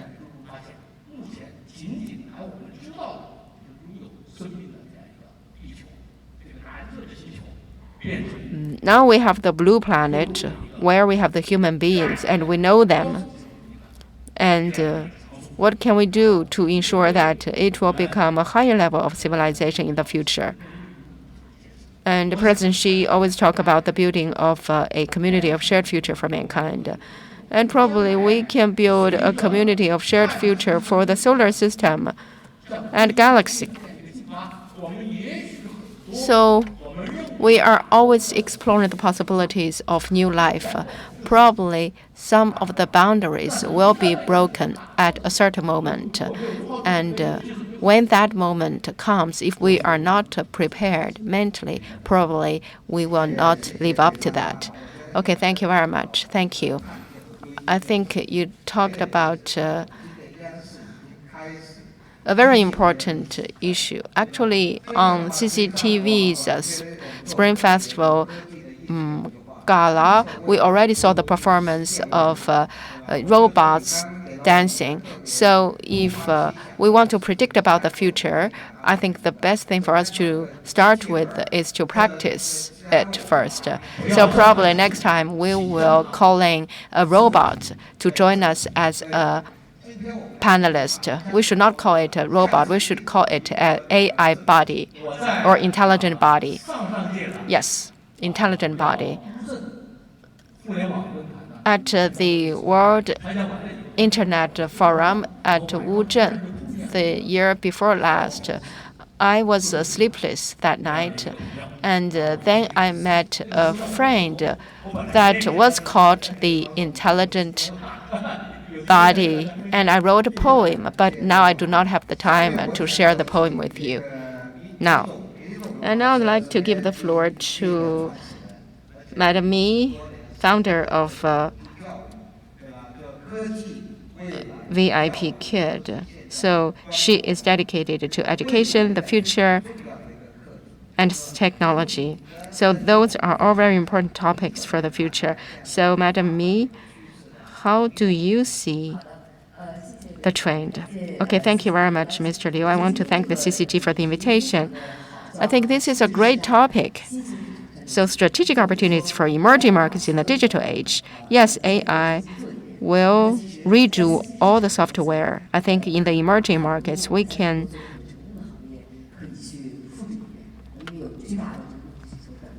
copy all of the successful industries in China again, because a lot of things are waiting for us to redo again. I think education is about life learning from the cradle to the tomb. So everybody needs to learn all their life. That may touch upon the export of data and cross-border services trade. So for VIP Kid, we have international teachers covering East Asia, Southeast Asia, Middle East, and other markets.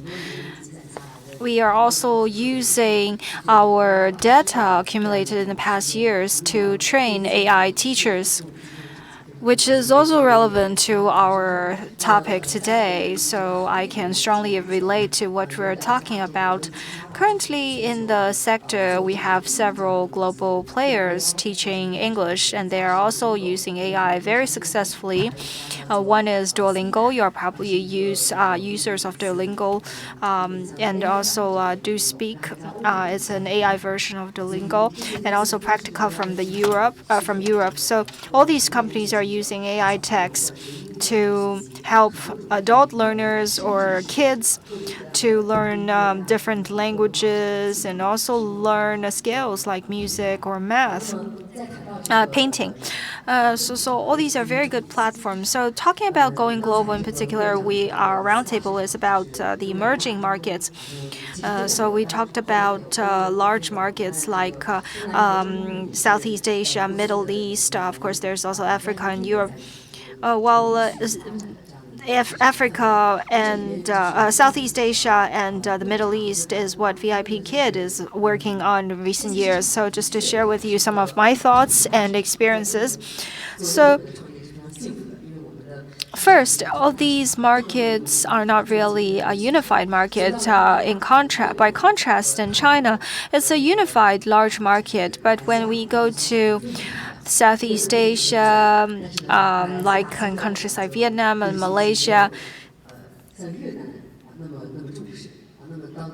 well, it's quite a different story. For instance, some countries tend to pay more attention to learning, while others may not be as competitive in learning. And also, in other countries, there are different demand for English learning, which is also different between Southeast Asia and the Middle East. However, after years of development, for instance, opening up in Saudi Arabia, parents are paying more attention to the English learning of kids. So that's a major change we notice in Saudi Arabia. And I talked to a teacher teaching Chinese in Saudi Arabia University.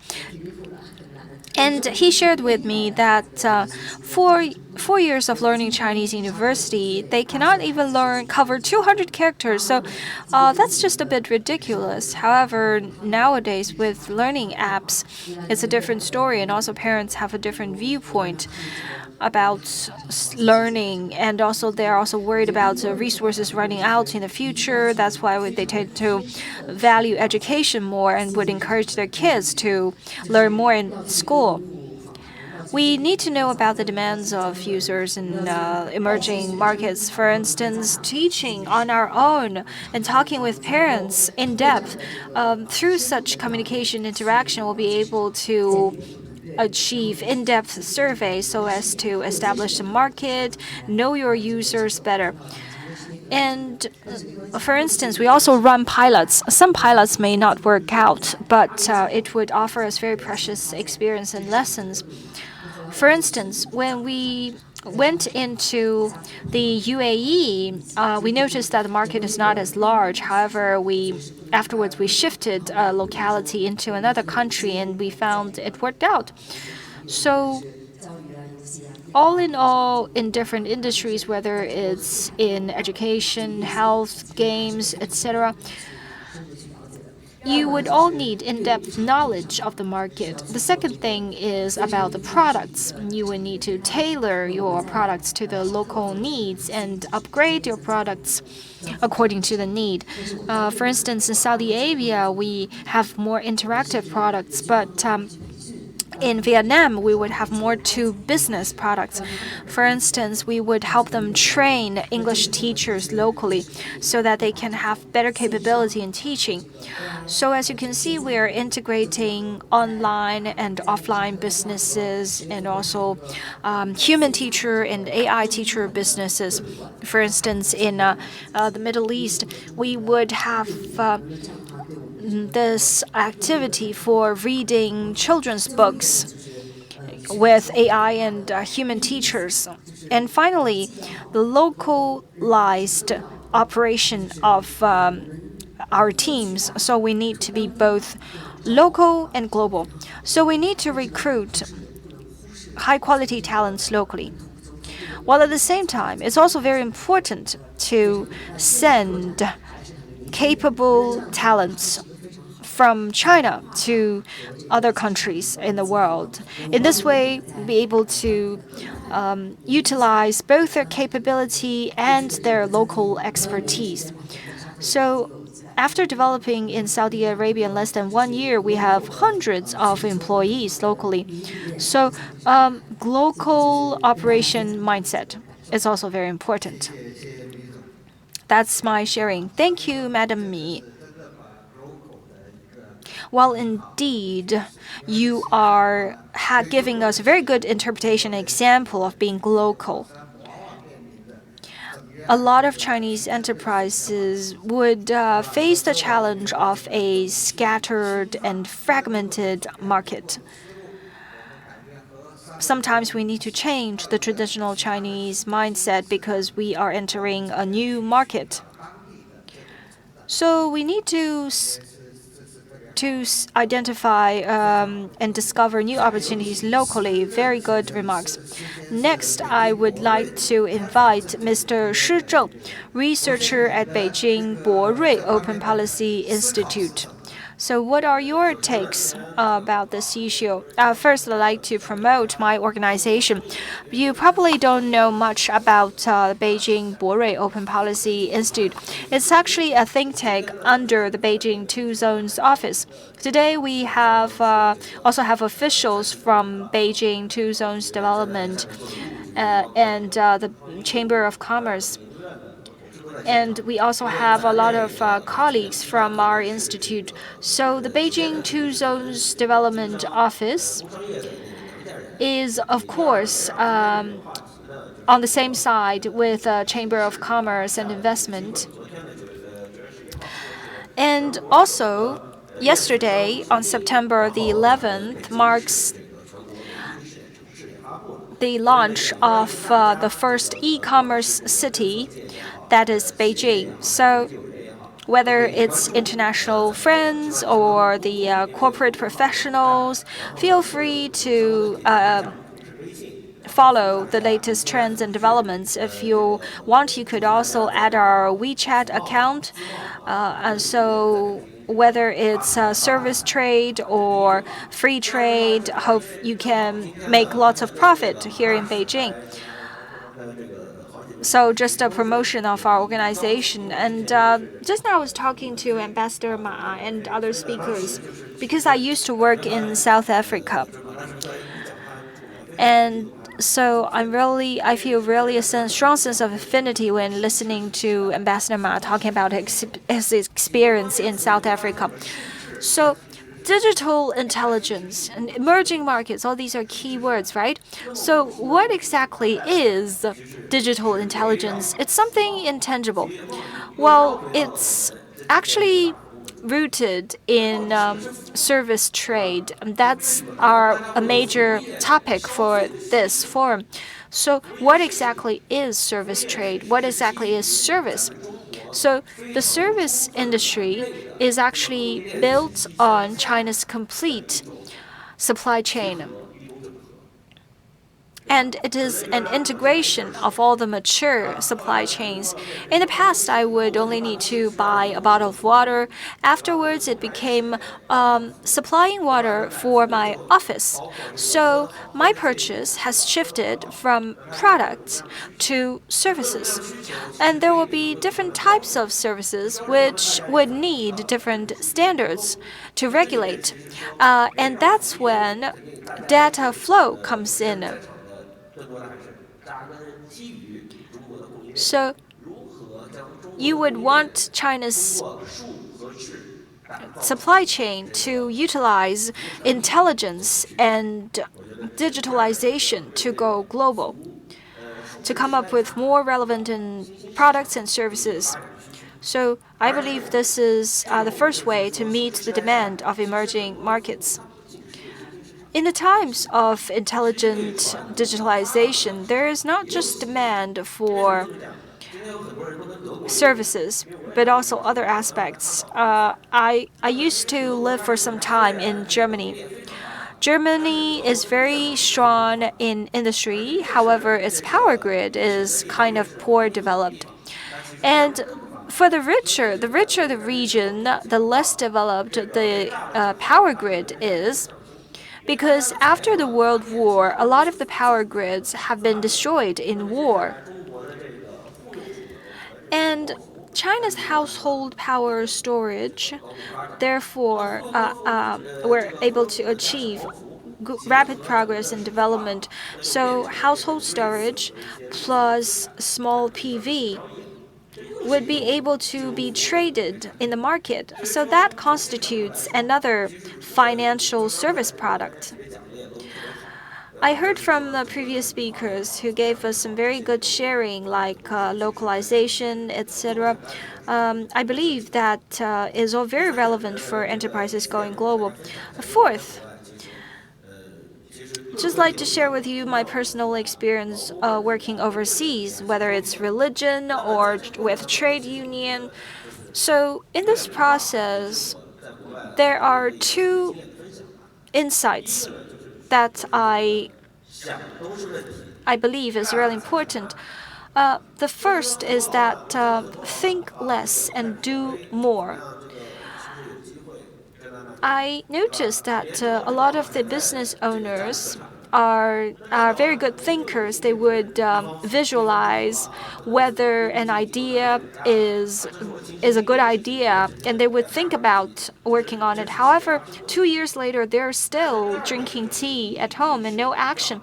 However, those who act would make great profit in a short period of time. So do more and think less. The second is that you should not pity your money with most essential things like paying taxes or paying good salary for employees. It seems to be costly, but it would also bring you great returns in the long run. So all these are potential issues that might be encountered by enterprises. So avoid the minefield, which is more important than avoiding an empty investment. Because a lot of times, even the largest companies cannot counter the biggest risks. Like Rio Tinto in Australia. And so a lot of them are Fortune 500 companies. And a small mistake would lead to billions of compensation. So, given the larger background of digitalization and digital flow, we have multilateral rules. So we were talking about multilateral rules with Ambassador Ma just now. So the Beijing Two Zones Development Office has invested a lot in building or formulating multilateral rules. It is actually to protect enterprises' autonomy. And it is also a guarantee of enterprises' freedom. So, given such global, extensive, broader environment, that's what I want to share. Wish you all great profit in the upcoming years. Thank you for sharing. This is actually a 5th time I attend this forum under CIFTIS. What impresses me is what you said about how we should work to comply with the rules, compliance with the rules, which is more sustainable because stability goes a long way. Next, I'd like to invite Mr. Xia Chaoyang, co-founder of Ivy Capital.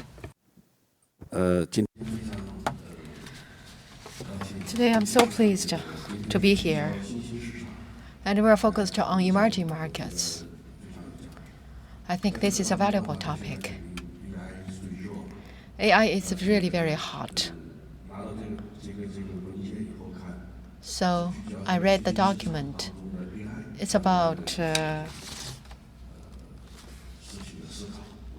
the discussion on the strategic opportunities for emerging markets related to AI. I think this is a relevant topic. China is indeed playing an increasingly important role in the world.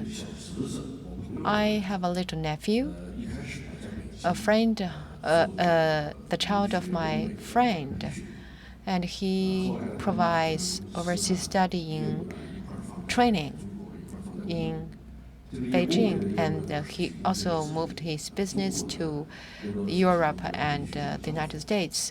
They provide resources, and China provides training and delivery, and he was quite successful. And then he sold the business to a big company and got over $10 million US, and they have 3 entrepreneurs, and they thought about the possibility of starting from China and do a blockchain service business. So they moved the company from Beijing to Chengdu.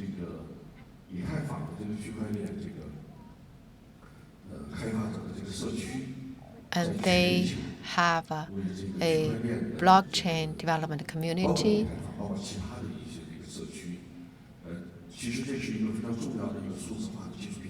This is a very important data technology platform. They are focused on the global south, including Latin America, South America, South Asia, and Southeast Asia.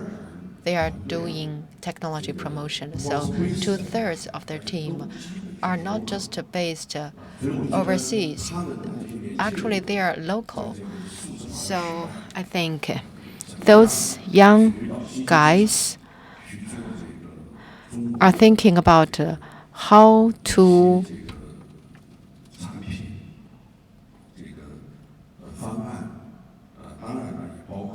develop their own products and plans in the new market, including bringing their services overseas.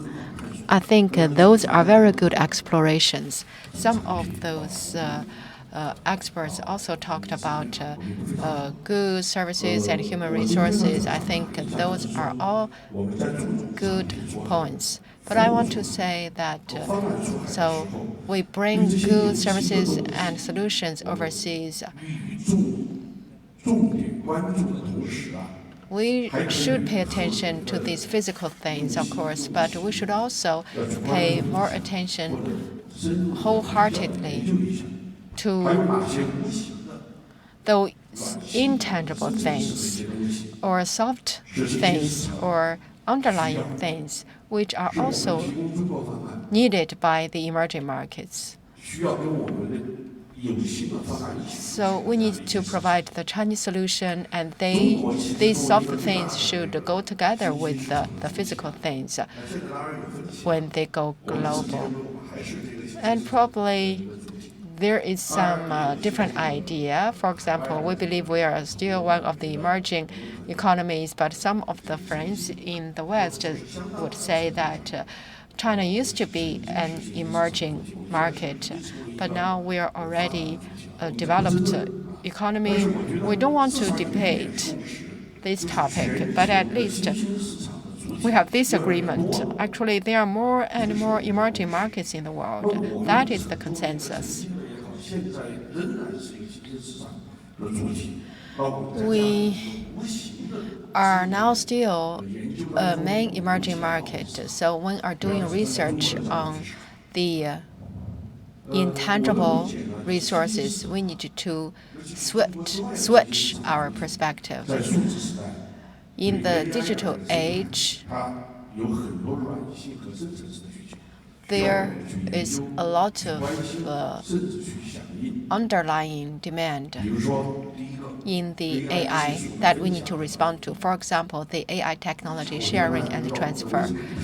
We all know why sharing is important, why DeepSeek is so great. It's about open source. DeepSeek is strong in terms of technology, and in terms of model and technology, it is also doing well.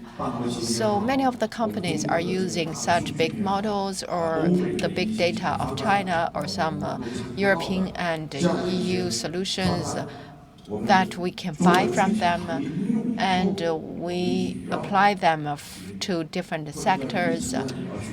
And we also need to learn from DeepSeek.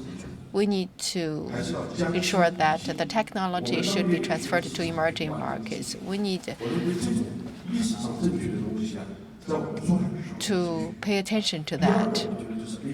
Second, AI talent training and employment is very important. Just now I talked about the successful story of my nephew, and they moved very fast in developing the global blockchain. Probably within 1 or 2 years, they will go public.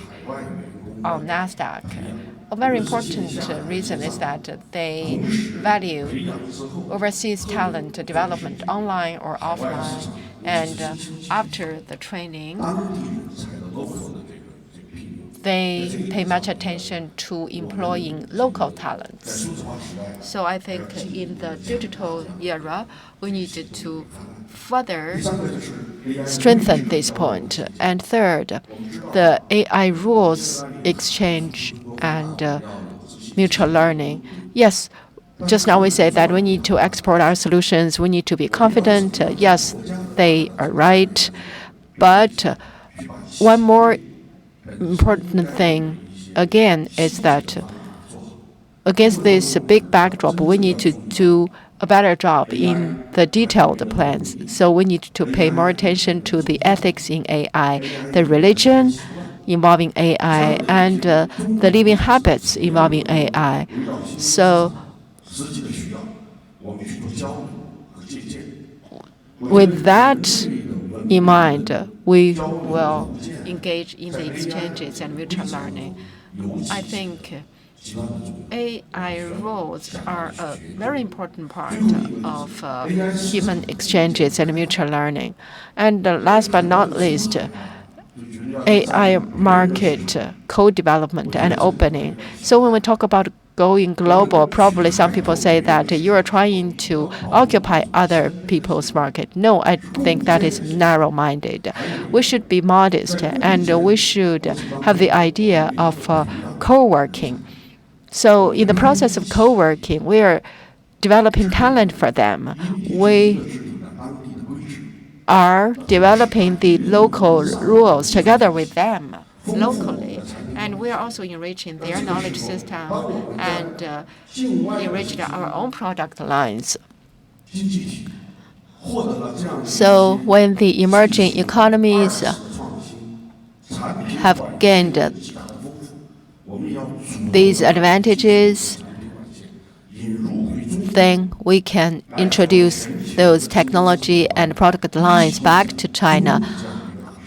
And we will work with our global partners to enjoy the benefits of the huge market of China. Thank you very much. So you shared the entrepreneurship story of your nephew. You talk about AI talent development and opening. I think those are valuable experiences. Because of time, I think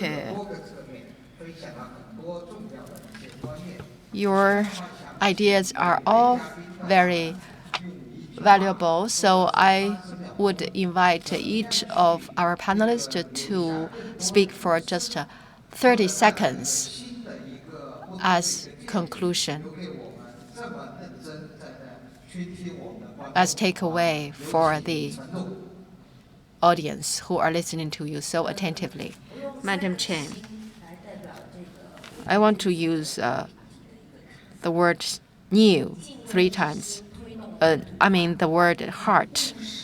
We need to be respectful, we need to be practical, and we need to be win-win minded. So these are the 3 hearts we need to have. Thank you very much. Mr. Jiang. First, the key word is accumulation. For example,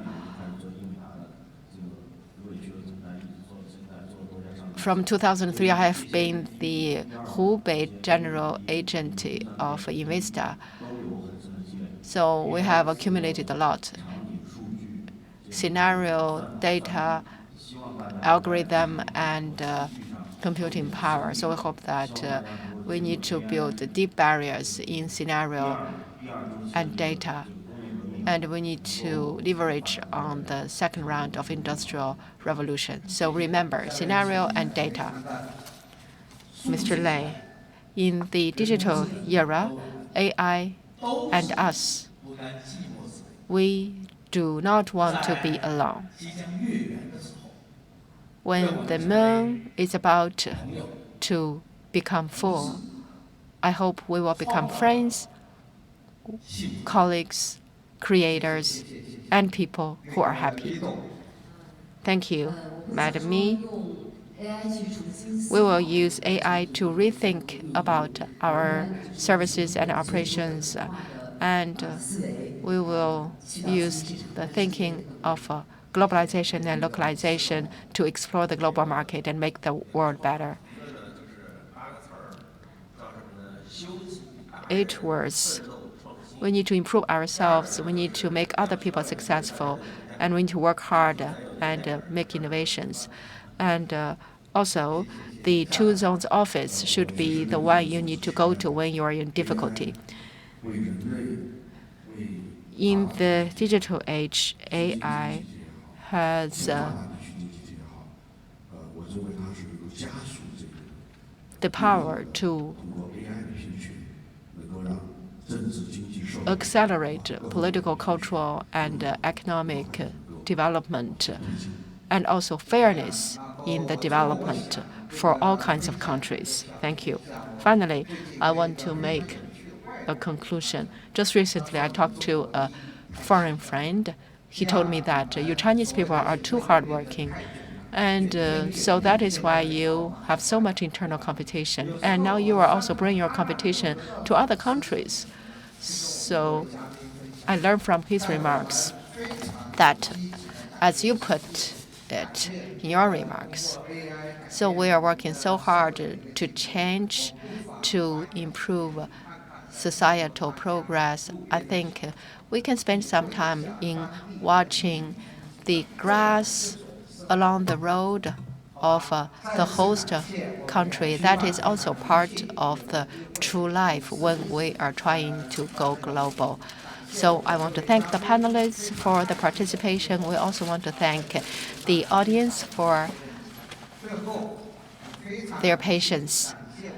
And also, I'm honored to say that you have benefited us with your deep insights. Thank you for your sharing.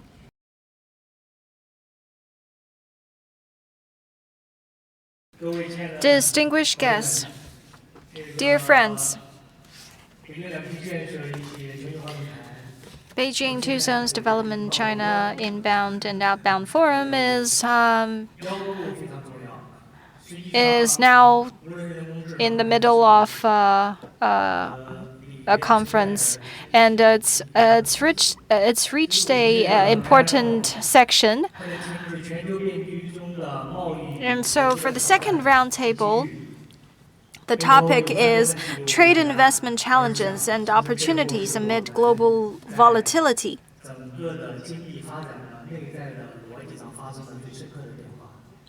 So it actually marks an important change in our underlying logic in economic development. So before discussing the topic, I'd like to introduce our panelists. We have 6 panelists. Madam Huang Chun, Supply Chain Management Consulting Partner of Deloitte. Ni Yao, Director of the Strategic Cooperation Department in China Environmental Protection Federation. Qin Hu, Chief Representative of Environmental Defense Fund of America in Beijing. Sun Guangbin, President of Global Public Affairs at Jinko Solar Technology. Zhang Dandan, Chairman of Zhongnong Rongxin.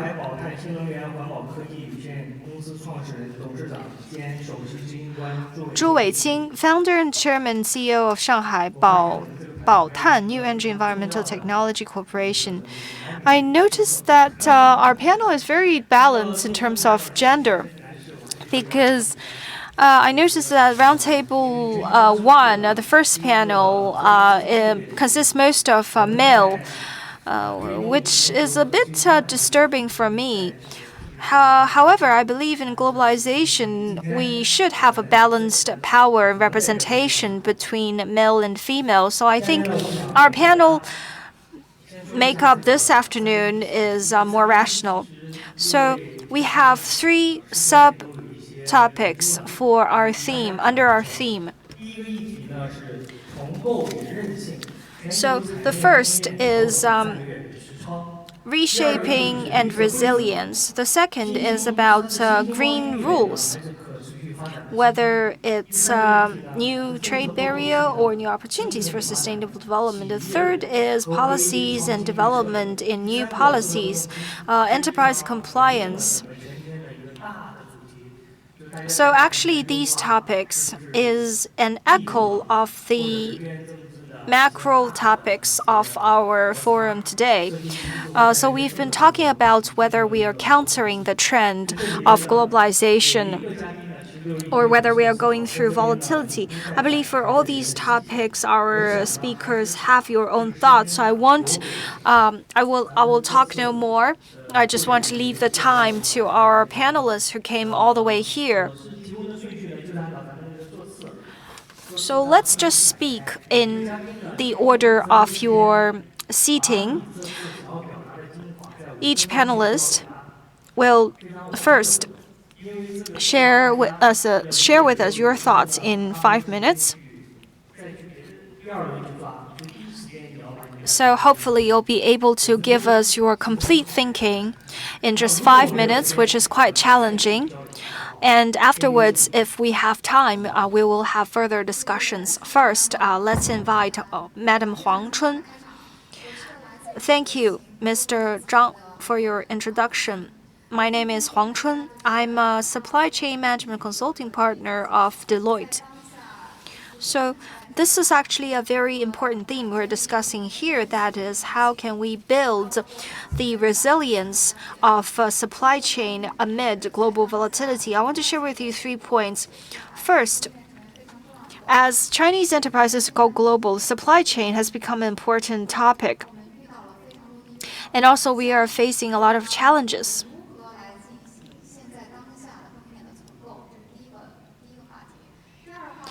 So how can we restructure or reshape our supply chain? The second thing is, what challenges and risks are we encountering in reshaping the supply chain? Third, amid such challenges, what are the countermeasures we can take? So just now, I heard from a speaker from Hong Kong, a topic about discussing how Hong Kong is an important gateway for opening up. Actually, the opportunities present themselves that come with over 40 years of opening up of China. And a lot of Chinese enterprises are demonstrating very strong competitive strength internationally, like new energy vehicle, cross-border, e-commerce businesses. However, due to tariff and trade war, a lot of enterprises are feeling very anxious. So how can we, in face of globalization, build a strong and resilient supply chain? This has become a major topic. So we were talking about what exactly is risk. For instance, our risk of taxes, of data, of compliance, and of talents going overseas. So given all these risks, how should we tackle them? I think we can address this issue from 3 perspectives. First, when we talk about supply chain, there could be upstream, midstream, and downstream. So we need to reshape the chain. So in the upstream, how can you secure your supplier? How can you have control of your supplies? So for the products you produce, the raw materials, how can you ensure that they are delivered on time to guarantee timely production? So in the upstream, we now face constraints from tariff, and that means increasing costs coming from trade. So for the solution and how to tackle them, we would have localized sourcing and more globalized planning. So that's for upstream. The second is for midstream. So midstream is more about production and manufacturing. So at this stage, it's a times of global integration. So the manufacturing products need to go overseas. The manufacturing sites should go overseas to avoid the constraints from certain countries. We need to plan carefully where I would map out our manufacturing sites. So for the midstream, can we give full play to the strength of our manufacturing power? So 1+N is a strategy that emerged accordingly and also developed regionally and localized has become an important strategy in the midstream. As for the downstream, it's all about distribution and logistics. And how can we achieve that faster and more accurately, more to the targeted destination. So a lot of times when we pass the customs, there's the risk of the goods being taken down. So there is the goods. If our goods are detained, then that will affect the inventory, and also a lot of times for the last mile delivery, it's still falling short. So when we go overseas, how can we grasp more opportunities in the emerging market? That is to map out our overseas inventory warehouses overseas. So I worked with a logistics company that is state-owned. Last year, the government allocated about several billions of RMB in this logistics company because we don't want transportation and logistics to become a constraint in our development. In this way, we'll be able to satisfy the demand of Chinese enterprises going global, whether it's trade or service or brand or ecosystem going global. We need to coordinate up, mid, and downstream links so that all enterprises can go global in a synergy. So we need to have coordinated development in terms of up, mid, and downstream because in the times of AI, the resilience of supply chain is not just about the logistics of products and goods. It's also about the flow of information and also about the flow of technology. So how can we predict the potential risks and how can we make the entire process of logistics traceable, make it all visible and can be traced real time? So digitalized AI times in the past, it's all about learning. The AIs are learning, while today it's more about generative AI.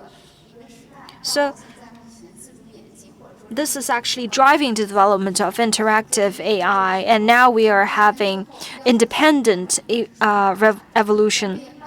So now we need digitalized development, and with digitalized development, we are now seeing the emergence of digitalized services, which is also mentioned in our panel today. In 2020, we have a survey. Services going global accounts for about 8 trillion RMB. With such rapid growth, how can we drive the development of emerging new technologies, which is important support for shaping our supply chain? A lot of enterprises would also think about how to solidify the resilience in going global. So much for my sharing. Thank you, Madam Huang. You mentioned several challenges that you observe. There are several keywords like coordination and future digitalization and AI use scenario in the future.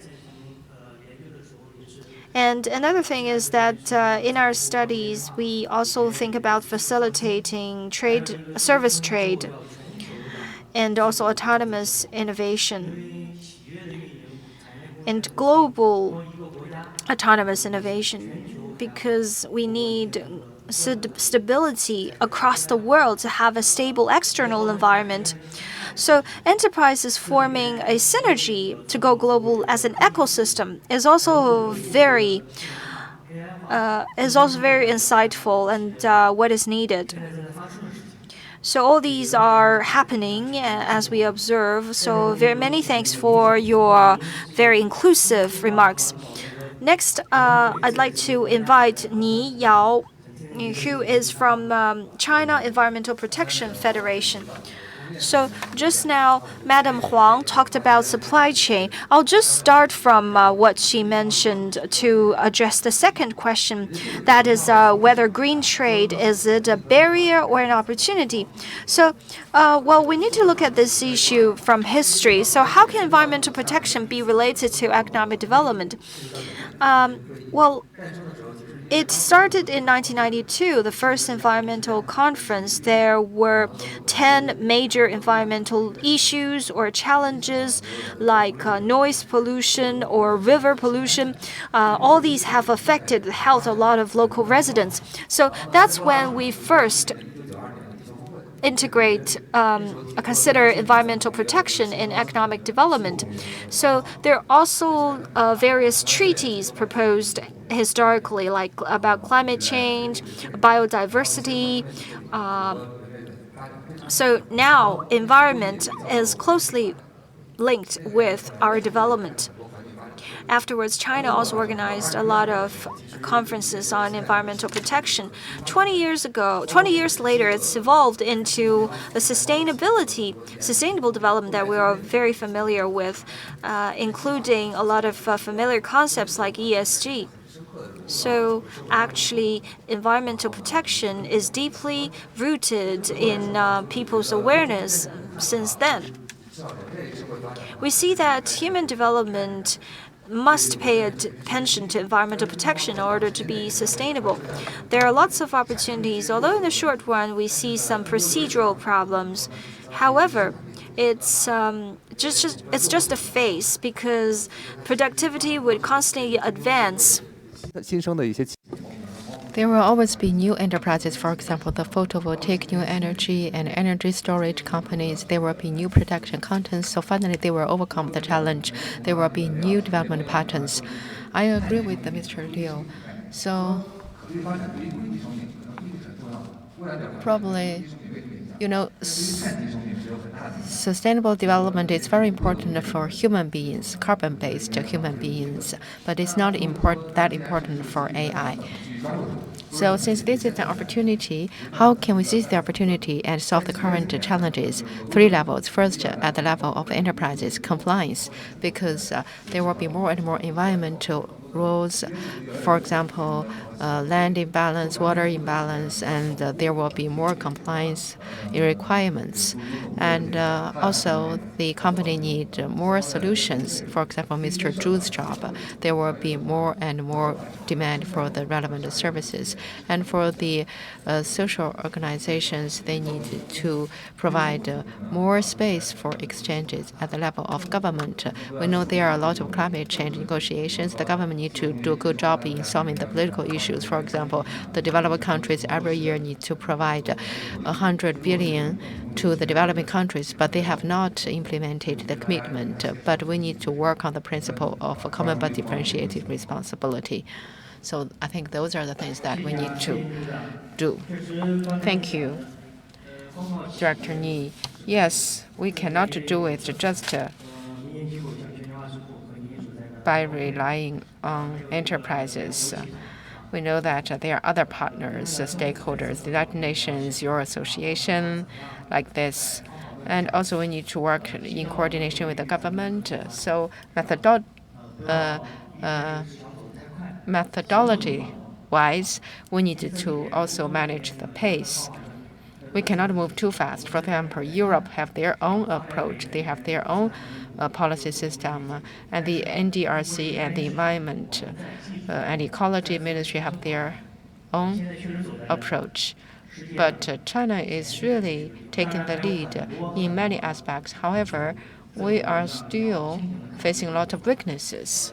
We need to be aware of our weaknesses, and also we need to be able to leverage our strengths to find a way to become competitive.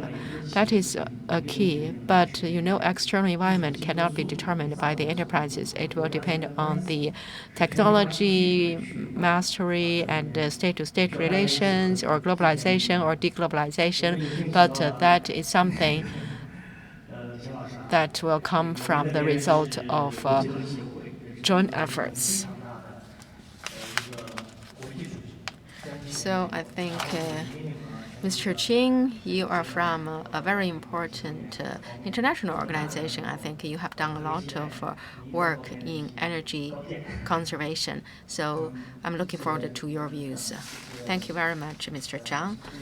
I want to thank the CCG for providing me with this opportunity too. For years, I have always been participating in your forum under the CIFTIS, and I think every time you come up with some good topics which are very well targeted. For example, just now we talked about intelligence and digitalization. In today's society, there are three things. Globalization. Of course, it involves deglobalization. Second, digitalization and intelligence. And third, green development. I think we have recognized the three trends. So green development and low carbon development. But are we facing challenges? Are we facing obstacles? We need to properly look at it. In the age of globalization, the political and economic environment are highly relevant. So that is why it is difficult for us to say simply it is a challenge or an opportunity. Of course, green development is a big trend, that is for sure. So for enterprises, I don't think we should doubt this trend, or we should not believe in the conspiracy idea. Actually, green development is the best way out of the complicated situation. So is it a challenge or an opportunity? I think against the backdrop of green development, everything is relative. So if you are moving very fast and early, and you will grasp the opportunity and follow the trend and become competitive, that will be an opportunity for you. However, if you act later and slowly, then that will put you in a disadvantage, and that will be a challenge to you. So I think the companies need to have a good understanding of this, and also we need to pay attention to the international situation, because at different stages there may be different paces. For example, CBAM of Europe, and in response to that, there have also been some adjustments, and that will be a challenge to the companies, and they need to adapt to it. So they are now trying to slow down the process. So probably the slowdown is an opportunity for the foreign companies. However, if we can use this short window of time to turn to use this opportunity to improve, then later it will also become a challenge. If we fail to do so, if we fail to grasp the opportunity, that will become a challenge too. And also, facing pollution, we know that environment is closely related to trade. We all know that there are good things, there are also bad things. It will have an impact on your products. For example, especially the high carbon content products. We also know that in the future, there will also be some other topics. For example, the low carbon technology and low products from China can play a very important role in global trade and global economy. If we put this topic in a very complicated context, probably we will be confused. However, if we look at it from the perspective of industrial chain, everything will become clearer. It can become easier. So when the dual Durban goal is launched, at the national level and at the corporate level, we can see a lot of actions, and we can look at the carbon labeling and carbon footprint, and this plays a very important role in trade too. The enterprises should become green themselves, and they should also be paying attention to the carbon content of their products. How to solve this problem? The country needs to develop some standards and policies for accounting, and they also need to encourage the companies to manage the carbon footprint of their products. And also we need to explore the opportunities out of it, because carbon footprint has become the big direction, and we need to respond to it and adjust our business model and adjust the relationship with the suppliers. And we need to redesign our business, so that will be challenged too. But in return, if we can seize the opportunity, if we can act early and make early adjustment, I believe we will win. So in the short term, it may be a challenge, but we are a not-for-profit organization. We are facing so many challenges.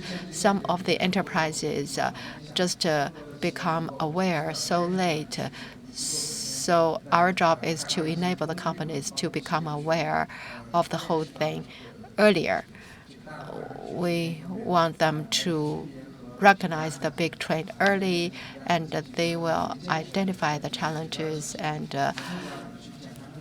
make judgment about the situation, make a good decision about their goals, and they need to develop plans for achieving the goals. We have been providing training to them, and we have also a Net Zero Accelerator, which is a website.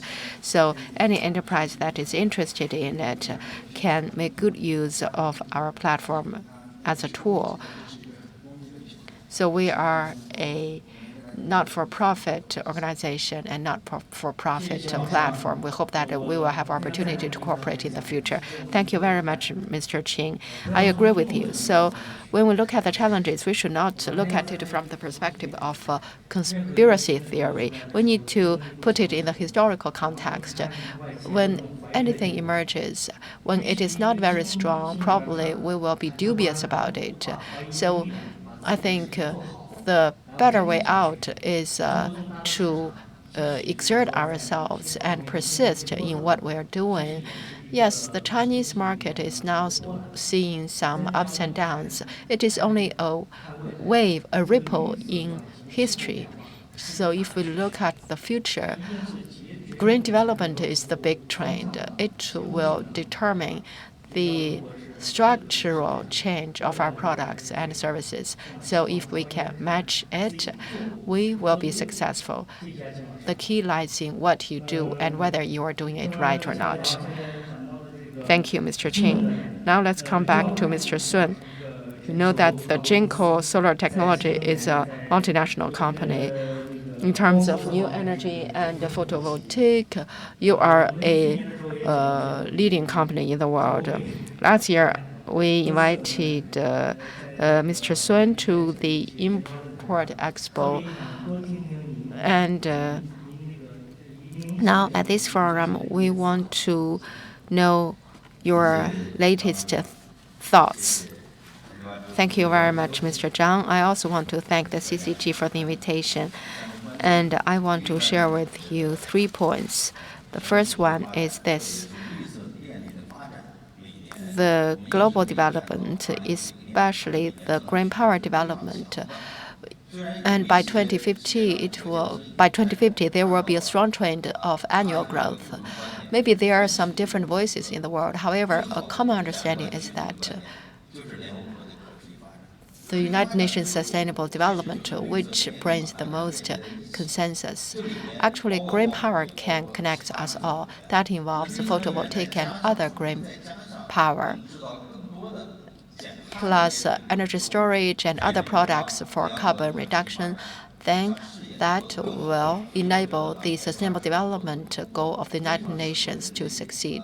So I think the CCG it's really doing something that is fit for purpose to make our planet better. So we need to build this value. We want to make our planet better. If you look at the top 500, the global 500, most of them and most of the excellent companies are doing something good for our mother planet. If we do not have this philosophy, that is not a true business. So whether it is a company or a business leader, I think the most important ideas to have is to mobilize the idea of working for the mother planet. That is a trend that will not be irreversible. By 2050, photovoltaic will contribute 50% of global power and even higher. So in the future, the trend is very clear and strong, and no market can be as clear as photovoltaic. So that is the first thing I want to point out. So we must first have a common value for sustainable development. Second, as the panelists said in the morning and in the afternoon, your business models may change a lot. In the past, we are focused on good trades, but now in globalization era, are you still focused on promoting your products? In addition to that, actually, one more thing is very important: capital, advanced technology, global capital, and localized manufacturing. These three things combined. So trade in services and trade in goods, I think for the most part, it's the trade in services and localization. If we do not have this idea of serving the world, you cannot be successful in the era of globalization. So in the world and for the world, especially for sustainable development. And some of the companies have not been successful because you have the technology, but you do not have the capital. So you are not thinking about localized manufacturing either. So I think we need these three elements to be successful in globalization. We need to combine the three and find a proper platform. The third thing is that we need to reflect upon ourselves. We account for 15 to 16% of the global business. So we mainly have three roadmaps. The first is becoming green together. So we have PV technology. If you are willing to partner with us, whether it's PV storage or for the hardwares, you need to be aligned with our products and infrastructure. So we want to serve the world with Green Plus. The second is to develop together. As long as there is sunshine, we'll be able to use our green supply chain to address the shortage of power and also to improve the structural challenges and also to counter the carbon emission. The third is grid to grid. To become a great enterprise, apart from green power, I also want to stress on the first point, that is whether our business could contribute to the development of the earth. I think we should cherish the only sun that we have in this universe. And finally, it is the driving force of all the growth. And so again, I'd like to thank CCG for having me here. Hopefully, we'll be able to contribute more to our planet Earth. Thank you, Mr. Sun, for your wonderful remarks. So, what you said at the beginning is really impressive. You mentioned the planet Earth. The value of sustainable development is by no means an empty talk. It is the logic of rooted in traditional Chinese culture. So we need to keep it sustainable. And not all of us would want to migrate to the Mars. And Mars is not necessarily that good. So Also, we need to cherish the value of in-depth ethics. We need to first abide by high ethics and have moral ideals. And I believe ethics is the cornerstone for an enterprise to travel further. We need to overcome some innate disadvantages or weaknesses in human nature. So I really admire what you're doing. Despite your large scale, you are still very deeply rooted in your values and morals. Many thanks to Mr. Sun. Next, let's listen to Madam Zhang Dandan. Your business focus a lot on the rural areas and rural residents. Actually, I also have some experience in working in the countryside.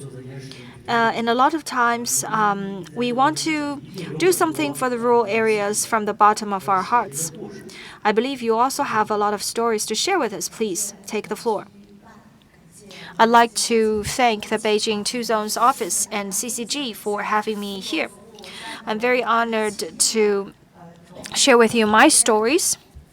And I have served the Sannong issues for over 27 years. And we've also built up a platform that serves agricultural development in China. So in this process, I've thought a lot and have a lot to share. However, just to share with you several points. So we have a lot of technologies that are used to serve the poorest rural residents. At the beginning, we met a lot of challenges, but with the advancement of technology, we're able to address different challenges. For instance, in 1998, we brought information technology to rural area, and this has effectively improved the management administration efficiency in rural areas. Afterwards, building platforms and the technology of IoT have raised the productivity and product quality. Afterwards, we are able to facilitate the product flow in agricultural commerce market. Afterwards, now we are able to use Web 3.0 and other technologies to facilitate the utilization of agricultural assets. So actually, we are not we do not allow rural areas to lag behind. We want to keep them up to the latest development. And I've persisted in my work for 27 years, which is quite fortunate because thanks to that, I'm able to promote our experience and technologies to the world. So in a word, we need to keep up with the development of technologies. The second is about the innovation of business model. And I believe the innovation of business model constitutes the source of life, the lifeline of rural enterprises.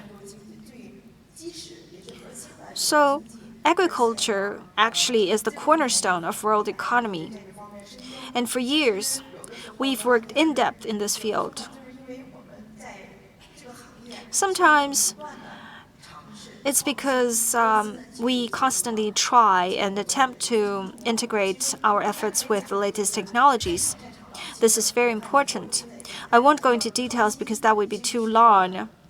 In a word, innovation is the source of life for enterprises. And finally, building ecosystems. Actually, every enterprise is distinctive in its own way. So you need to be clear about what you can do, cannot do. You also need to build up your own competitive edge. This is very important as well.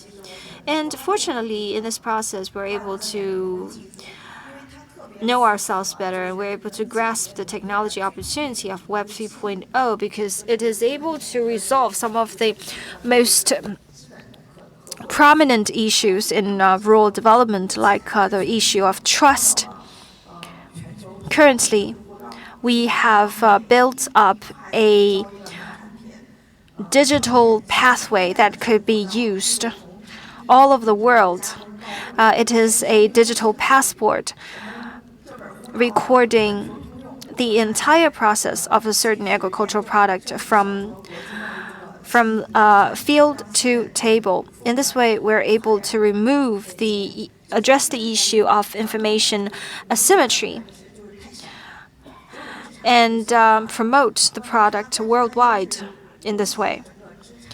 So actually, a traditional challenge faced by agriculture is the inertia in the lack of utilization of agricultural assets. However, we're able to gather all the scattered assets and turn the non-standard assets into standard assets that could be traded. The second is that we seek to build a cross-border capital network. So if all the natural resources like the coffee beans in Africa can be capitalized, they will no longer be local assets lying idle. They could be traded worldwide. And they could even be utilized as patents and trademarks.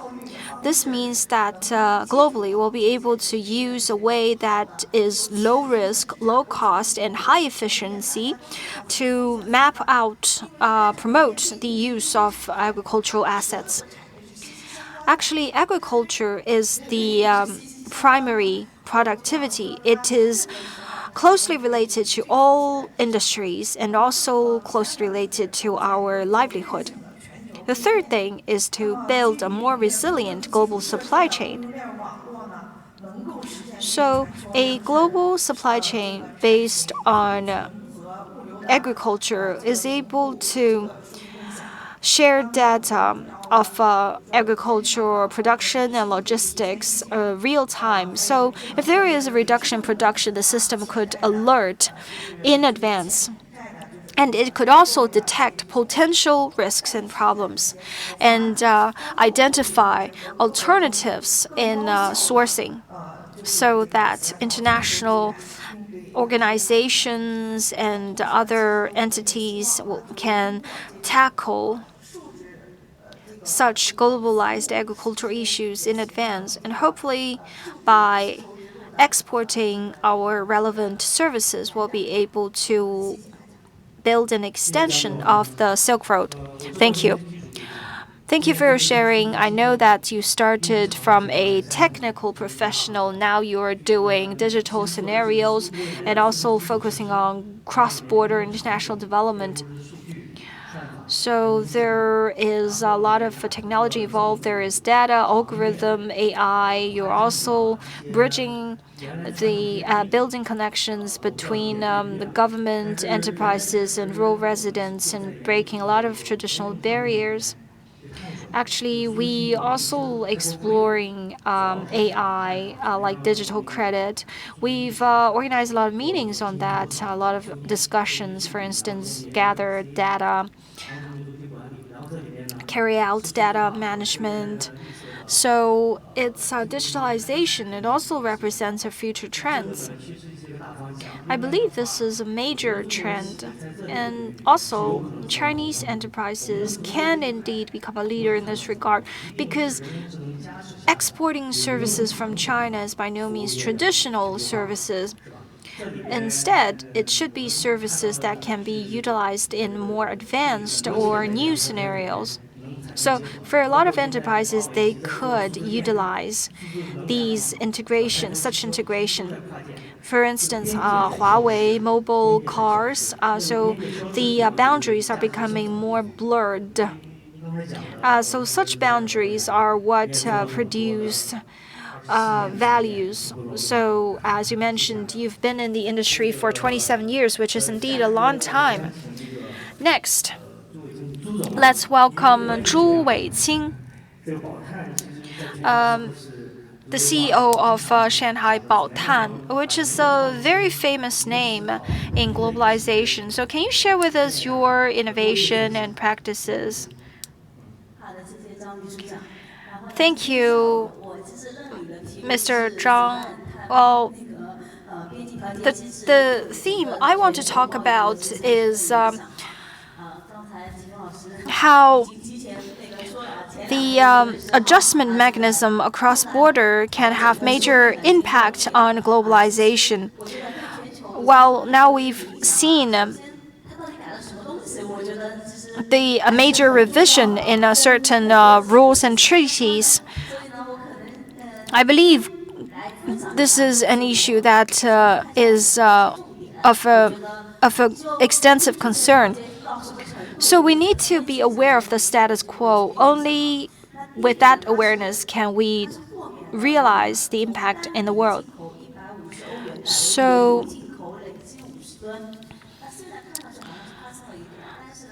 for the export-import standards, it's changed from $150 per order to 50 tons per year. So it seems that the standards have relaxed. However, may not be the story. And also about carbon emission and calculation ratification, there are also adjustments. So first, we would need to leave out some emissions in precision manufacturing. So for precise manufacturing, some of the emissions are no longer counted into the emission. And the second thing is that the products originally produced in EU would count as zero emission. A third is that if we cannot rely on the original country's figures, we would adopt an average figure of 10 top emitters. And I believe that is quite fair because even the lowest emission of EU is probably higher than a lot of countries.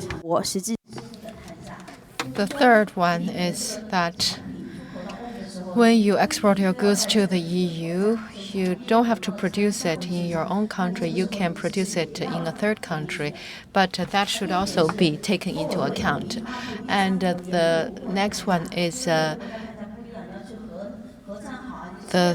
third country unified carbon price, and you need to recognize that there will be a agreed carbon price there. So it's something by default. So since it is by default, they don't have to check with any other parties. And also there are some procedural changes. For example, the deadline for implementation. And now it has been postponed by 4 months. And also the selling time for CBAM certificate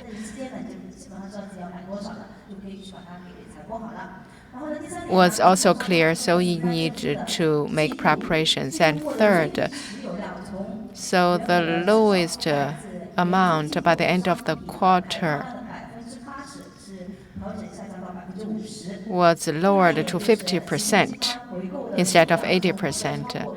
And also the rebuying amount was adjusted to the total of the minimum holding by the end of the quarter instead of 1/3. So you need to make good calculations. But if you want to buy more for hoarding, so finally it will become a waste. So do not hoard. So those are some changes. However, generally speaking, it is still about exemption. And there will be some relaxations. And we are all paying attention to the CBAM impact on the enterprises. I believe there are challenges and also opportunities. For the opportunities, if you want to export the cement or steel for enterprises, they need to think about whether they can go very fast. In the final analysis, they need to do a good job in restructuring and upgrading. Who are doing a good job, who are doing a bad job, I think finally they need to look at whether they have the competitiveness. They need to do a good calculation of their supply chain carbon footprint. A lot of IT companies and carbon management companies, they have launched a lot of carbon data systems. Who will win? That is also very important. So a little ad for us. My own company is also doing a lot of research for 8 months. We trained it for a long time, linked to AI and DeepSeek. So the model building takes just 2 minutes instead of 2 weeks or 2 months.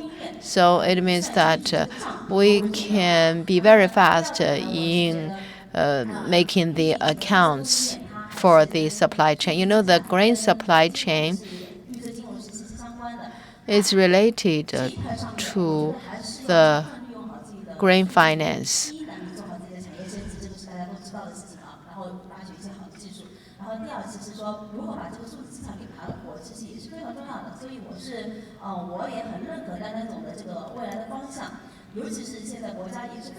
I also agree with Ms. Dan Dan. You know, this is the standard asset. According to the Paris Agreement,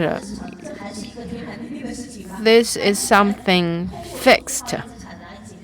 So we need to use digitalized asset to solve a cross-border transaction. That is also a big trend. So with CBAM, if we want to do better, they need to do a better job in their carbon pricing. So the decision-making for carbon pricing is also a very important thing. So that means that it's both a challenge and an opportunity. Who will be the first one to do it? And then he will benefit first. The challenge is huge, and opportunity is also huge. We need the brainstorming so that we can work together to make it better. Thank you very much, Madam Zhu.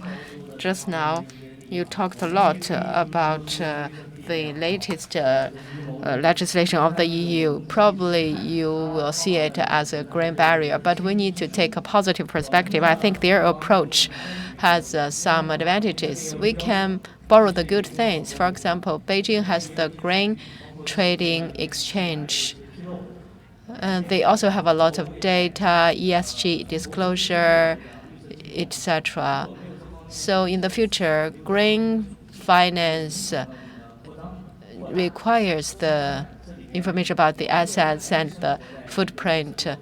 You know, in the future, we still live in the grain standard ecology, whether we are doing it or the developed countries are doing it or the United Nations or international organizations. It represents the general trend.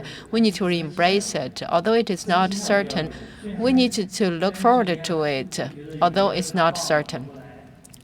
Probably there are some batons and there will be no grain deal, but probably it's about the declining of their competitiveness. So on the other hand, it shows that our competitiveness is rising, so we should not be pessimistic. But our logic is that we need to embrace others and we seek common ground while solving differences. I still remember bring together Minister Xie Zhenghua and the U.S. ambassador and the EU ambassador. They had a luncheon together.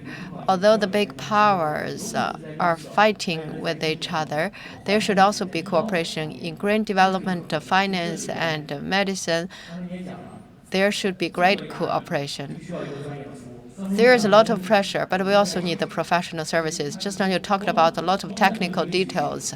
We are confused, but that means there is a great demand for that.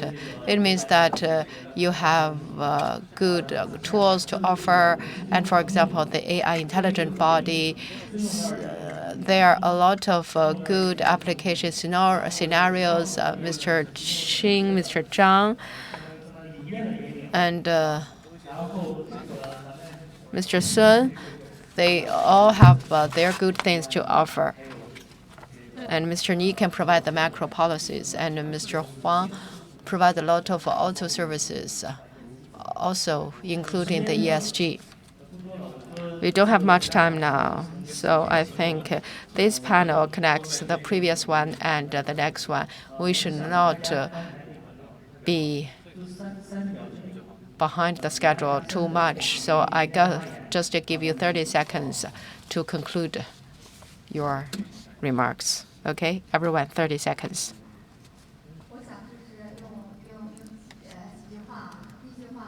First, the future supply chain is a globalization, green, and intelligent and digitalized. Second, CFAR Go Future. Third, in this complicated world, we are facing the challenge of complexity. Decision-making is complicated, and we also need to tackle the complicated supply chain.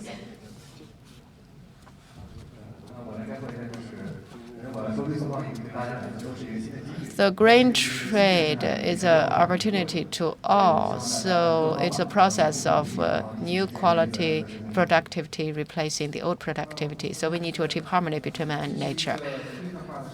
This is a great era. We need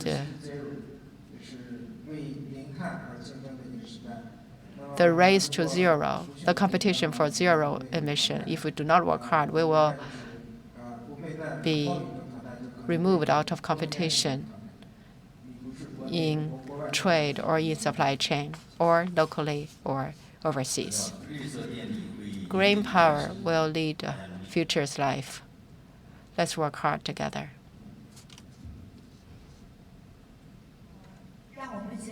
Let us work together to use technology to awaken the sleeping assets and jointly improve the value of supply chain of agriculture and build a more efficient, inclusive, resilient global agricultural ecology. I am also from the CCG. So we are talking about globalization. So to do that, we need to exchange more with the CCG. So you are both poetic and philosophical. In the new era, the core competitiveness or your future-oriented vision or your effort to build a new business civilization. In this process, we are all building a green resilience or green value. There is a lot we can work together. We have a lot of opportunities. I know today is not enough. In the future, we will organize discussions on similar topics too. I will bring you together again. Thank you very much.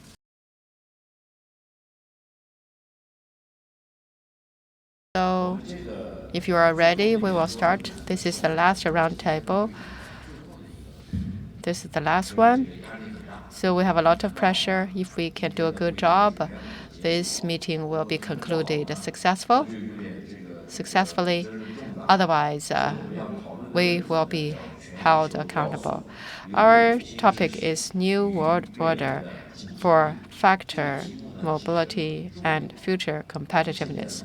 This is a very important topic. We have 5 panelists. They are all on my left.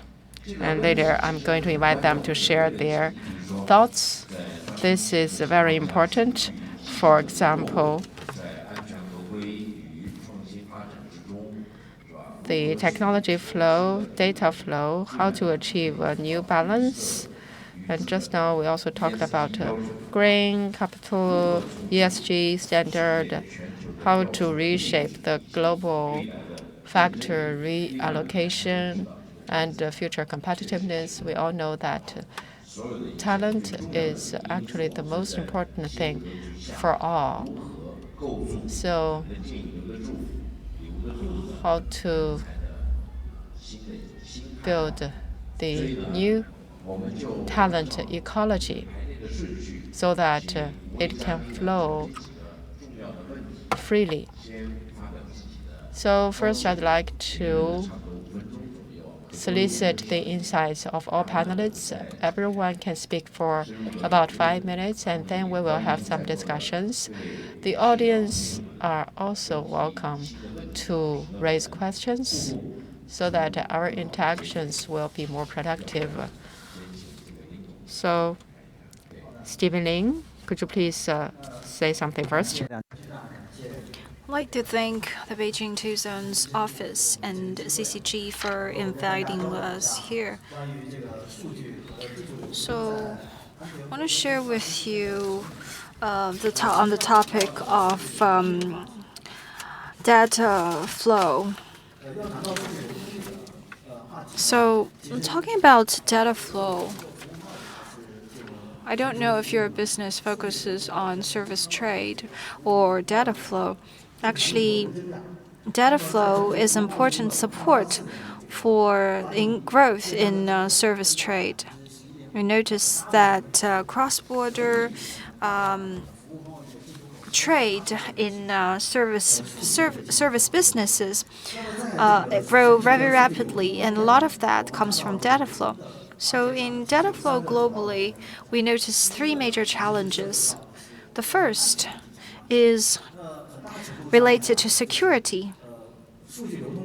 We know that in the process of data flow, we will need to safeguard national security and business intelligence. Another issue concerning data flow is privacy protection. A lot of governments have mapped out regulations on privacy protection. Another challenge involved in data flow is fragmented regulation because each country would have its own laws and regulation concerning data flow. And from different laws and regulations, we notice that this would lead to data islands, which poses new challenges. So, from data flow, we know that the EU would adopt GDPR as a standard, while the US also adopts some methods to regulate such flow, while China's Internet Administration also adopts different standards to regulate data flow. Differences in these laws and regulations across different countries is a definite challenge that we need to face, that is to comply with different standards of different countries. However, such differences in regulation does not mean we have no technical means to control such things.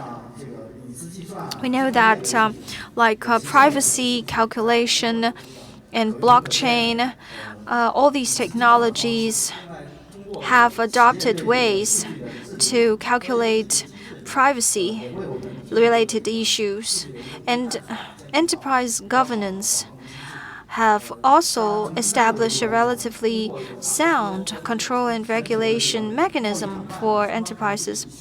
And also, after the new regulations of WTO, both sides are allowed to establish a whitelist for data flow, which further removes data flow obstacles and barriers. And we noticed that in the process of data flow, there are a lot of technologies and businesses that can be adopted. A lot of enterprises would say that, so what should we do when we encounter these challenges? So are there no way to get around? Actually, in the process of data flow, there are some business models that can be adopted.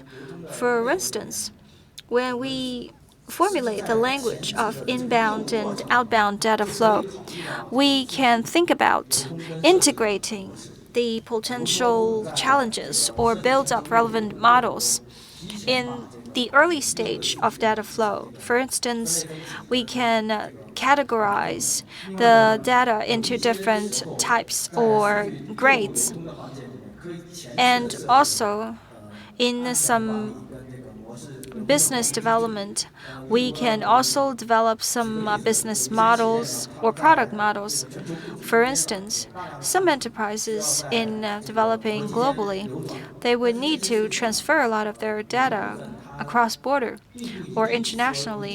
However, some of that data do not necessarily need to be transferred into a certain country or back to the source country in order for the business to operate. So we need to establish some business model mechanisms and have some inherent data flow mechanisms. In this way, we'll be able to integrate business data flow models into the business and work out more suitable business models. And finally, we'll able to integrate technologies and business to build a data flow model at an earlier stage so as to meet the demand for data flow. So these are some specific practices that we have adopted in data flow. Many thanks to Stephen Lin. I believe all these elements are constantly changing with time and economic development. So if the future is driven by AI, then data becomes all the more important. Data flow also becomes a very important issue. So not long ago, I talked about whether NVIDIA has some side tracks or some connections get in by the back door or have some improper channels with the government. So actually that is not the case. If some enterprises seek to go by improper channels, then it would be this would be a very serious issue. It would be investigated by the Supreme Court, for instance, by the U.S. And if relevant U.S. organizations approve a certain legislation, then they would have no way of going against it, of countering it, because that would be installed as the law. So that's why the U.S. government decided we need to charge 15% of its revenue as a kind of guarantee to develop in China. And if afterwards it's been clarified that they did not resort to any backdoor practices, then such a charge could be returned to them. So why do I think of that? It's because, for instance, in the oil industry, the oil storage belongs to a certain company, and the user could sign an agreement with the oil supplier, and I could say I'm part of a shareholder with the oil resource holder. So I'm really concerned that the U.S. government might say one day, well, because I have ownership of 15% of NVIDIA's revenue, I charge 15% of NVIDIA's revenue, I would be a shareholder of NVIDIA. So what should we do then? That would be a really ridiculous situation. That's why we need to be more vigilant. While what confuses me is that after I raise my suggestion, it's been widely spread online, and afterwards, NVIDIA announced that they will no longer launch the 2.0 GPU in China. I don't know whether the two incidents are connected, but I believe in the butterfly effect. So in the AI times, data flow, where are the challenges? Where are the obstacles? So we talk about business, human resources, financial resources, etc. And when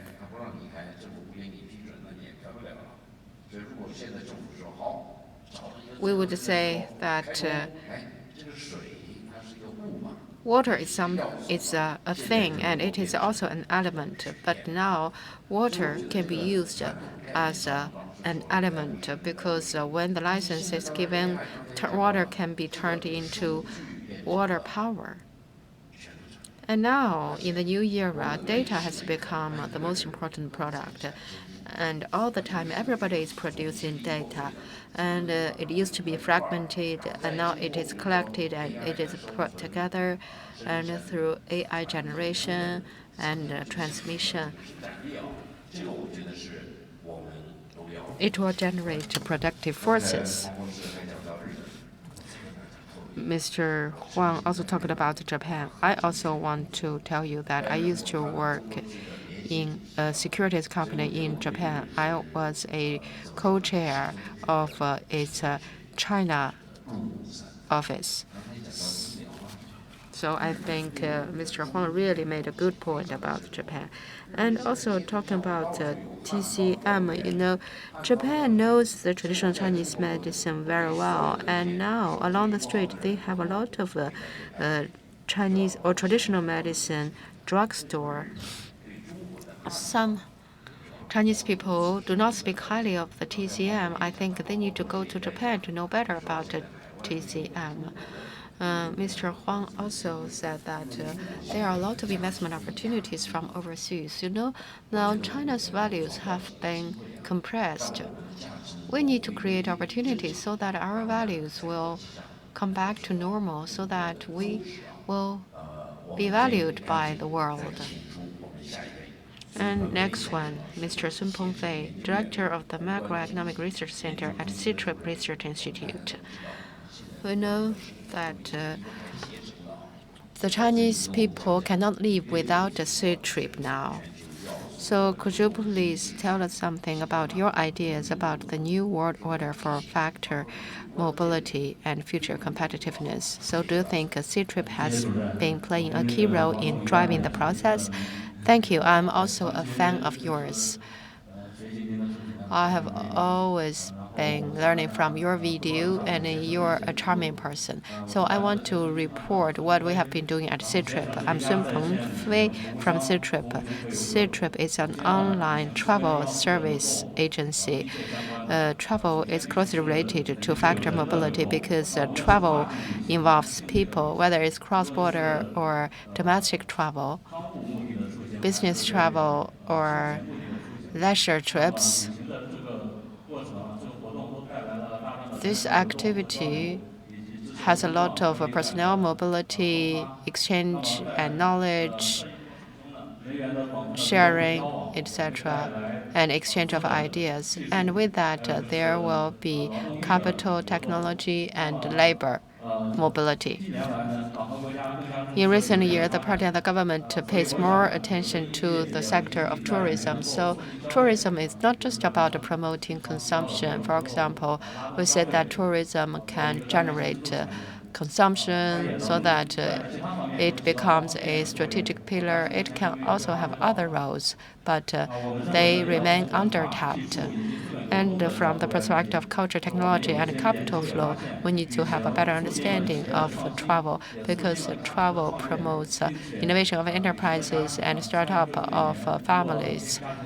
So according to some data, if a family participates in travel every year, they will have better performance in starting up businesses. So travel is not just about spending more. It can bring more dynamism to society. An important reason is that travel involves a lot of close exchanges that will build the capabilities of human resources, and people will have a lot of informal ways to learn. For example, at some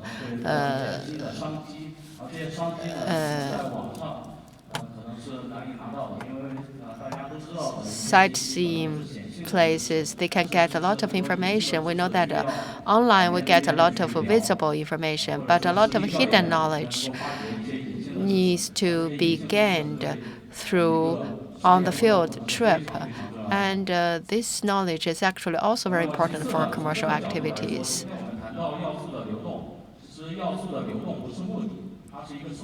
And today we talk about factor mobility, but it is not the purpose. It is just a way. If we want to achieve a factor mobility, capital, technology, or human resources, these are the traditional factors. And now we also have the new factors, for example, technology.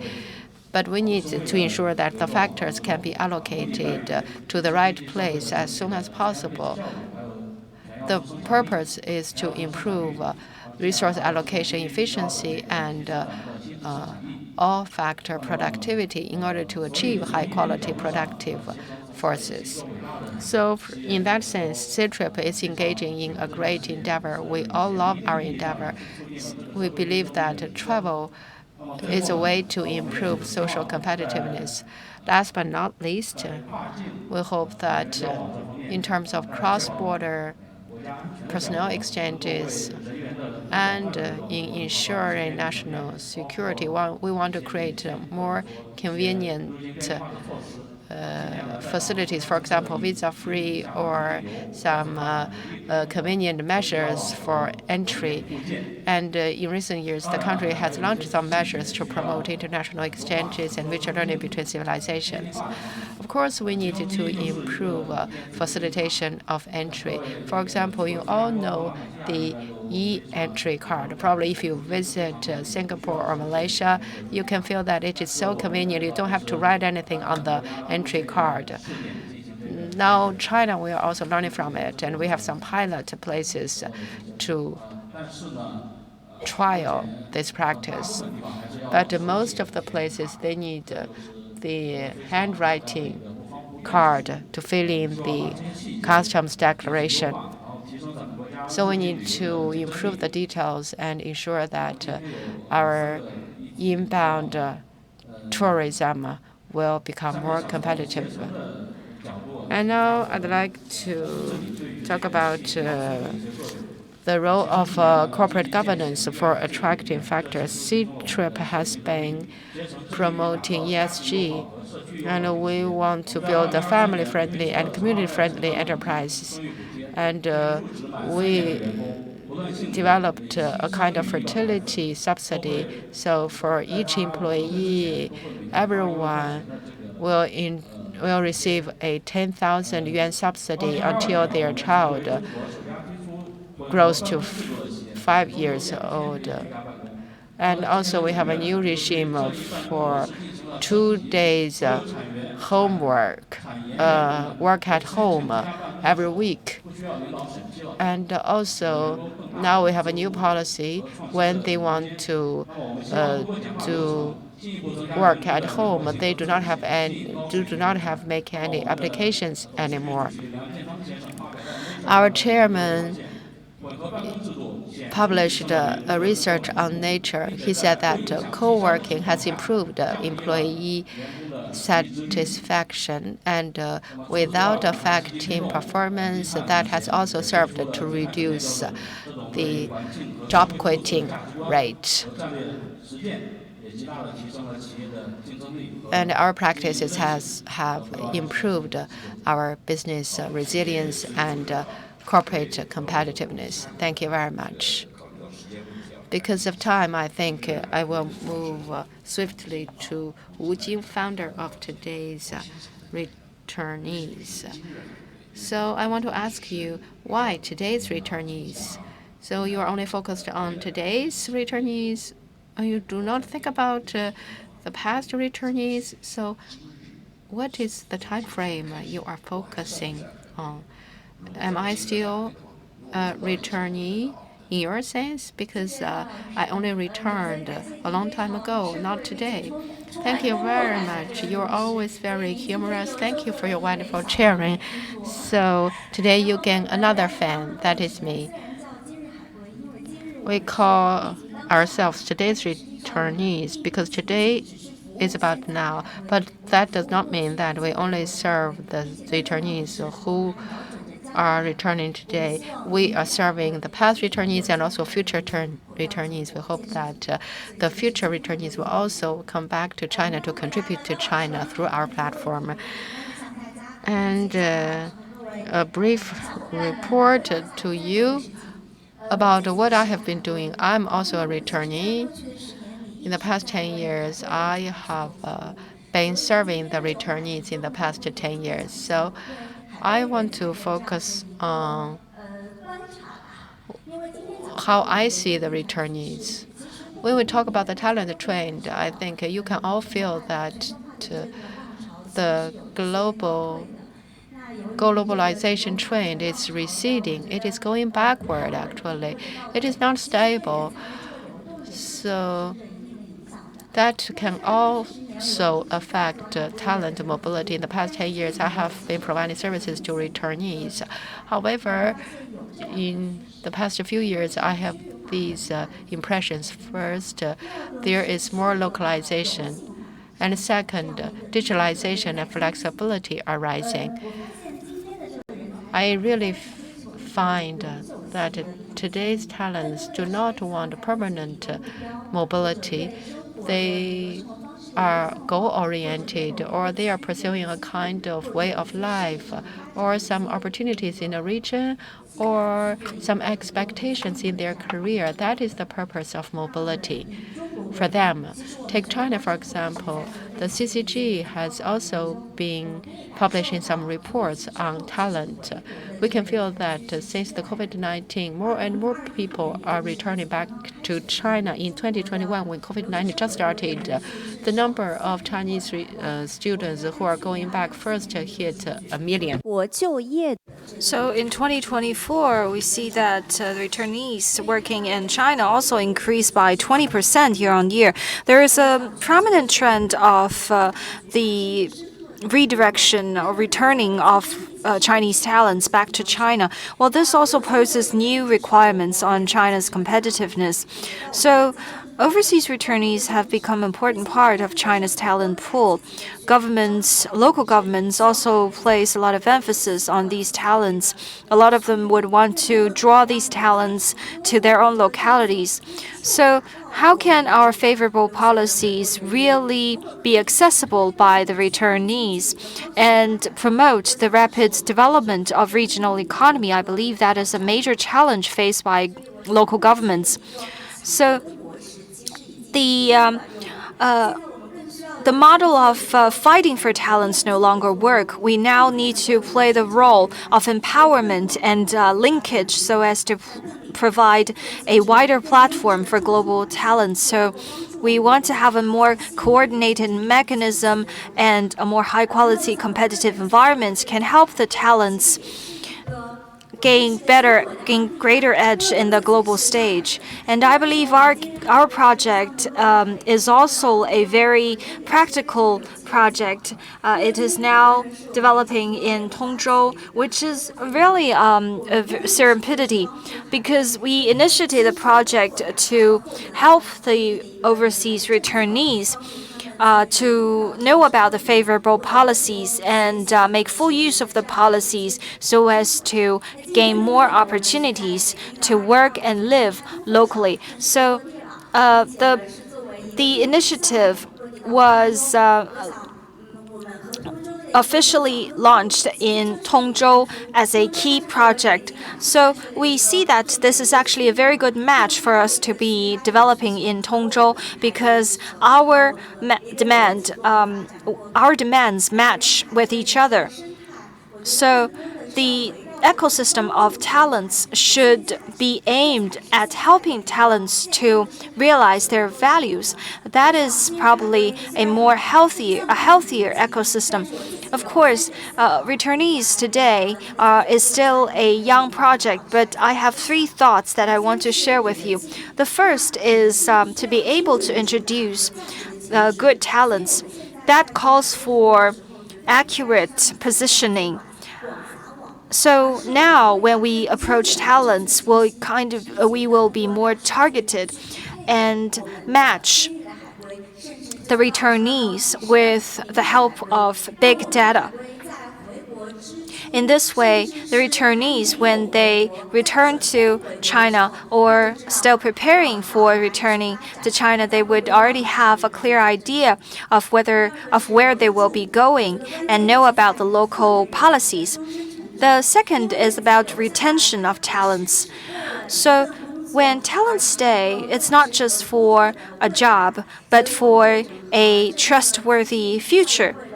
So we would use services like alumni gathering and other services to provide them with more information so that they will be able to stay in a certain locality that is more suitable for them. The third is about building up an ecosystem. Now, talent flow globally is becoming more and more convenient.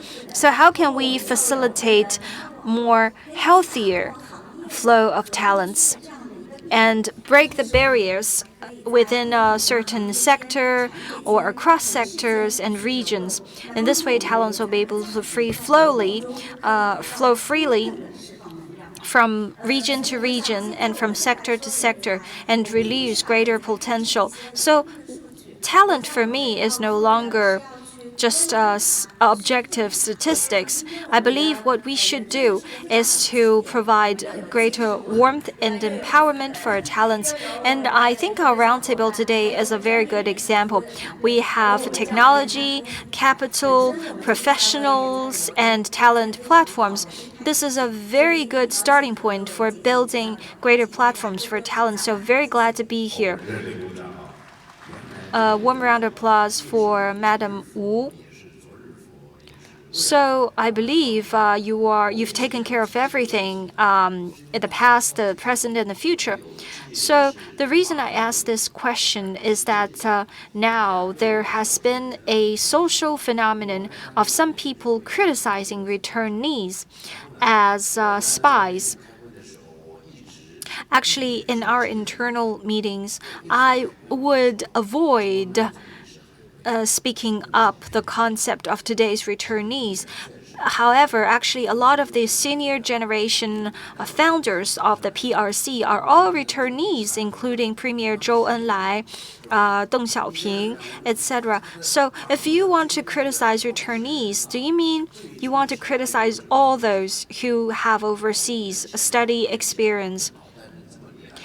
Well, returnees indeed have contributed immensely to China's development. For instance, the atom bomb, the development R&D of atom bomb and other high technologies. So it's become a social issue that is prejudices against returnees. Probably we should talk some sense into these people to make them realize that returnees indeed cover a large pool of talents and it's a wide concept. Actually, when I worked in CICC, I used to be a translator for Mr. Deng Xiaoping for over 20 times, and he is really a great figure in my view. So I don't think we should criticize returnees because that's really a large group, and they've also contributed a lot to China's development. So some of the returnees, like Qian Xuesen, he is a great scientist. He contributed immensely to China's science development and to the R&D of atom bombs. So we should be more open and inclusive in our views. And I believe in the AI age, human resources are the most important element. Next, let's welcome Zhuo Li.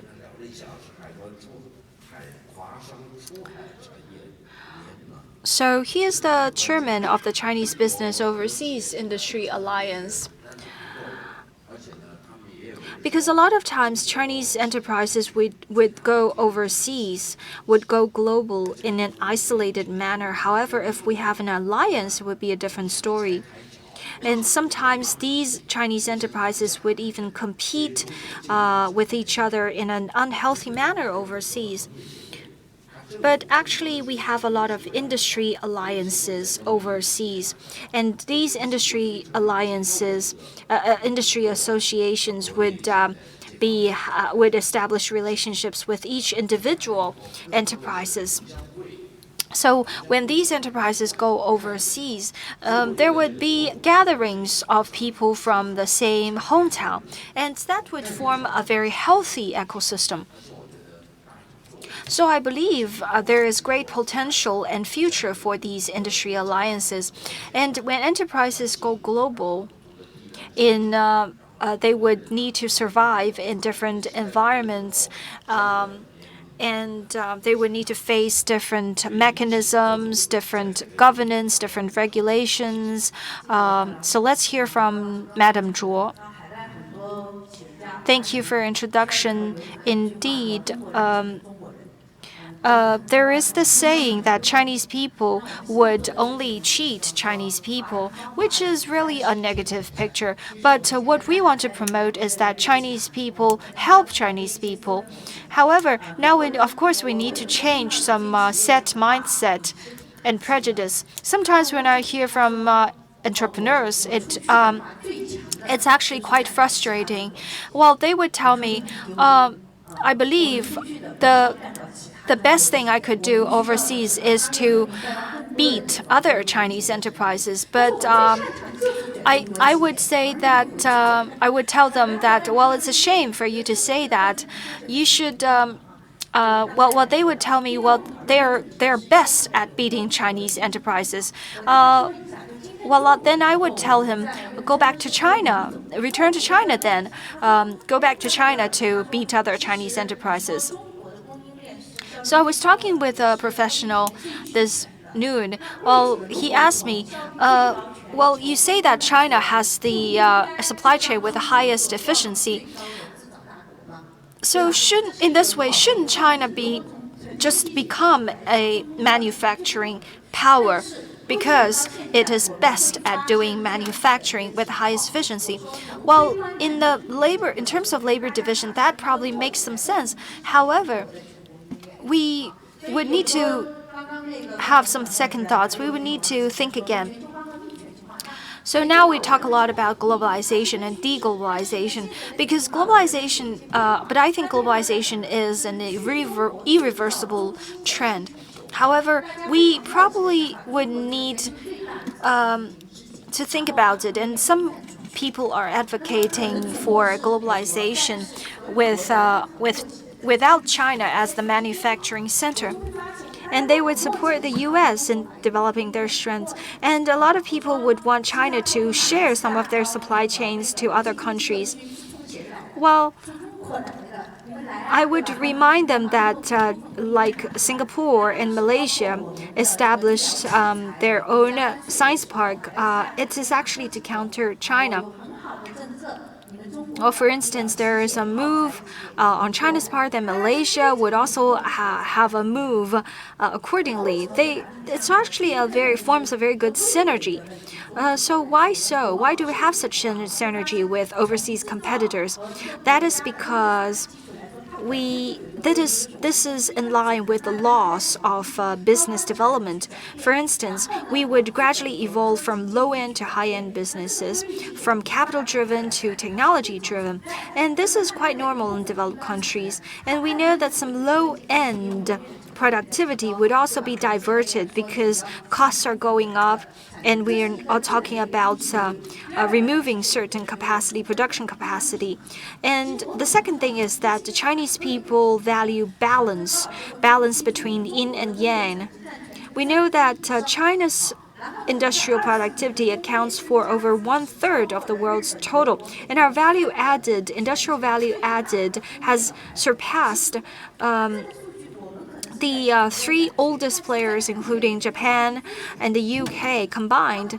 However, for a lot of people, this is really surprising, and sometimes this means the toppling of global balance. And from the economics perspective, this is proposed by a Japanese economist, and he proposed a theory, and which says that if the surplus of a country accounts for over 0.5% to 1% of the global GDP.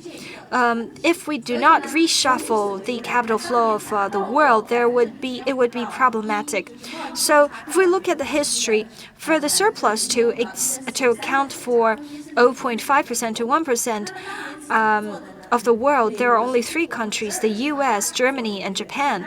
So what did they do to tackle this risk? Well, Japan and Germany expand immensely overseas to build up factories and manufacturing sites. Well, what China do is more similar to what Germany and Japan is doing in the past. We invested a lot of infrastructure, which is quite different from where Japan and Germany invested in. But now the economy is sluggish across the world. All countries are suffering. Well, I just returned from Africa. All countries are falling short in terms of job creation. It's the same case for Africa. Unemployment rate exceeds 50%. A lot of people are unemployed. So there are some invisible barriers, and a lot of times they would block out foreign investors because they do not want any competitors in the businesses that they can do locally. And they know that they cannot compete with the Chinese because they don't have enough capital. So a lot of times they would form an alliance to boycott Chinese enterprises. Well, it seems that they are forming a synergy. However, they are facing regional barriers within their continent as well. Take Africa, for example. It's a big continent. It has an AU, the African Union. I asked them, can you get it down? They say that probably I cannot see it come to life in my whole life. So they want to achieve a community of Africa. So globalization will be reflected in regional integration. I think Mr. Ni asked a very good question. Why the Chinese companies have taken the initiative to engage in globalization, but some are forced to do that. So the supply chain has generated global restructuring.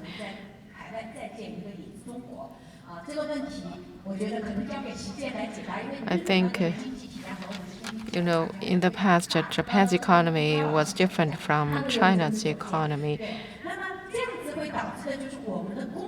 It means that now the supply chain has become globally connected. And with that, it will bring the flow of data, capital, and human resources.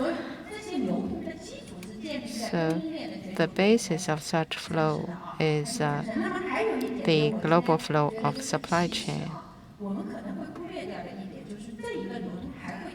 Probably we may ignore this. Such flow can also bring cultural flow. It seems that the cultural flow is separate from economic flow, but when I am in other countries, I feel that the Chinese people are quite sensitive to their identification. They are sensitive to their own position in foreign countries, their status in foreign countries. So it is about confidence in their own culture. So we know we have the Confucius Institute, but I don't think we are too successful in exporting our culture. But now I can see that the companies can play their role. For example, they can bring flows of culture, for example, management culture, corporate culture, and national culture. And also it's about the flow of language. And I also find that the Chinese people have their own value. They want to stay within their own community. They want to eat the Chinese food. They want to speak Chinese. That is our own language system. But when you are overseas, you will realize that most of the countries are based on English. When I was in Kenya, I know that their second language is also English. And Indian people can be very easily integrated into local communities because of language. I have a friend, they told me that I am in Africa. I spent several decades there, but I cannot get the point of the jokes between the African people and the European people. I can communicate with them. I cannot be truly integrated into them. So I think that is a cultural barrier. And also the Chinese people want to go back home when they get old. That is how I feel in Africa. We can feel some hidden rivals. For example, in Kenya, who is your hidden rival? It's not the United States, Germany, or France. It's actually the Somalians and Indians. They are there for several generations. So they become the Indian Kenyans or Somalian Kenya. But for the Chinese, we just call them Chinese. Something good is happening too. You know, a lot of Chinese people are going abroad, and Mr. Wu are bringing talents back to China, and probably you will also send them overseas again. So cultural exchanges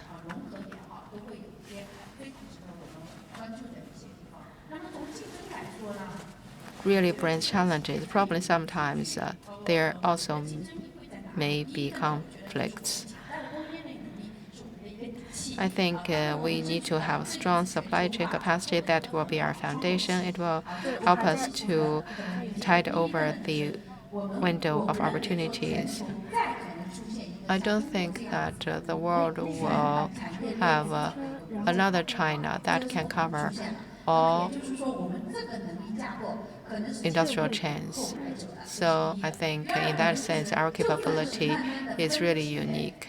And second, even if we look at specifically, we can see that each region has a point-oriented capability. And the supply chain will face some challenges, and the core technology will stay in China. So there will be a time of a gradual restructuring. And second, we say that talents are very important. We are facing big challenge, but talent will become a very good advantage. We have so many Chinese people. They are spreading all over the world. So we know that a lot of foreign capitals are entering China. They help China to foster the international talents already.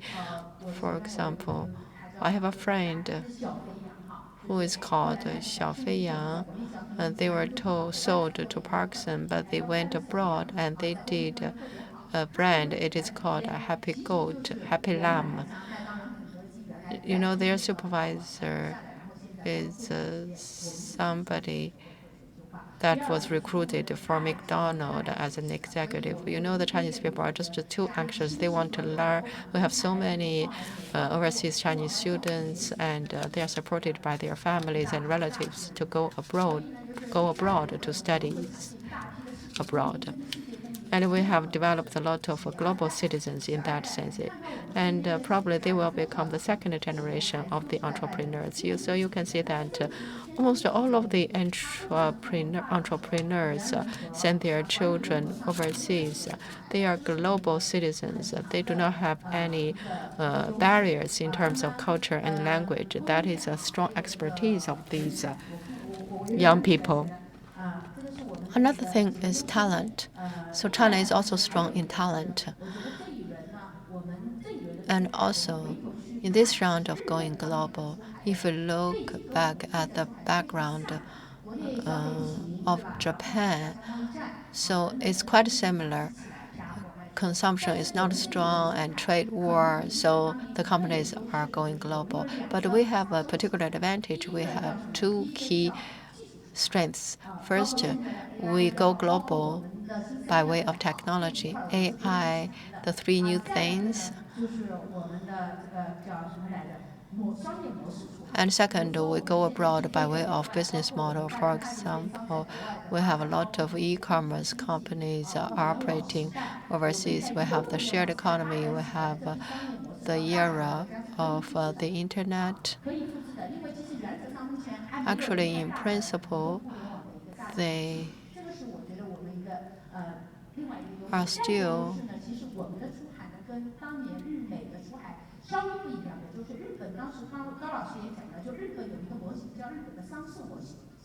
tackling the challenges of the internet era. And also, Japan has a model of business society, but China does not have that. They can solve the supply chain and the pathway thing. But China has not developed such business societies. We are now providing trade services for the customers. But China, I think, it is strong in infrastructure. We will start with infrastructure development. If you look around, you will see that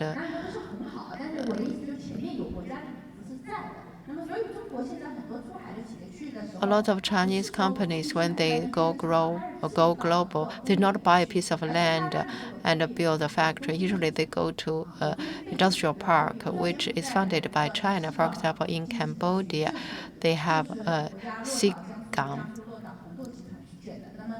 economic zone. It was built by the Chinese companies, and also there's a China UAE industrial park. So you can see that that offers a kind of competitive strength for the companies. So I think those are the advantages of Chinese companies. So a big round of applause. Time flies. So already 1 hour. So let's see whether the ladies and gentlemen here have any questions. So remember, this is the last panel. Do you have any questions?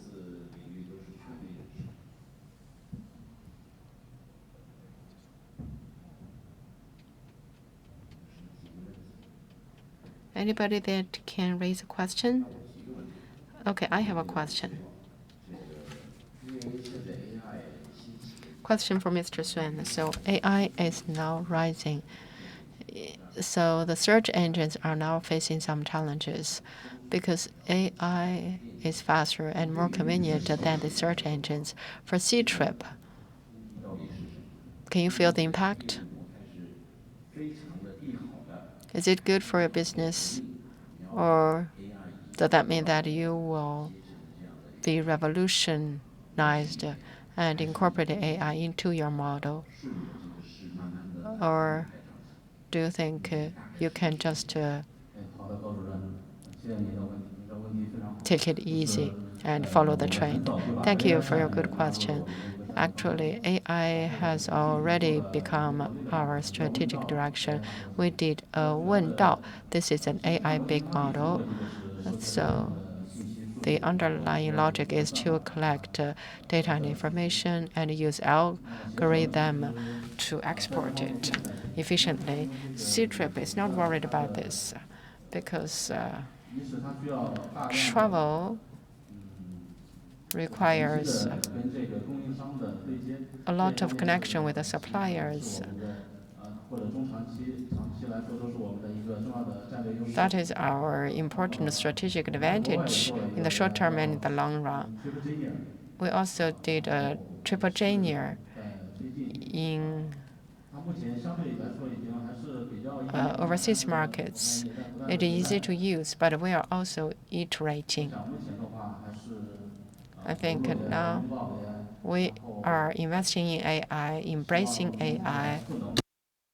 We hope that it can empower our businesses.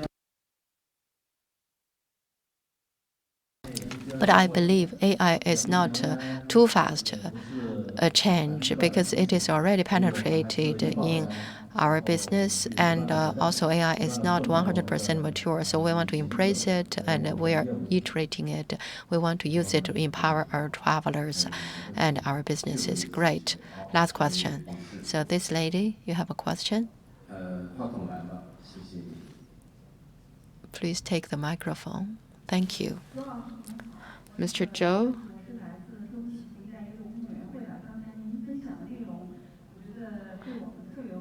I think I am inspired by your sharing. My question is this. Just now you mentioned our advantages in going global: technology, business model, infrastructure advantage, which is a great strength of ours when we compare with other countries. So when the companies go global, the first thing in their mind is security. How to ensure that we can reduce the risk of the companies in terms of security? Do we have some good ways to do that? Our own platform is also trying to do something. For example, we want to use the leading companies to take the lead, and also the government will be involved. So the local leading company will be the leader, and the government will mobilize the whole supply chain system. So do you think that will help reduce the risks? So we are just making some explorations. Last month, we just reached an infrastructure transformation government cooperation project between Linyi of Shandong and Ulaanbaatar of Mongolia.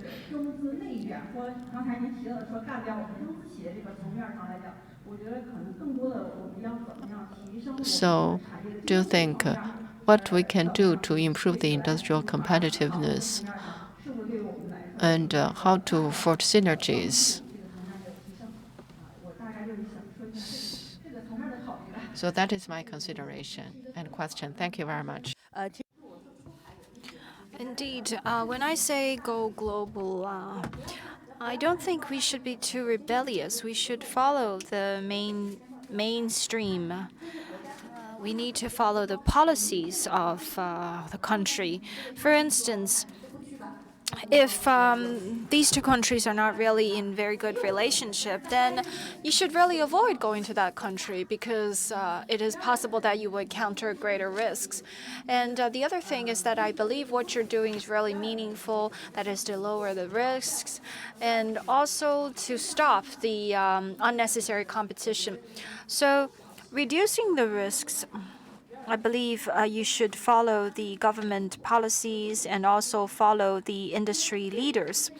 The most important thing is that leading companies, for instance, when we were doing digital globalization, or so-called leading chain enterprises, so that all these leaders or the top-notch enterprises should play a greater role to help SMEs in going global. So in terms of the assistance, it would probably involve leading these companies to adapt to the local realities. For instance, you could start first in a certain locality with a large project. Afterwards, you could bring the entire supply chain overseas. The second assistance is probably you could establish a relatively sound rules and regulations for the industry, and also you could gain the bargaining chips or negotiation capability with the local government, because as a leader in the industry, you would be capable to do so. For instance, a lot of countries have small government and large market. For these governments, they would tend to listen to the suggestions of industry associations. So, can you really provide sound suggestions for these industries.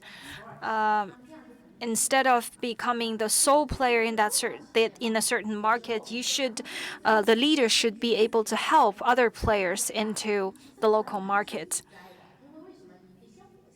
because you would need to survive locally first, and it's better to have more players on your side than to play solo.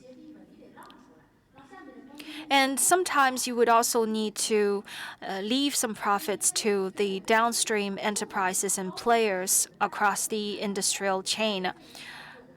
Some overseas countries in US, for instance, US and European countries are doing better in this regard than China. And a lot of times they would have very clear division of labor.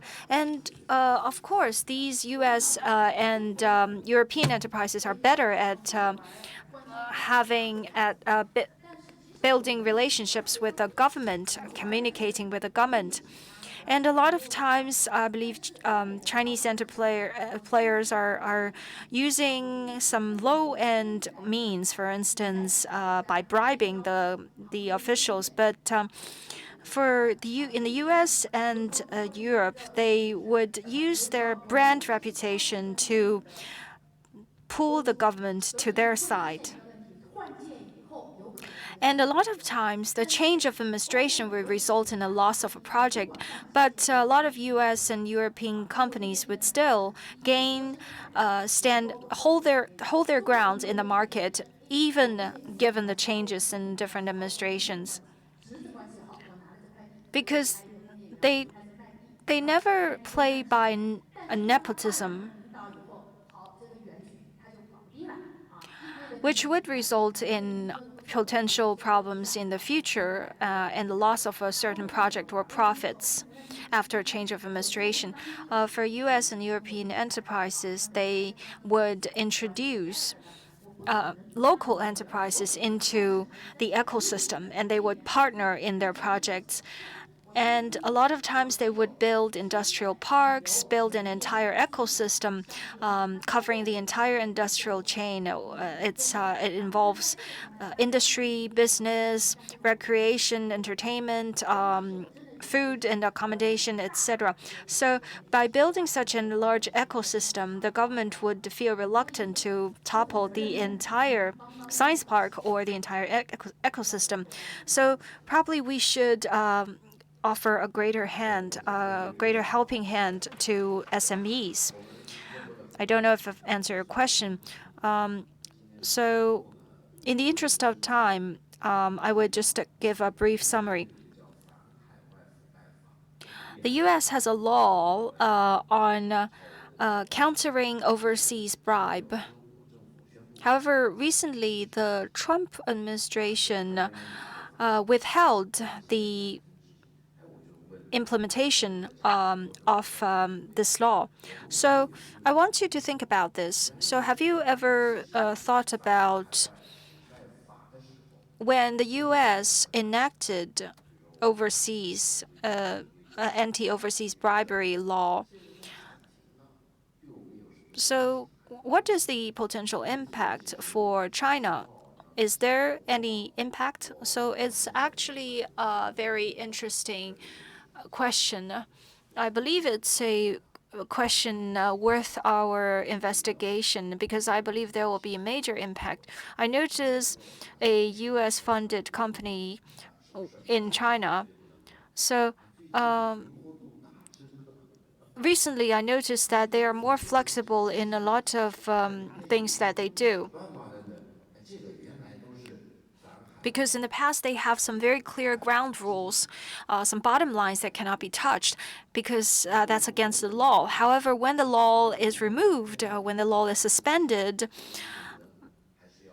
then there will be more room and greater flexibility. So what should the Chinese enterprises do? Should we follow suit? Should we change accordingly? Or should we remain unchanged with their changes? So it's just a question, some food for thought. And I want to share with you another story, a real story. We mentioned McKinsey and other consulting firms just now. So recently, a president came to China to participate in the military parade in September, and the country often so they have a lot of projects. So to keep the government clean, they would offer a bid to recruit a chief consultant. So one company got this bid, and afterwards we discovered something interesting.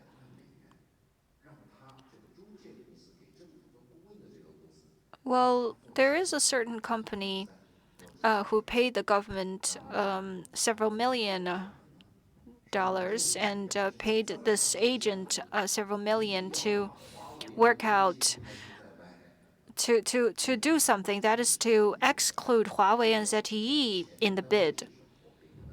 So it is the USAID who paid the agent several $million to exclude Chinese enterprises in the bid. So actually, the chief consultant who was recruited to avoid unfairness is actually has the back of the U.S. government. But now the law is suspended by President Trump. So is it a good thing or a bad thing? Well, in the interest of time, I won't go into details. So probably could think about it. Hopefully next year we could gather here again to share our views and thoughts. So that is the end of this roundtable. Well, I don't know if you're satisfied. So today we have altogether 5 panels, including high-level dialogues and roundtables. Hopefully, they're all up to your expectations. Looking forward to our gathering next year. Let's take a group photo.